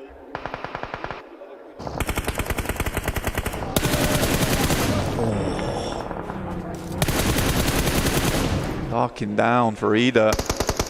Just Rita and Eren now. And this is the team that really wants to hold on to position. Waybo Gaming, the team chasing over towards Ida. This could be a great nade though, down towards them. Instantly orders backing it off, but they will lose Suck. Oh, quick peek up as well. Goes both ways though. You got protection in the rear, the shots over the side, keeping him back in so he can't commit to it fully. Fantastic work though, dropping Waybo down. I think that's it. That's it right there, over towards the arena. Alter Ego take first place and the 80 grand. Fourth Rise cannot catch up to them. Came into it knowing what they had to achieve. And with those 4 eliminations being found within the first 15 minutes, they guaranteed themselves that. It's just a matter of how far can they go now. They've shown us some stalwart gameplay consistently throughout the entire group stage. But they know their heads can lie easy at least from this point. For Waybo, 3 plays alive. Either just needs to live this one out. Eren has the angle over towards AJ. Sandwiched between 2 PEL teams. Eren not quite out of his depth though. He relishes in these moments of intensity. Longshin Red Force still going 4 elims now on the plate and looking to make that more. Hello? There's no way. Oh, mate! Surely not anymore. AJ with a drop down. See you later, Falcons. You would be furious. I looked away for a second. I saw Ralph pop up there as well. Nades flowing on down. More damage done. Koa on his last breath. Narvalo trying to do the work, but doing more damage to himself in the process. Panic stations. And he knocked his teammate as well. Oh! Took him out of the fight. Makes it uncomfortable if it wasn't already. And that was just Narvalo alone, tucking in to try and stay alive. Ida, it might not be perfect in the battle of attrition, but 2 players could still make a world of difference for them. The most they could squeeze out of this, see if they can keep on going. Alpha 7 have made enemies in Alter Ego, and they are still finding knocks and elims from that. What an odd final match this is. Looking like my hotel room, because it is messy right now. Falcons with just Narvalo up, still kicking. Rita having a wander. Jumps off to the side. Now they have information on. Eren's going to look to back him up. Back behind safe, solid concrete. Such awkward sight lines as well, so the fact he's revealed himself, it works out better for them. Meanwhile, down towards the bottom side, compound between the two of them. It's Nongshing Red Force, of course, went down to 3 players early. They're going to try and build some points from this one, but they're not being given any blessings whatsoever. Doxy in a world of hurt. Tizzy down, no opportunity to pick him back up. You got the split from Kinotrope, Nade being primed as well. Tucks himself inside of the building with the smoke. Mark commits onto that one to completely remove him. For Nongshim Red Force, I think that this might just be game for them. Not making it to that top 8 really does suck after today had been so good for them. Depends if Doxy can pull something magical out the bag. Horra, Sky finding a shot over towards Alva, but for Alter Ego, do they even care at this point? I do not think so. Their main quest in this lobby is completed. It's all just about the side objectives for them. And for Gamax, completing onto this one, of course, like you said, it 100% guarantees there's no opportunity for enough points to be accrued for Nongshim Red Force. Doxy just trapped on his lonesome. As they push up close, he's got the DBS prime for the entryway on the door. For the reigning champions, Alpha 7, they're out, they're done. 70 points was their mark, and they will be going through the survival stage. Have to show some more heat over there because not joining the 8 others over towards that finals. It's Waybo Gaming, Nongshim Red Force, which honestly at this point in time, the chance is looking very slim at them making into that top 8. But Waybo chasing over towards APG.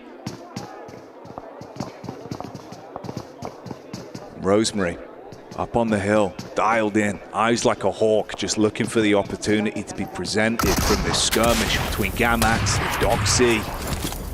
Fires out the bait shot, tucks back in for the close pre-nade. He's still got a couple to work with, but from the side, it's Narvalo, the Falcons solo. Nongshim Red Force down and out, so just one chance now for Waybo. Realistically here, Power could go for something absolutely marvelous. Over the back-to-back on both Miramars and send themselves up the tables, but unlikely. Teams we're looking at now, pretty much Waybo, APG, Ida, and Thunder Talks. Thunder Talks leaving this game at 79 points with just one player remaining in Xing over towards that northeast side. Gamax on the back up, trying to play off one another. Rosemary on the move. He's got to be swift about this. Boundless bullets being fired his way. Somehow still dodging from them, being able to stay alive. Heart-pounding. He's down. APG versus Power. This is a big one. Power looking to cut them short here. Open up a path up towards the top 8 already. One down in the front lines. Yol's able to find easy. They are not making this one easy for Power. And Gamax again constantly chiming in on these important engagements. Yeah, there's no breaks. Everyone just throwing themselves into the fight right now, making it uncomfortable for these teams. Oh man. Bullets from the side. Top gets the shot onto Ragnar. Power, if they wanted an opportunity, it is getting ripped away from them. And of course, who else but Alpha? They're the ones to commit to it. Good work from Zol. Top assists as well. Squad still alive. A huge moment for them. Power going down. They don't have the opportunity for that back-to-back. They tried to take it to the Alphas. It was not meant to be. And it is now coming down to it. Just one realistic slot available. Waybo in a marvelous position. Central, 3 players. 33Z, he, Order, all looking to head through to that finals. Stamp their ticket alongside with Thunder Talks would be a massive result for the region.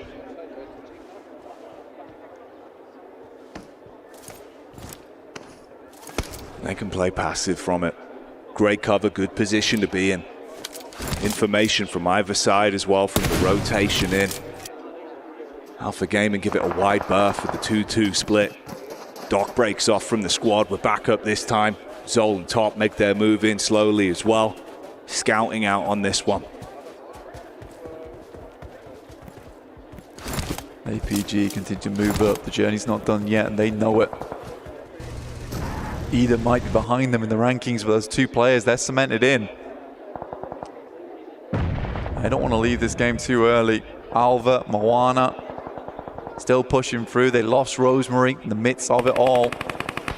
Narvalo steps up for nade. It's a long one, but it is order to finish the business, and that's more points accrued for them. Gamax Chudo making the long run. Orders pretty much on target, but bullets zipping past his head. They're able to get in towards the ditch there. Very nadeable. Devotees close to it. Into the shallows. Here you go. This is why they split up. As soon as they catch whiff of potential for the elims, they start to dive in. Wave goodbye to Thunder Talks, and Alpha look to claim more from this. You are trapped in position. The nade is enough, blows them up. One goes down. Moana from the side falls as well. Alter Ego lose a player. Horra with opportunity to strike back and slow down Alpha. She's always the response. Losing top though does feel rough here for them, but they will finish off Horra. Alpha Gaming just looking to put more points up on the board. It's been a big run for them today.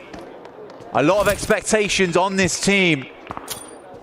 Quite literally a mythical roster, this one.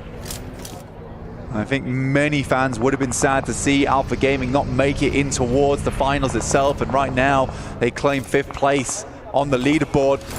Chudo goes down, they continue to rack up those points.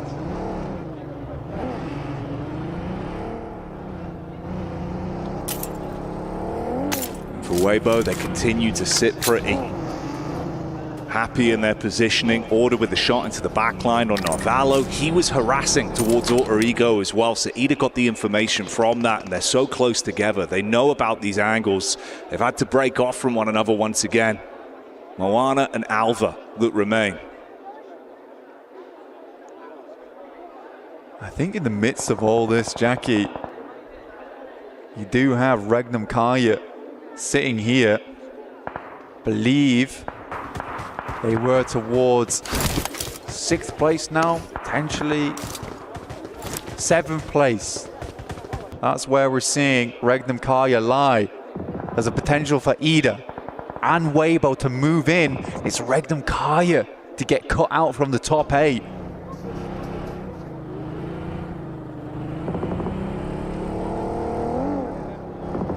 And for Gamax, of course, hunkered down for so long, no real room to move. It's the split from AX that would find them on the push-up. Everyone taking their time, knowing the points are pivotal. It's 2 points for Ida. That's all they need. They need 2 more points here. Eren standing up versus Alter Ego, has the nade in hand. They can just get over Regnum Kaya. It would secure them in their position. Moana goes down. Rita will find him. They're up to 3 now. They just want to hit that 7th place. And then even if Waybo does get this massive game, Ida is still in. An up-and-coming Turkish team taking out one of the Turkish Titans will be a storyline and a half. They're looking good for it right now. Smart plays, but look at this. The dive in, intense game, looking to turn up the heat, but the response back is critically clean. Instantly engages with the shotgun from the side, down 2. You got the nades running in from the top. 1. He just needs to get it on target, and that's enough. That should push them over into 7th. There it is. Anita just about make it. They hung on over towards the concrete and the girders. And they were solid as steel in that position for such a long time as just a 2. Doc steps out a little bit too far, and Order will lay down the gavel. This is his courtroom, and he is claiming respect again and again with the stabs in the back. He has been so smooth. The aim on point, the gun skill being shown. Quick setup off the info from his team as well. They get the read back over. It's the late push up from the solo from Gamax, trapped in position. Nades from either side. Just a couple more points here for them. 33Z will find Arthur, dropping up to 5 elims. I think they've made it on placement points alone. I think that is Regnum Kaya now out. 9th place. Waybo making it in off the back of this. A real fortification in both mind and spirit to get through join Thunder Talks in that finals. What a result for PEL. An intense game. They thought they were going to crash in, rip away the dreams from Ida. It did not go that way. They were the Sandman on that one, and you're put to sleep from the sidelines of AX. Living on borrowed time in this one, but from the setup and consistency we have seen, it's Waybo that are looking to close it. Order has been popping off. Last two squads remain free on either side. I mean, Waybo will get a good chunk of change off the back of this one as well. If they can finish this out, it will be a nice result for the special invite in AX as well if they're able to finish off with a chicken dinner. And again, we talked about this team starting slow on day one, coming into day three and feeling a little bit sluggish as well. Finishing off on a chicken dinner will reignite that team. Give them the motivation, that little bit of inspiration to play on in that survivals. Find success. You're going to take it into your own hands now, though. Show us what you're made of. Ooh! Nitro down into the back line. The blow on Order hits heavy. Ordnance in front of him as well as trying to reposition on the knock. You're able to peek in from the side, convert onto that one fully. So the pressure starting to build now for Waybo. AX in a good spot on the push-up. 33Z. E up to the plate. Devo T on this sideline. This off angle has been absolutely sublime. Running out of bullets. The resources running low. S12K in the hands, just spraying it at range and makes it happen. The shells hit eventually, but he is down. And somebody's got to stand up. Got the wrap in from the side as well. 33Z, last man in a position to try and snatch this away and take it home for Waybo off the back of what's been a big game from them, but it's a 1v2. Would need to be a clutch. No opportunity to play off. He's out of position, tuck in behind the car, bullets around the corner. He gets one. The DBS rattles off on the edge. He's trying to straight into this as well. The drop down below the car. He's ready for it on the peak, and it's a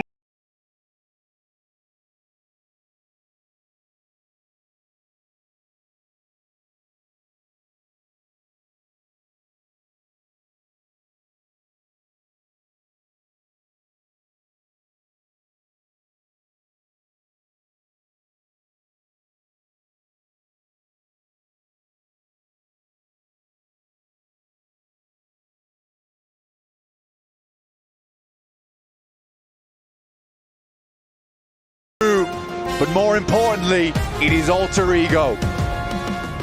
A ridiculous fare. You're going into that one thinking the difference of a few eliminations, 8 grand on the line for it. They make it work. Not a full start.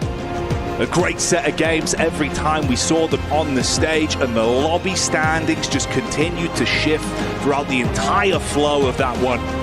So close in the groupings going into it, but as the dust settles, we know how things are looking. The squad's going to survival, and the teams that get a watch on, waiting, knowing they've achieved victory for themselves.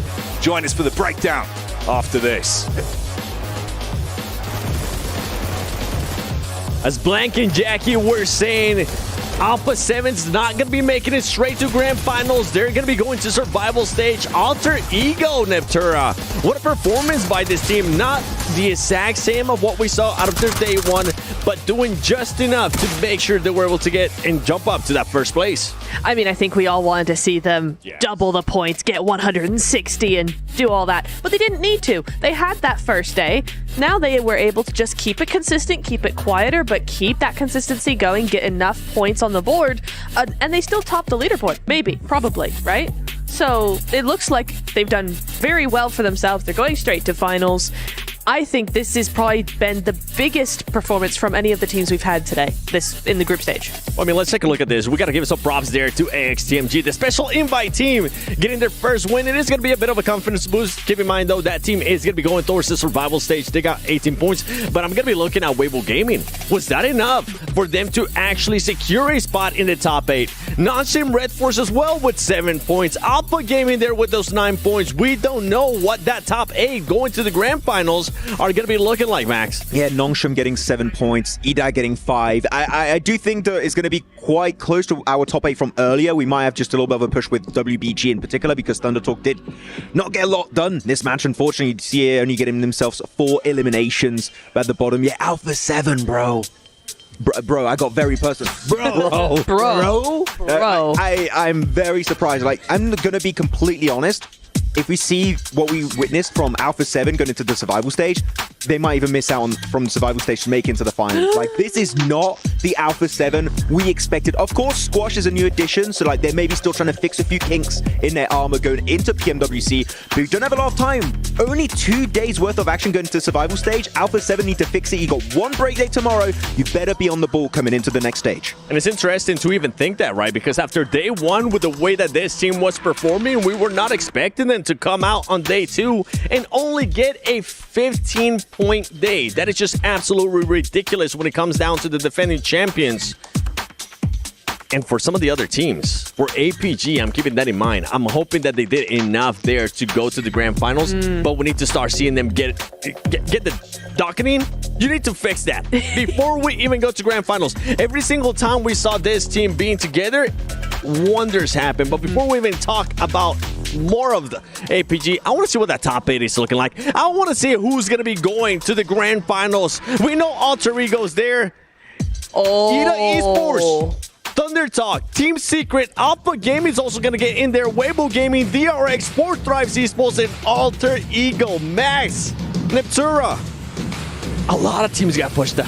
I want to see how close it is, actually. Hang on. 3rd and 4th, tied. 5th and 6th, tied. 7th and 8th, tied. All with what? 6-point difference? Wait, do we have a tie on 83 points with 9th place? Now that would be wild. Rough. We'll see who's going to be down there. DRX maintaining a 3rd place. Oh, Raynham Karya, 81 points. Nongshim, even with the 2 wins today, didn't do enough. It was just not enough. They slowed down way too much after those 2 wins, Nep. They did. Those last 2 games just weren't really in the cards for them. I saw them playing well. They were trying to play the exact same way, but I think maybe they were trying to play an Erangel on a Miramar where all the other teams had a specific Miramar strategy. That's kind of what it felt like to me. So, yeah, you definitely had that thing where they just kind of slowed down. Max, another team that was able to get 2 wins today, Power Esports. You were wondering earlier, is that going to be enough? Is it a little bit too late? That turns out to be the case. Yeah, they didn't make it. Quite unfortunate for them. I mean, very good step up. I especially like their 3-1 splits they were doing on Miramar and their 1 chicken dinner a little bit earlier on in the day. That was very well executed for them, so hopefully they can maintain that kind of composure in the matches going into the survival stage. So the last page here. Now, these are the teams we need to see a big step up going into survival, and one team we just need to highlight. It has to be Team Falcons.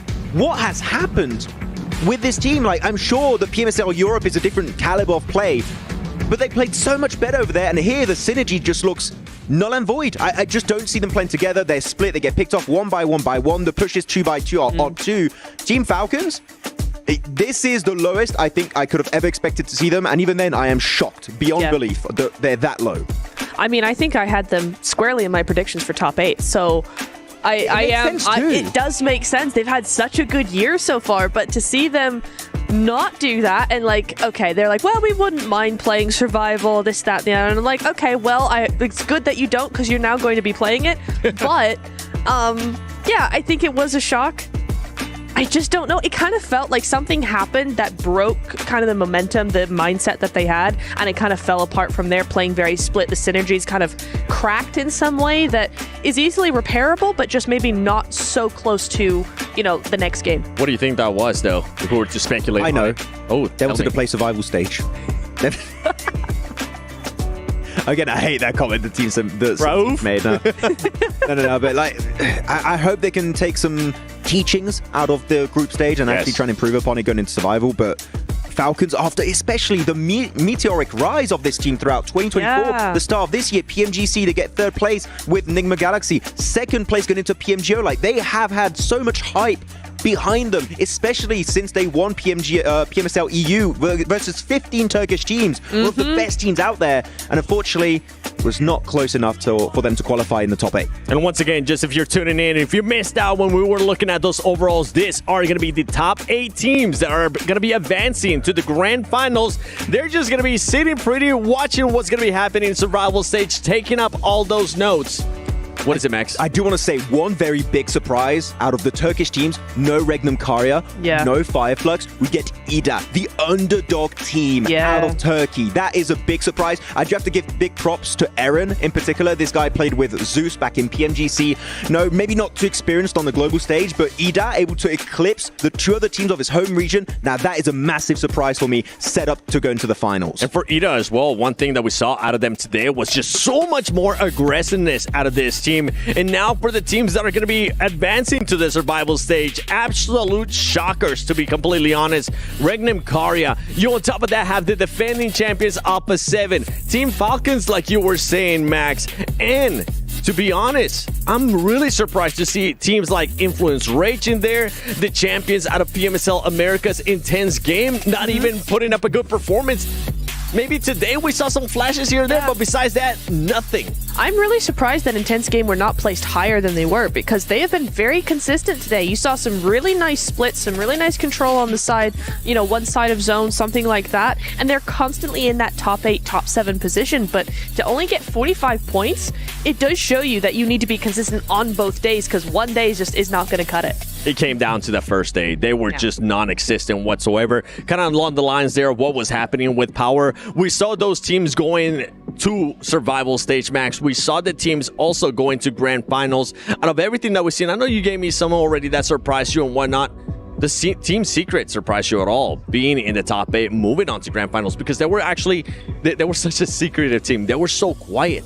It was enough to make it to the finals. So, like, big props. They played using the rule sets and turning them into their favor, which is a very smart strat. You know, you secure your spot early on. GG, well played.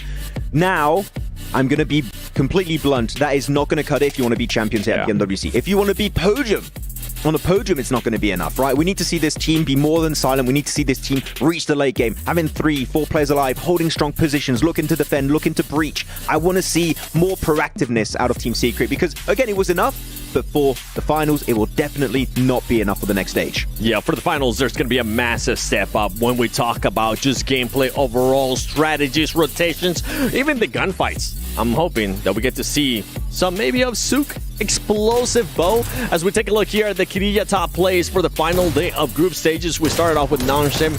I mean, Nanshim just gave us so much hope there in Neptura throughout the day, and then just fell down slow.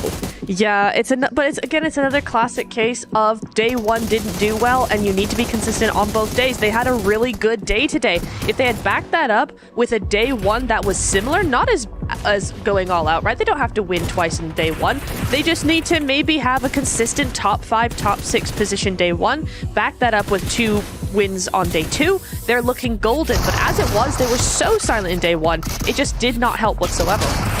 Continuing to talk about teams that did a step up in regards from day 1, they weren't really that impressive. On day 2, they were a little bit more impressive. E-Arena, I feel like, was one of those teams. We started to see a little bit more out of them. We started to see them being even more aggressive as well. And I feel like, Max, I don't know if you agree with me on this or not, but this current lobby, it definitely rewards aggressiveness. For sure. Like, if you are a passive team, unless you're Team Secret, you are going to be struggling. That's like the one issue is Team Secret, but otherwise you're going to be struggling quite heavily. It might be enough to make it in top 8, but if you want to go the entire way, if you want to make history here at PMWC 2025, you are going to want to be both passive when needed and aggressive when the circle requires you to do so. So I think a lot of teams are going to try and add to their kind of their gameplay strats handbook in terms of what they can try and achieve and pull off in these games. I feel like yesterday we had a pretty obvious Sony Hero of the Day, the MVP. So far today, I honestly don't know. Before we show it, we got to take some guesses. Make sure you guys let us know in the comments below who you think this Sony Hero of the Day is going to be. I'm going to go with you first, Nat. Oh, of course you did when my mind's gone blank. I'm going to say it's probably somebody in... Oh, God, I don't actually know. Max, who you got? Binny. Okay. Oh, Binny, really? Okay, that makes sense. That makes sense. You know what? I'm going to go Rosemary again. Oh. Makes sense too, actually. That's not a bad pick. Okay. All right. What about you, Seven? Yes, Seven. I kind of want to see somebody from APG. Somebody who? It's going to be Seal. I was really impressed with the way he was able to play today, the way that he was able to get angles as well. So you know what? Stop teasing us. Show us who is it going to be. Oh, Rosemary, 15 eliminations, 3,600 damage. That's what you like to see, consistency. It's awesome. Yeah, that is really nice to see. I thought it might be him because we did see 5 elims in one, like halfway through one of the games. I thought, nah, this guy's got to be MVP again, right? Some really good stuff, and it just goes to show you how much work they were really doing, even though they didn't really get any wins. It's going to come down to that consistency. Rosemary, you were able to do it 2 days in a row. Now you get a chance to sit down, relax, go back to the drawing board. We didn't get that 5,000 damage. We got close to it though, Max. But same limbs, right? Like, you got 15 yesterday? I think he ended up getting 18, if I'm not mistaken. Was it 18? Okay, but like still close despite getting less damage. He's still very impactful, still able to back up the results. And we said it right, it's been a long time since we've had an SEA MVP. The fact that he becomes the hero of the day twice in a row for the group stage is very impressive. It's been a while too since we got an MVP back-to-back. I feel like it has been a minute, especially when we talk about group stages, when we talk about global events. I can't think of one right away, so it's good to see that the consistency is there for Rosemary. Now they got to continue. No, it can't just be Rosemary. It has to be the whole squad. That's how we've been saying. We're going to have to wait it out a little bit to see them again. Indonesia, I know you're happy that you currently have a team that's performing. We got to talk even more about those teams that are going to be going over to that survival stage. And Rosemary, I mean, continuing with the honor domination role. And this is for players that got 3 or more eliminations in a match. He was able to do that 3 times. I think yesterday he was able to do it 4 times, Nat. Yep, that is entirely correct. It was 4 times yesterday. So very, very similar results coming in from Rosemary. Similar performance there. Your prediction of Binny actually wasn't far off. Binny's not on this list, but 2 of his teammates are. Hey, Binny, Tizzy, I misspoke. I meant Tizzy. Sure. Aaron's up there. I talked about him. He's going to be the standout newcomer of Turkey. I know he's been doing really good. The order, be careful, Paraboy. He's coming for that MVP status. I knew where you were going with that one, 7. Order. He's chasing down history here because we did chat about it. Yes. If WBG win this, I would have to agree and say that Order's the new PUBG Mobile Esports GOAT. I think it would be for sure a good statement he would make here by winning PMWC. 100%, and it's good to see for Waybo Gaming that currently one of their top fraggers is starting to perform leading up to the grand finals. You want to be able to see Order put up the numbers. He's going to be able to do just that. Now, out of the teams that ended up qualifying, I kind of want to put you in the spot a little bit here, Max. Which one do you think it's going to be a breakout player going into the grand finals? A breakout player. We have already seen some teams end up surprising us. I think for 4 Thrives, just to remind you, even though they weren't here, Naki has been really good. We always talk about Vlog, we always talk about T24, what IQ is able to do as well, but Naki being able to have that clutch factor for the squad, that's one that's really outstanding to me. I was going to say Noki. I just thought I knew. Yeah, so yeah. My boy. Noki. I'm taking Noki. How about you? I got to say Alva. You know what? Yes. Yes. You know what? Alva from Alter Ego. Oh, true. Yeah. I stand. Are you vibing with him? I'm vibing. Are you vibing? Alva. Yeah. We're standing and vibing. Okay. He raised up the lobby. The vibes. Really good. The vibes are good. You know what else? You know what else is good? Don't forget that from July 25th to July 27 and August 1st to the 3rd, log into Summon Airdrops and collect 2025 airdrop vouchers to enter prize draws for official merchandise, smartphones, BD partner rewards, permanent in-game items, and more.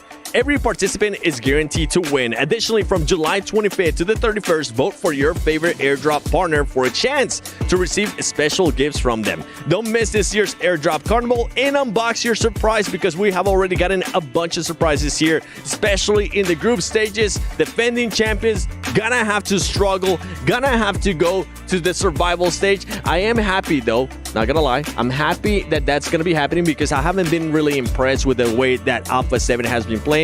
Even going all the way back to PMSL Americas, one thing that this team was able to do, they barely qualified to PMWC. It came down to that last game. That's not a really good precedent, is it though? Really, I mean, barely qualified to get here in the first place.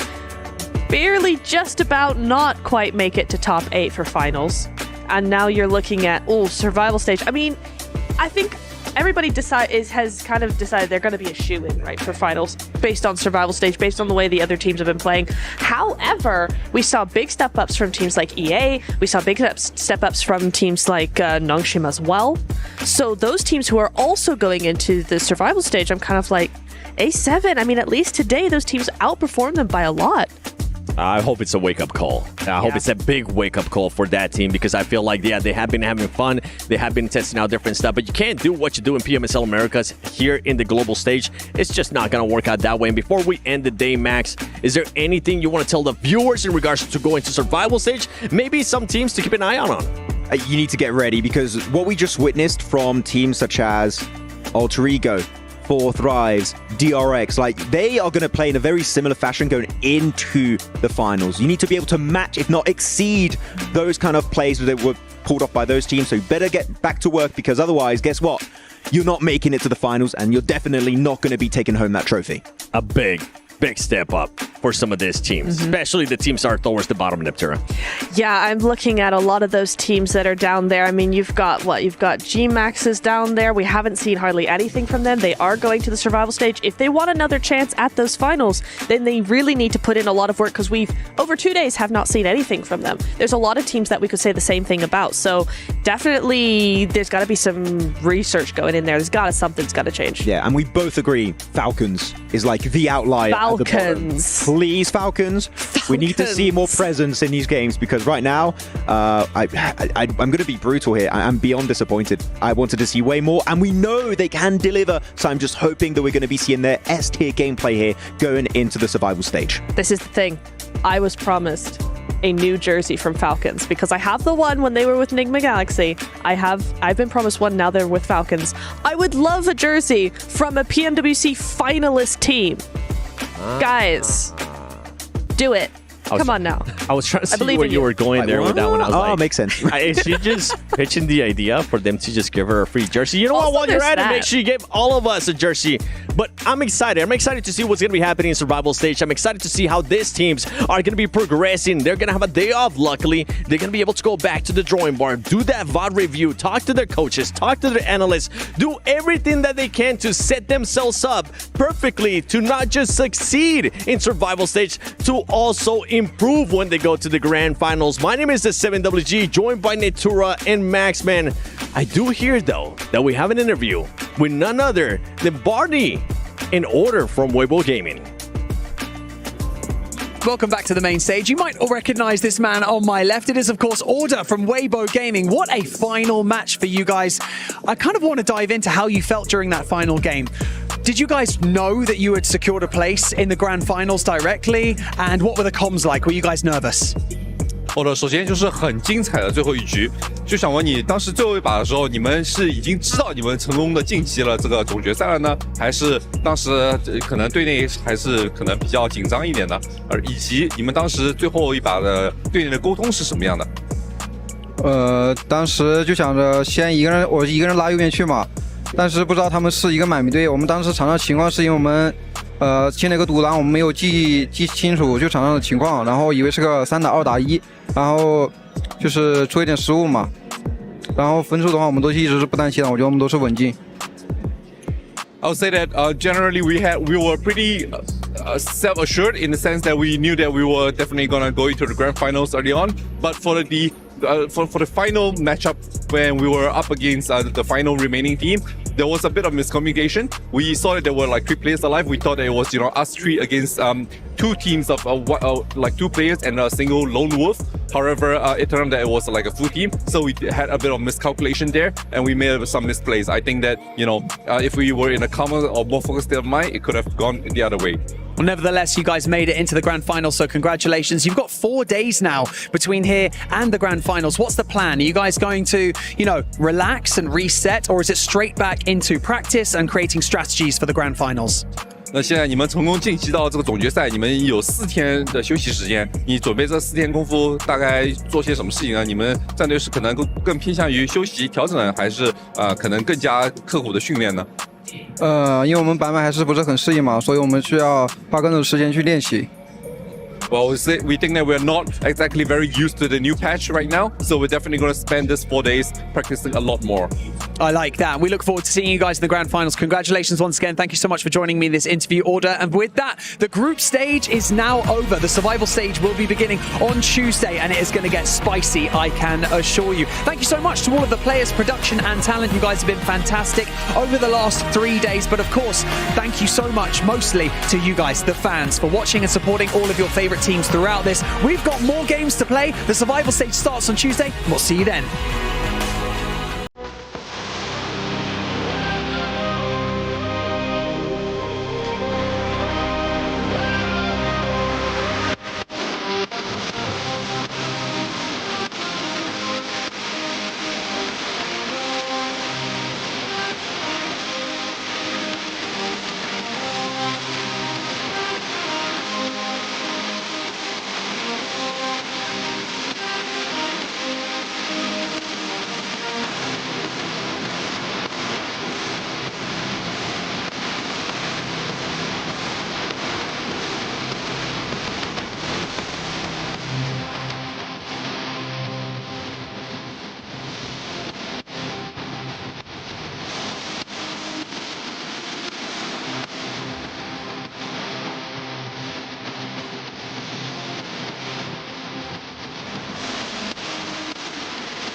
As light glow in the hot summer sky over Riyadh, Fragger Falak sits quietly.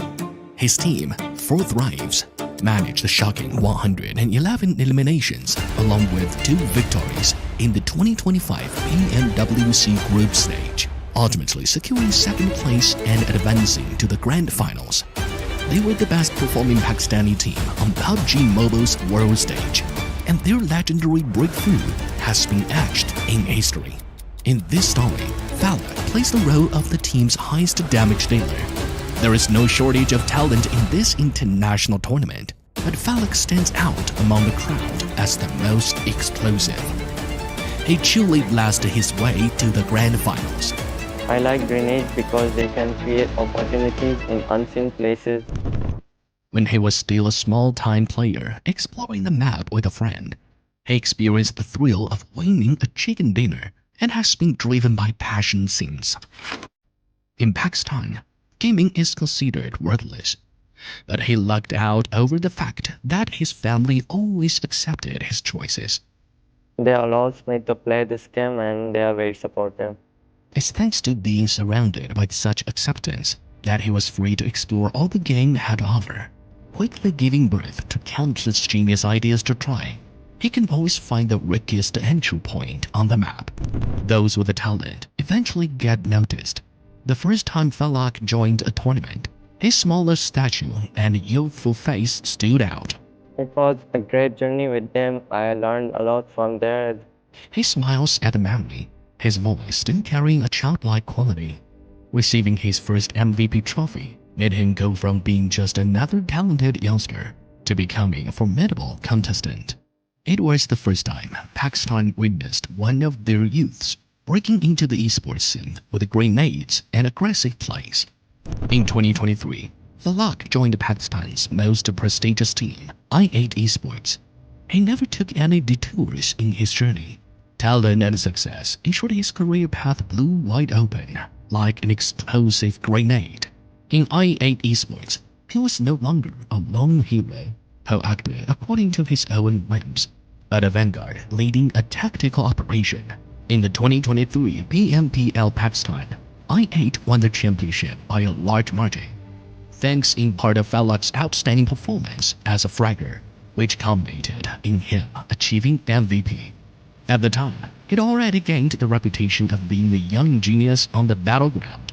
From that moment on, everyone became aware that the most dangerous opening on the map was one created by one of his grenades, with him advancing forward. However, it's important for teams to exercise restraint in the face of risky maneuvers. All of his actions had to be carefully communicated, which could feel like a game of tug-of-war for a young man used to blazing straight ahead. At the end of 2023, Falcons made it to the PMWC for the first time. But unfortunately, i8 never made it past the group stage. It was his first time experiencing the pace of a world tournament, a dream come true. However, it was also the first time he realized how different his playstyle was compared to his teammates. In 2024, Falcons continued playing for i8, taking advantage of every opportunity to improve and joining every tournament he could. Eventually, he received the Grenade Master Award at the BMSL CSA Fall.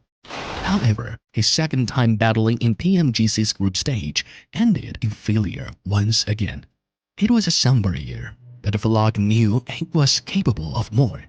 He learned how to work with his teammates and survive, but he also knew that the limitations placed on him were holding him back from placing higher and pursuing more prestigious honors. Thus, at the start of 2025, he and a few buddies, who also wanted to play aggressively, IQ, Naki, and T24, made the decision to start from scratch. We are good players, but we have no direction. That's how he summarizes this previous leg of his journey. It was a time that encompassed both gratitude and farewells. For Thrives was then born. The youth aren't afraid of failure, but going all out is a must. This time, no one would step on the brakes for him. He changed platforms, leadership, and tactics, and finally regained the chance to play explosively throughout the map, blasting his way through with grenades and firearms. They signed up for the 2025 PMNC, which was a qualifier for the PMSL. They started from scratch and made their comeback by taking first place. Falcons' 1 versus 4 clutch with grenades was viewed countless times. Yeah, I choose the spot किया गया. In fact, this time around, if this grenade does not work, Falcons खड़े होकर मारेंगे और ऐसा ही हुआ. Knockout information लेकर फौरन से kill confirm भी कर दिया जाएगा. But Falcons ये अच्छा grenade होगा अभी. ये 2 प्लस गिरा सकता है. Join the grenade. Just like that, they make their way to the 2025 PMWC Grand Finals. The atmosphere of the tournament was intensified by the heat of the lights and the roar of the crowd. This was the first time a Pakistani team made it to the final round of a global PUBG Mobile tournament. As Falcons entered the arena, the sound of his heart racing in his headphones intertwined with the cries of the onlookers. He knew well that among today's contestants were some of the world's strongest shooters and smartest tacticians. But he also knew that he wasn't there to be cannon fodder. Over the course of the next 3 days, 4 Thrives continuously rose up from the brink of despair. They played boldly and aggressively, charging forward with either a gun or grenade in the lead, sending their enemies scrambling or dealing with retaliation. In the end, 4 Thrives scored 109 points total, ranking 7th worldwide. Falcons placed 3rd on both the damage and grenade elimination rankings. Even though they couldn't take home the championship, their performance far exceeded expectations. What they achieved was more than just a place on the ranking, but a proof that a team from Pakistan could compete head-on with the world. Falcons' eyes brightened as he remembers the moment. He has only one thing to say to his past self: Never give up. This was the result of his passion for esports, and an inspiration to all who strive for breakthrough. Regarding his multifaceted character, his teammates say that A very kind person, a very caring person, very childish person. He's the best player and brother to me. this reflects not only him, but also the essence of a team that is young, bold, and resilient. Falcons and 4 Thrives haven't ended their global tournament journey yet. Things have just begun, after all. We'll next see them back in the CSA region, participating in 2025 BMSL Fall. As the top-ranked Pakistani team on the current PMGC leaderboard, they have a huge shot at the more elite honors of the 2025 PMGC. More importantly, they've laid out a path for the future. A breakthrough is not a single feat, but an attitude, a dedication to continuously overcoming adversity. Will they be crowned world champion one day? Who knows? But what is clear is that this team is filled with a light that will only glow brighter. He's got to hit hard off this one. Doesn't connect in the first place. Gets one, gets two.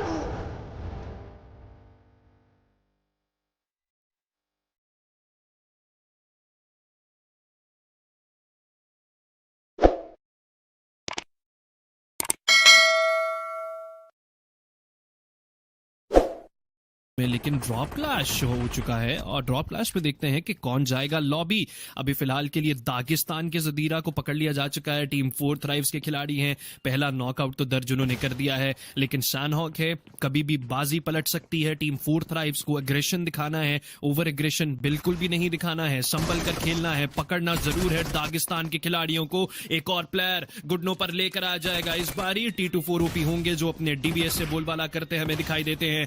Magnum यहाँ पर मौजूद रहेंगे, crosses अपने जमाए, लेकिन मुझे helmet waste दिखाई बिल्कुल भी दे नहीं रहा है इनके ऊपर। अभी फिलहाल के लिए दागिस्तान के तीसरे खिलाड़ी को गिराने जा रहे हैं 4 थ्राइव्स बासानी, बगैर कोई प्लेयर गिराए अपने लिए तीसरा एलिमिनेशन पॉइंट तो कंफर्म करते ही हैं माशाल्लाह। लेकिन अभी फिलहाल के लिए आखिरी खिलाड़ी रह चुके हैं दागिस्तान के, एंड वो भी बहुत ज्यादा लो एचपी हैं। अभी के लिए क्या शिफ वो अपने मकसद में कामयाब होंगे, वो चाहेंगे कि वो एक पॉइंट तो निकालें। नॉकी आके आएंगे, 40 के IQ पीछे मौजूद है, एंड दे नो कि यहाँ पर प्लेयर हो सकता है। IQ कुछ रैंडम फायर्स देंगे, कवर फायर प्रोवाइड किया जाएगा, बट दैट वाज ब्रिलियंट। ये शानदार था।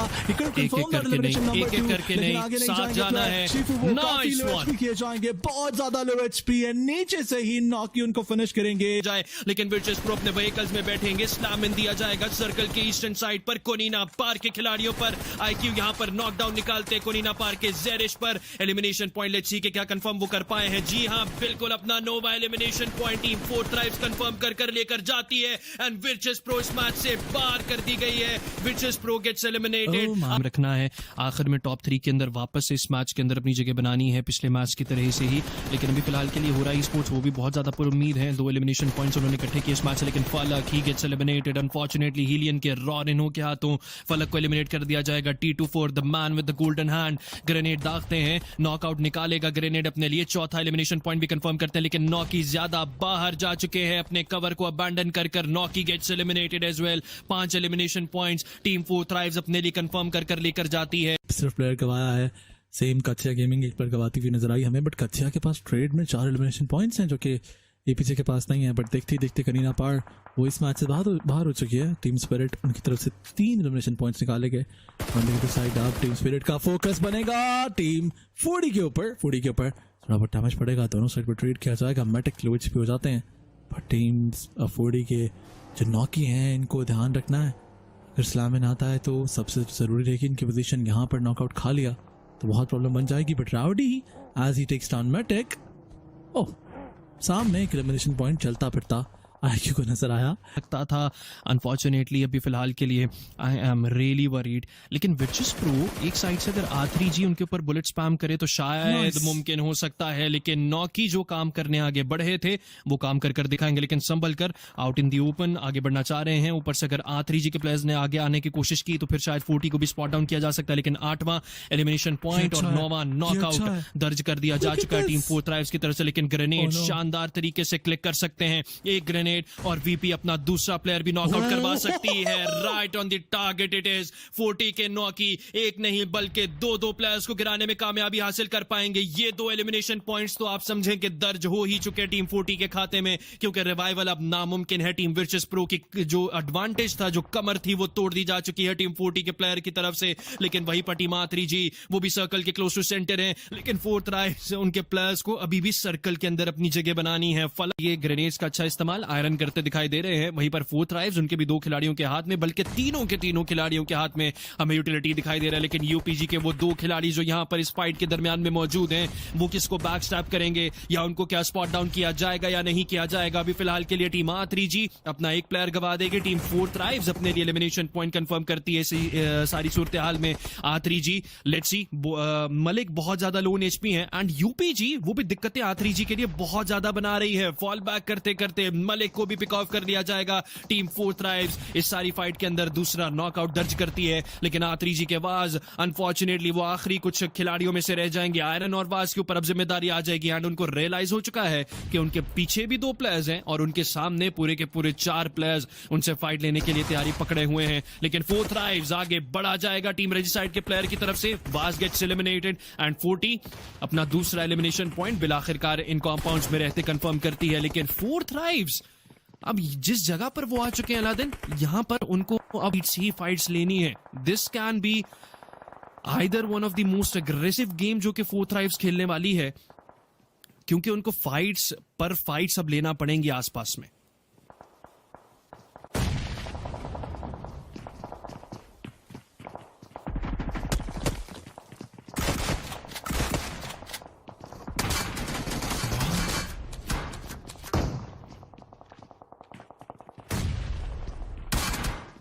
जी हाँ, बिल्कुल ठीक है आपने। फिलहाल के लिए R3G के प्लेयर यहाँ स्पॉट किया जाएगा उनकी तरफ से। मुजाफिक को आयरन आगे आकर शॉटगन का छट्टा लगाते हैं, लेकिन नॉकडाउन नहीं निकाला जाएगा। फिर से स्पॉट किया जाता है। दिस टाइम अराउंड मुजाफिक को नॉक कर दिया जाता है। लेकिन क्या 40 ये बात रियलाइज करती है कि यहाँ पर 2 सोलोस मौजूद थे and yes they will realise now ये सामने रहेंगे। He's gonna get a kill confirm. नहीं यार, He's gonna get that kill confirm. 40 के प्लेयर्स के ऊपर एलिमिनेशन पॉइंट निकाल लिया जाएगा इनकी तरफ से। लीजिए, फलक वाज आल्सो डाउन, लेकिन आगे बढ़कर उनको आईक्यू ने एलिमिनेट कर दिया and T24 open in fact eliminate कर दिया। और आप उनकी एचपी देखें, अगर ये लेकिन सर्कल के अंदर सिर्फ 2 नाम हैं जिनके पास मेन एडवांटेज है।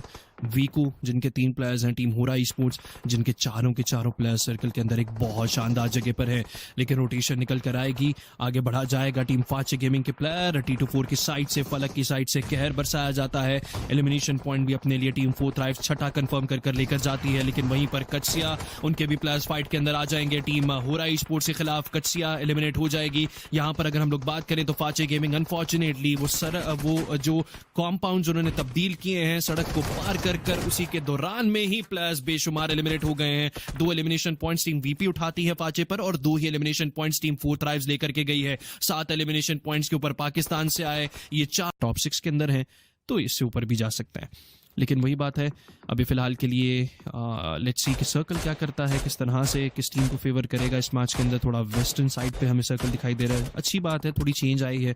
हम पिछले दिनों से हमने ईस्टर्न सर्कल्स देख लिए हैं, लेकिन एक बहुत बड़ी फाइट दोनों ही एग्रेसिव नामों के दरमियान में बनती है, मिड रेंजेस पर है। टीम एमिक्स के प्लेयर को पकड़ा गया है, बेका को नॉकडाउन किया जाएगा, टीम 40 के प्लेयर की तरफ से फुल स्टॉप लगाया जाता है। लेकिन ये फाइट अभी कोई इम्कान लग नहीं रहा कि किसी क्लोज रेंज के अंदर तब्दील होगी। लेकर जाओ जहाँ भी लेकर जाना है, बिकॉज ये गलत तरफ लेकर जा सकते हैं। कच्चा स्प्रे था but he gets taken down. 40 को ध्यान रखना है, यहाँ पर एक तरफ अपना नॉक करा लिया गया है, और अगर यहाँ पर एमएक्स को पुश करने का मौका मिल जाता है, MX is charging in. Wait a second, look at MX is gonna charge and दो साइड से प्लेयर्स आएंगे। T24 OP बिल्कुल रिवाइव नहीं हो पाएंगे, फ्लाई आगे आते हैं, नाम को स्पॉट करने की कोशिश की गई एंड लीजिए व्हाट्स गोइंग ऑन। पीछे से आईक्यू आएंगे, ये will good for one, fly को गिराया जाएगा। नाम is the last man standing, it's a 2v1 fight जहां पर नाम ही अकेले तो हैं, बट फलक और आईक्यू अकेले बच जाएंगे अपनी टीम की तरफ से, बिकॉज बाकी जो दो प्लेयर्स थे उनको फिनिश कर दिया जाता है। Lead out players are finish now, but फलक जाने से पहले उनकी तरफ से कोलैटरल यहां पर देखने को मिलेगा। कर सकता है व्हाट आर दी होता थी जोन के बाहर स्लैम इन दी है, this is not inside the zone. फाचे गेमिंग और हिलियन को एकदम से हो क्या गया है कि मतलब वो ऐसे एक दूसरे को इग्नोर करी जा रहे हैं। लेकिन खैर यहाँ पर नावी को रंगे हाथों पकड़ा जाता है टीम 4 थ्राइव्स की तरफ से, और ये दुनिया के किसी अलग कोने में, मिलिट्री बेस के भी कोने में फाइट हो रही है। लेकिन फलक को देखिए बढ़ चढ़ कर किस तरह से आगे एग्रेशन दिखाया गया है, एंड नावी इस मैच से एलिमिनेशन बैनर की नजर हो जाएगी। एक भी प्लेयर वो गिरा नहीं पाए टीम 4 थ्राइव्स के इस फाइट में। टीम 4 थ्राइव्स बिलाखिरकार अपने एग्रेशन, अपने जोरे बाजू 5 एलिमिनेशन पॉइंट्स कंफर्म कर लिए हैं। फर्स्ट दिस ऑफ, लेकिन वहीं पर टीम 4 थ्राइव्स आ चुकी है थर्ड पार्टी करने के लिए, और अनफॉर्चुनेटली R3G के प्लेयर्स तो एलिमिनेट हो ही रहे, लेकिन कच्सिया के आखिरी प्लेयर, इनका भी अब बचना बड़ा मुश्किल है 40 की थर्ड पार्टी से। बिल्कुल ठीक कहा आपने, 40 के प्लेयर्स प्रेजेंट करते हुए नजर आएंगे। ग्रेनेड्स यहाँ पर ग्रेनेड्स यहाँ पे फेंके जाएंगे, गाड़ी लेकर इस्लामिन की जगह प्री-4 इज लास्ट मैन स्टैंडिंग, उनको शॉटगन से फिनिश किया जाता है। 40 कंफर्म्स दीस एलिमिनेशन नंबर्स और बढ़ाकर उनके एलिमिनेशन से पर आ जाते हैं बड़े भी। आज के अंदर अनफॉर्चुनेटली जो सर्कल ने फेवर दिया था उनके इलाके को, उनके नेबरहुड को मिलिट्री बेस में, वहां पर टीम अल्फा गेमिंग इस तरह से अच्छा परफॉर्म नहीं कर पाते। लेकिन मजीद 2 एलिमिनेशन पॉइंट्स टीम 4 थ्राइव्स क्या उठाएगी, 10 एलिमिनेशन पॉइंट्स हो सकते हैं। रीफर्स को बैकस्टैप किया जाता है, ब्लू जोन आएगा, तंग करेगा, फलक फॉल बैक कर रहे हैं, बहुत संभल कर एक और बुलेट, लेकिन प्ले जोन अपना काम कर दिखाता है, और टीम 4 थ्राइव्स अनफॉर्चुनेटली अपना एक प्लेयर नॉकआउट तो उनका प्ले जोन के जरिए हो ही जाएगा। आईक्यू बहुत संभल कर खेल रहा है, सामने out in the open, top आएंगे, ग्रेनेड क्लिक करता है शानदारी तरीके से, और 40 के आईक्यू अपनी टीम के लिए 10 एलिमिनेशन पॉइंट्स पर ये नाम लेकर जा चुका है अपने आप को। लेकिन वहीं पर गाड़ियों का इस्तेमाल किया जाता है रिवाइवल देने के लिए, जिस तरह से आपने मेंशन किया अलादीन, लेकिन वहीं पर टीम स्पिरिट वो अपने व्हीकल्स लगा रहे हैं, सर्कल के अंदर ज्यादा एरिया कंट्रोल है, लेकिन बैकयार्ड्स में टीम 4 थ्राइव्स के भी खिलाड़ी आ रहे हैं, ग्रेनेड आता है, बल्कि AST के प्लेयर्स आ रहे हैं, पीछे उनके 4 थ्राइव्स के भी प्लेयर्स हैं। सनफ्लावर की तरफ से नॉकआउट निकाला जाएगा, AST के वेनम को बैकस्टैप करते हैं। Team 4 thrives is clearly on domination, AST tricks उनका भी एलिमिनेशन पॉइंट, नॉकआउट IQ के देखिए the man with the golden hand, grenades click करते हैं तो गिराते हैं किसी ना किसी खिलाड़ी को। 4 थ्राइव्स अपने लिए शायद 12 एलिमिनेशन पॉइंट्स कंफर्म कर चुके हैं, लेकिन जियो उनका भी एलिमिनेशन पॉइंट क्या कंफर्म कर पाएंगे, नहीं, बल्कि टीम स्पिरिट के हाथों एलिमिनेट हो जाएंगे। टीम AST के अब आखिरी ही प्लेयर रह चुके, लेकिन 4 थ्राइव्स अपना बोलबाला कर रहे हैं, जहां पर जा रहे हैं बिल्कुल सफाया ही करते चले जा रहे हैं, लेकिन संभल कर फाइट उनको लेनी है, क्योंकि अभी भी वो सोलोज और डुओज जो सर्वाइव कर रहे हैं वो दिक्कतें बना सकते हैं टीम 4 थ्राइव्स के चिकन डिनर के लिए। लेकिन सबसे बढ़कर मैन एडवांटेज टीम 40 के पास रहेगा, डोमिनेशन हो तो इस तरह से हो टीम के अपने टीममेट की तरफ से वहीं से ग्रेनेड दागा जा रहा है। इनफैक्ट यहां शायद ये यूटिलिटी 40 ने ही डंप की थी, बट फिलहाल IQ गिर जाएंगे। Not a 2v4 in this situation. Okay, फलक का ग्रेनेड जाता है, 7वां नॉकआउट निकलेगा, फलक कुछ अनदर ग्रेनेड, सनफ्लावर स्पॉट हो जाएंगे और इन दी ओपन, बट फलक का ग्रेनेड आएगा, 8वां एलिमिनेशन निकलता है, और अभी तक के लॉबी के highest elimination numbers by any individual player वो लेकर जाते हुए नजर आते हैं। एंड ये नाम चेंज करना थोड़ी सी मदद करता हुआ नजर आता है, और अब यहाँ पर विनर चिकन डिनर बनता हुआ दिखाई दिया। बस जस्ट किडिंग, ऐसा कुछ नहीं हुआ, बट यस 40 किस खूबसूरती के साथ चिकन डिनर निकाला, पूरी लॉबी को धोया गया इनकी तरफ से, and these happy faces they deserve to celebrate this, क्योंकि पूरी तरह से इन्होंने डोमिनेट किया इस मैच। एक hard shift circle western side पर खाता है, जो कि APG के लिए बहुत फायदेमंद ये चीज साबित होने वाली है। वहीं पर 4 थ्राइव्स वो भी बहुत अच्छे लोकेशन पर हैं। बस मैं देखना चाहता हूं कि कॉम्पाउंड्स उनके पास कौन से आते हैं। मे बी एक रोटेशनल क्लैश वहां पर फोर्थ राइव्स का एमिक्स के साथ ही बन सकता है। दोनों एक दूसरे के नजदीक है कि कॉम्पाउंड पर आकर गाड़ियां रुकेंगी, दोनों प्लेयर्स उतरते हैं, अपने व्हीकल को अबैंडन किया जाएगा और एमिक्स वर्सेस फोर्थ राइव्स, ये बहुत तगड़ी फाइट हो सकती है, बहुत मुश्किल ये फाइट होगी दोनों के लिए। लेकिन अभी फिलहाल के लिए फाइट लेना मजबूरी बन चुकी है। काफी आगे आए, एक एक साइड के ऊपर एक एक खिलाड़ी गिरा दिया जा चुका है। सनफ्लावर, उनका एलिमिनेशन पॉइंट कंफर्म किया जाएगा, आईक्यू आगे बढ़ेंगे, लेकिन अभी फिलहाल के लिए एमिक्स के नायोमी उनको भी गिरा दिया जाता है। एमिक्स के फ्लाइक, उनका भी एलिमिनेशन पॉइंट कंफर्म किया जाएगा, लेकिन कच्सिया टीम फोर्थ राइव्स का साथ निभाती है सारी फाइट में। ग्रेनेड्स दागे जा रहे हैं, बेका लोन एचपी रहेंगे, बच जाएंगे, लेकिन T24 ओपी उनको पिक ऑफ कर लिया जाता है। फाइनली एमिक्स भी अब स्टेप बैक कर रही है और इनफैक्ट रिटालिएट करती दिखाई दे रही है, लेकिन फलक वो नीचे आएंगे, नॉकआउट निकाला जाएगा उनकी साइड से। स्टार प्लेयर है आज के दिन के, लेकिन संभल कर टीम फोर्थ राइव्स अनफॉर्चुनेटली अपने आखिरी 2 प्लेयर्स पर आ चुकी है। वहीं पर एमिक्स, उनके भी 2 ही प्लेयर्स, इनफैक्ट आखिरी प्लेयर पर बात आ चुकी है। एब्सोल्युटली आखिरी में बात आ जाएगी, बट 4D की बात करेंगे जहां पर ग्रेनेड स्पैम करते हुए दिखाई देंगे 4D के प्लेयर्स। 2v2 से 2v1 सिचुएशन जहां पर प्लेयर की तरफ से इंगुश को अंदाजा इस चीज का नहीं है एंड रिवाइवल वहां पर चलेगा। इंगुश आगे बढ़ते हैं, रिवाइवल हो रहा है and IQ my boy UMP45 का इस्तेमाल करते एमिक्स को बगैर कोई एलिमिनेशन लिए एक दोबारा से एमिक्स इस मैच से बाहर हो जाती। दोबारा से मतलब कि इससे पहले भी फलक और आईक्यू ही थे। स्प्लिट होकर आगे बढ़ना चाहते हैं। एक साइड पर फलक चट्टान बने हुए हैं, ये शानदार था फलक की तरफ से, वास को गिरा लिया जाता है। एंटीमा 3G देर जितनी करेंगे यहां पर बाहर, उतना नुकसान उन्हें पहुंचेगा, उतना लेट उनका ये कॉम्पाउंड पर जाना तो होगा ही, लेकिन उतना ज्यादा मौका टीम फोर्थ राइव्स को मिल जाएगा उनके ऊपर मजीद यूटिलिटीज के जरिए नॉकआउट्स निकालने का। एलिमिनेशन पॉइंट्स बड़े जरूरी है, लेकिन फलक को इस बार आईक्यू को स्पॉट डाउन किया जाता है। ग्रेनेड दाग आ गया, बच जाएंगे। आईक्यू को अपना पोजीशन चेंज करना है, वो चेंज करते भी हैं। R3G वो संभल कर खेल रहे हैं, फलक को पिक ऑफ किया जाता है।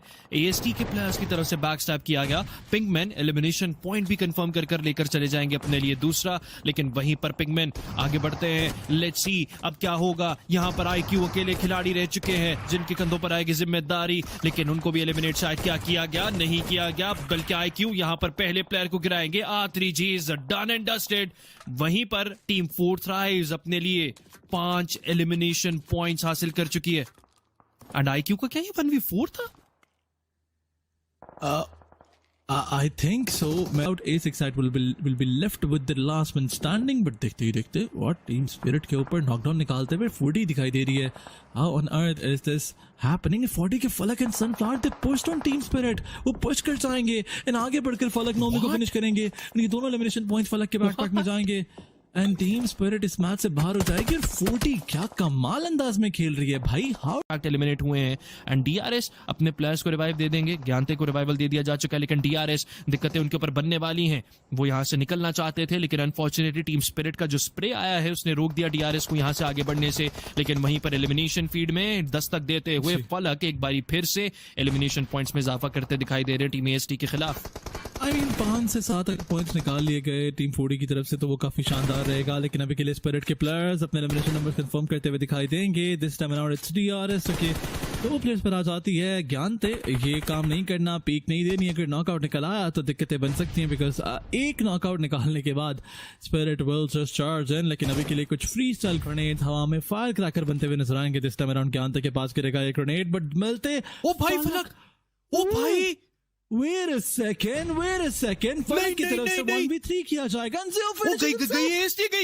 गई AST 1 player still alive, एक प्लेयर अभी भी बचा हुआ है। वेनम वाज दैट सनपावर की तरफ से। इट्स अ 1v3 बाय फलक।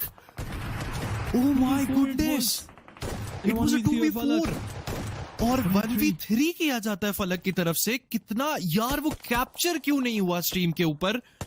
डिफरेंट एंगल से सरप्राइज करना चाहते हैं, लेकिन अनफॉर्चुनेटली वहां पर कोई भी वो नहीं कर पाएंगे। लेकिन पीछे देखिए टीम 4D के सनफ्लावर टीम एमिक्स के ऊपर एक एलिमिनेशन पॉइंट उठाते हैं। वहीं पर कच्सिया के ऊपर स्लैमिन भी देने जा रही है टीम फोर्थ राइव्स। बहुत संभल कर खेलना है, क्योंकि कच्सिया उनके प्लेयर्स का पोजीशन अभी भी कॉम्प्रोमाइज नहीं है। सारे के सारे प्लेयर्स चूंकि कॉम्पाउंड्स के जानिब मौजूद नहीं है, ये चीज दिक्कत बना सकती है टीम 4D के खिलाड़ियों के लिए। लेकिन अभी फिलहाल के लिए आईक्यू को लोन HP जरूर किया गया है। कच्सिया के फुरिया वो गिर जाएंगे। प्रीपॉट फलक के शानदार ग्रेनेड इस्तकबाल करेंगे, घुटनों पर लेकर आएंगे 2 खिलाड़ियों को टीम कच्सिया अब अपने आखिरी प्लेयर पर आ चुकी है एंड वहीं पर कच्सिया लेट्स सी आखिरी प्लेयर जाते जाते क्या कोई नुकसान पहुंचाकर जा पाएंगे। फ्राइजर लोन एचपी हैं, फलक अपने ही जान के बनेंगे दुश्मन थोड़ी देर के लिए, लेकिन वहीं पर सनफ्लावर आगे बढ़कर एलिमिनेशन पॉइंट्स अपने लिए कंफर्म करना चाहते हैं। कच्सिया का वो आखिरी खिलाड़ी अभी भी सर्वाइव कर रहा है, ढूंढने में थोड़ी दिक्कतें आ रही हैं। टीम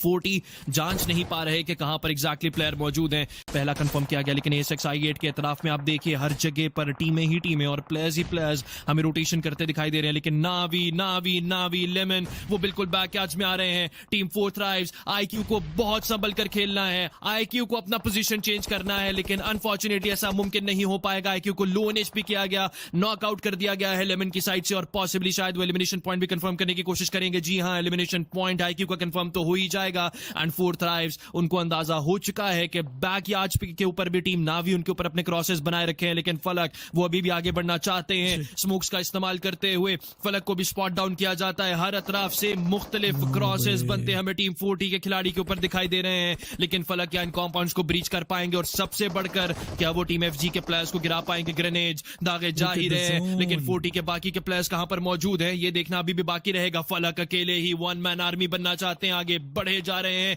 फॉल बैक वो करना चाहते नहीं है। क्रेजी मैन बिल्कुल सामने मौजूद रहेंगे। इनफैक्ट पाचे गेमिंग के सारे प्लेयर्स उनके बिल्कुल ठीक सामने हैं। सनफ्लावर यहां पर आएंगे, स्पॉट डाउन किया जाता है, अपने क्रॉसेस बनाए जाएंगे, नॉकआउट निकाल लिया जाएगा। फलक की साइड से अपना बोलबाला किया जाता है, दूसरा नॉकआउट T24 OP निकाल करके लेकर जाएंगे और टीम 4 थ्राइव्स अभी फिलहाल के लिए सनफ्लावर नॉकआउट हमें दिखाई दे रहे हैं, लेकिन T24 और फलक के ऊपर जिम्मेदारी आएगी जरूर खवातीन और हज़रात। लेकिन अभी के लिए टीम 4 थ्राइव्स देखते ही देखते टीम पाचे गेमिंग के प्लेयर्स को एलिमिनेशन बैनर की नजर कर देगी। तीनों को सर्कल छोड़कर वो बिल्कुल ऊपर जा चुका है एंड लॉस लिवनेस के आउटस्कर्ट्स में वेस्टर्न साइड पर खत्म हो रहा है, लेकिन सर्कल तीनों टीमों को अबैंडन कर चुका है। यहां पर अगर हम लोग बात करें UPG वर्सेस VP भी किसी और तरफ चल रहा है, लेकिन फलक जितना आगे जा चुके हैं पिंगमैन को काफी ज्यादा लोन HP करेंगे। पिंगमैन को मजबूर किया जाएगा कि वो यहां से फॉल बैक करें, बड़ी संभल कर और बड़ी जल्दी ये फाइट को खत्म करना है। जैसे तैसे कर इन दोनों टीमों में से अगर कोई एक बचना चाहता है आगे बढ़ेंगे फलक, ना उनके पास लेवल 2 का हेलमेट है, फलक कॉम्प्रोमाइज्ड हो सकते हैं।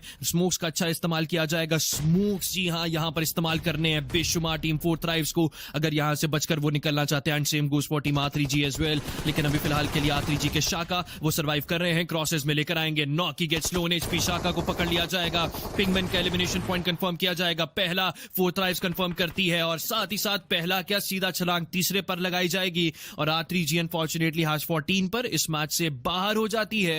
एंड R3G खवातीन और हज़रात R3G का आखिरी मैच है, अगला जो PMSL के लीग स्टेज का उनका आखिरी मैच साबित होगा। वो क्या करेंगे, अपनी कहानी उनको खुद सुनानी है, अपनी दास्तान उनको खुद लिखनी है अगले गेम में। अभी फिलहाल के लिए 4 थ्राइव्स वो आगे बढ़ना चाहेंगे सर्कल में। 47 फ्रीकिंग प्लेयर्स अभी भी सर्वाइव कर रहे हैं, लेकिन वहां पर टीम AXI8 उनकी एक फाइट बनती है। AXI8 के एक प्लेयर को गिराया जाएगा, 2 एलिमिनेशन पॉइंट्स AXI8 के खाते में दर्ज होते हमें दिखाई दे रहे हैं, लेकिन वे भी वहां पर एक प्लेयर को गिराएंगे, बूम होंगे जो कि गिरते दिखाई देंगे। AXI8 एक अच्छे स्टांस पर है, जिस तरह से उन्होंने रैप राउंड किया हुआ है, अपना प्लेयर नहीं गंवाना है दागिस्तान के हाथों। आसानी से ये एलिमिनेशन पॉइंट AXI8 अपने लिए तीसरा कंफर्म कर रही फिलहाल के लिए कर लेगी। एब्सोल्युटली, वो स्टोन से was the last man standing, उनको यहां पर एलिमिनेट करने की कोशिश में आगे बढ़ा जाएगा, बट T24 OP कहीं दूर दराज से नॉकआउट निकालेंगे। बस स्टोन का एलिमिनेशन पॉइंट भी फलक निकाल लेंगे, 40 पुश करती हुई नजर आएगी, बट IQ वो नॉकडाउन हो जाते हैं।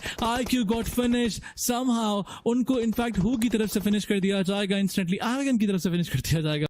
कभी भी साथ नहीं निभाता टीम 4 थ्राइव्स का, हार्ड शिफ्ट इस बारी भी नहीं आएगा और 40 को अपने इन कॉम्पाउंड्स को अबैंडन करके अब आगे बढ़ना पड़ेगा। लेकिन पंचर वो नॉकआउट निकालना चाहते हैं, पंचर स्पॉट नहीं कर पा रहे, मे बी जो छोटा सा एक दरख्त है वो दिक्कतें बना रहा है, लेकिन स्लैम इन आ चुका है। टीम 40 शायद व्हीकल्स के नीचे देख करके ही एलिमिनेट करना चाहेगी, प्लेयर को पकड़ा जाता है। पंचर थर्ड पार्टी से बचकर खेलना है, नॉकी गिरते हैं, लेकिन 4 थ्राइव्स इस मैच के अंदर, इस फाइट के अंदर अच्छा खेल पाई है, 9वां एलिमिनेशन पॉइंट ये डोमिनेट है। AXI8 को खुद अपने जोरे बाजू बेहतरी लेकर आनी है, वहीं पर 4 थ्राइव्स और अल्फा एक ड्रॉप क्लैश के अंदर चले जाते हैं। दोनों साइड्स के ऊपर एक एक खिलाड़ी उनको गिरा दिया जा चुका है।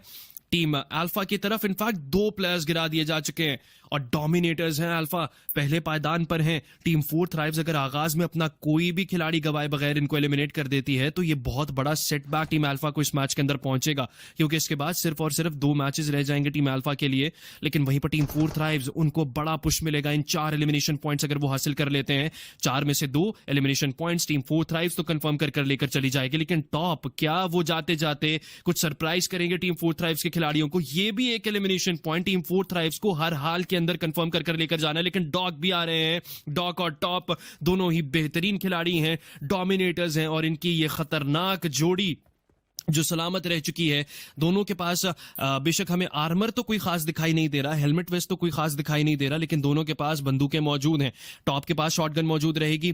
टीम 4 थ्राइव्स को बड़ा ही संभल कर खेलना है। आईक्यू लो एचपी है। फलक देहान से पीछे से डॉक आ रहे हैं, डॉक अपने क्रॉसेस बनाते हैं। फलक स्पॉट डाउन करेंगे, रिटालिएट करेंगे, डॉक को लो एचपी किया जाएगा, बच जाएंगे अभी फिलहाल के लिए टीम 4 थ्राइव्स। दोनों के दोनों प्लेयर्स का पोजीशन कॉम्प्रोमाइज कर लेगी बगैर अपना कोई भी खिलाड़ी गवाए। टीम 4 थ्राइव्स को इस मैच के अंदर ये 4 एलिमिनेशन पॉइंट्स डोमिनेटर्स के हासिल करने हैं। लेकिन अभी फिलहाल के लिए टीम अल्फा गेमिंग, उनके प्लेयर्स पर यूटिलिटीज का इस्तेमाल किया जाएगा। टॉप को पिक ऑफ किया जाएगा, पीछे रहते हैं डॉक। अभी भी फिलहाल के लिए कोई भी नॉकआउट दर्ज ना ही कर पाएंगे। लेकिन अब यहां से टीम 4 थ्राइव्स आपको हटने नहीं देगी। एलिमिनेशन पॉइंट कंफर्म नहीं करने दिया जाएगा और नॉकी बिलाखिरकार सही टाइम के ऊपर डॉक के ऊपर अपने क्रॉसेस बनाते हैं। और जो भी लेकर जाएगा, यूटिलिटीज का भरपूर इस्तेमाल यहां पर दोनों तरफ से टीमों को करना पड़ेगा सामना करने के लिए। लेकिन फलक आगे बढ़ते चले ही जा रहे हैं। जिगल को स्पॉट डाउन किया गया, नो फेयर के तरफ ग्रेनेड आएगा, बच जाएंगे अभी फिलहाल के लिए। कोई भी डैमेज या नुकसान नहीं पहुंचाएगा ये यूटिलिटी। लेकिन वहीं पर आईक्यू को देखिए, वो एक डिफरेंट एंगल से पिक ऑफ करना चाहते हैं। स्लीपी को बहुत ही ज्यादा लोन एचपी किया गया है।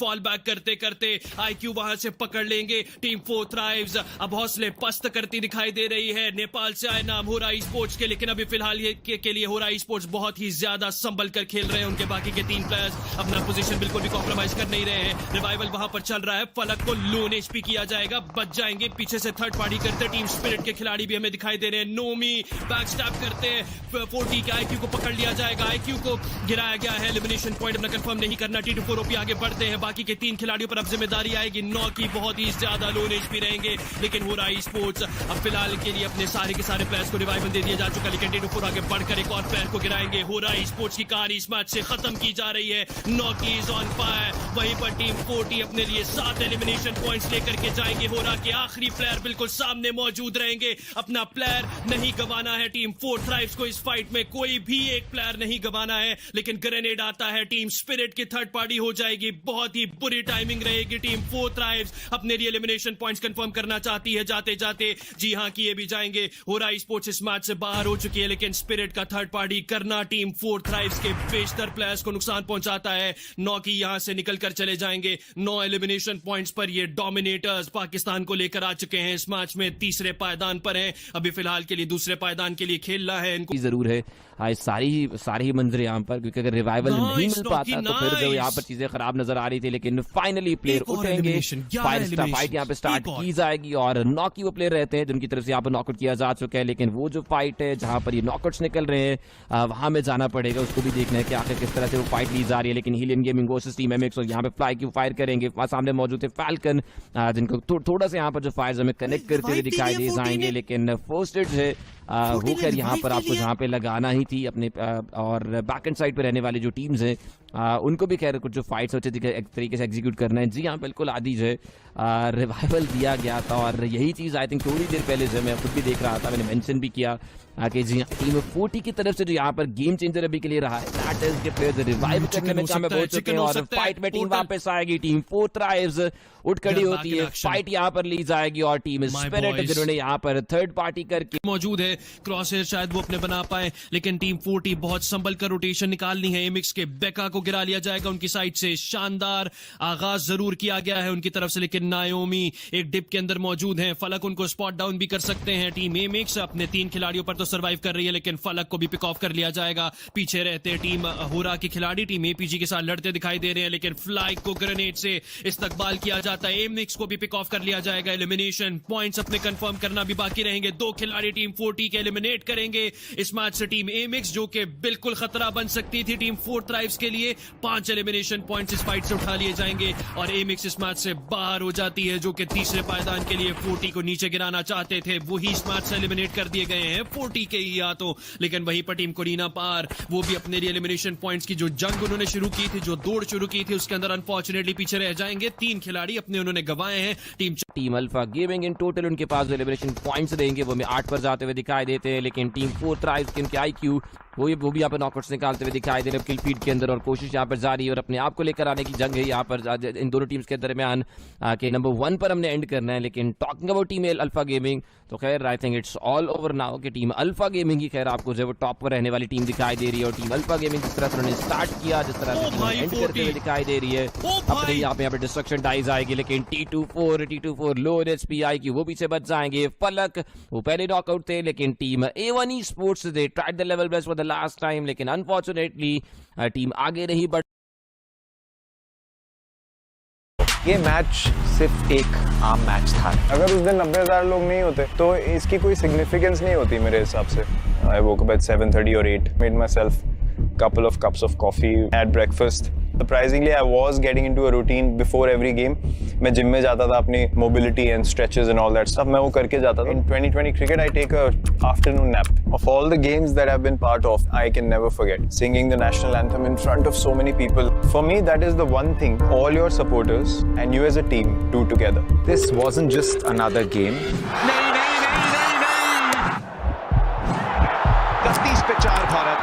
मैंने सोचा नहीं था कि इतनी जल्दी we will, lose 4 wickets. I said sorry to Aksar. It was my fault. I was spiraling down even further. यार बैटिंग लाइनअप को देख के तो आप हमेशा सोचते हैं कि यार अब कौन बचा है। Your partner is walking out.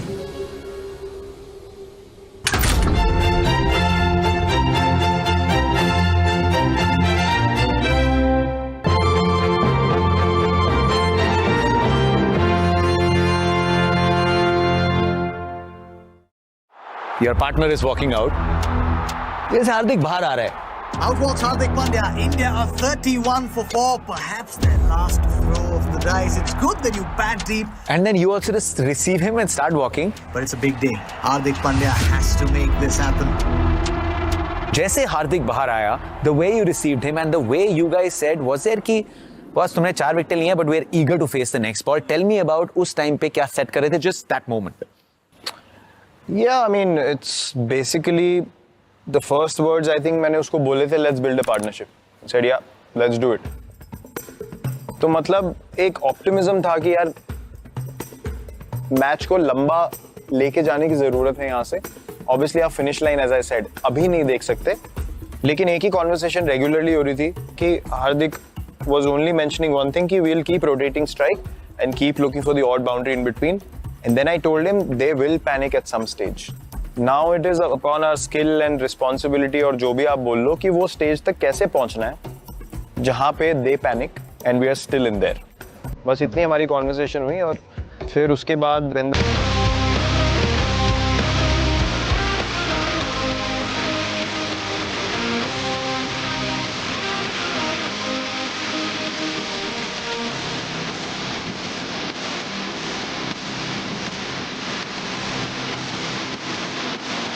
around the corner. Krypton hits the deck, and now they have to rely on the rest of the roster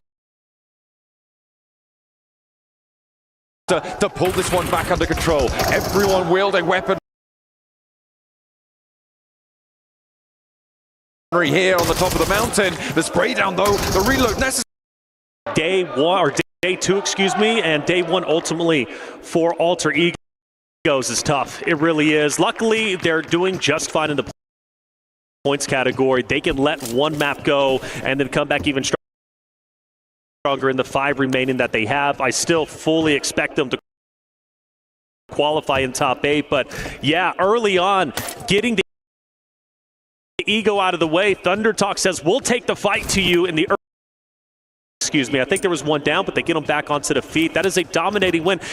And Thunder Talk, for example, by the way, super surprising performance. The fact that they're up there now in top 3, at least in our current standings, but not overall, you gotta give them respect. They came into the tournament. We had a lot of questions about them. We knew they were a great team, but we didn't know they were going to be doing as well as they currently are. So for Thunder Talk, beautifully done. Brilliant stuff. I mean, those early hot drop scenarios, right? They are a little bit more chaotic. There is a little bit more of a window of opportunity to play the variance, right? To have the outside chance, low armor, that sort of thing can really come into play quite impactfully in those early engagements,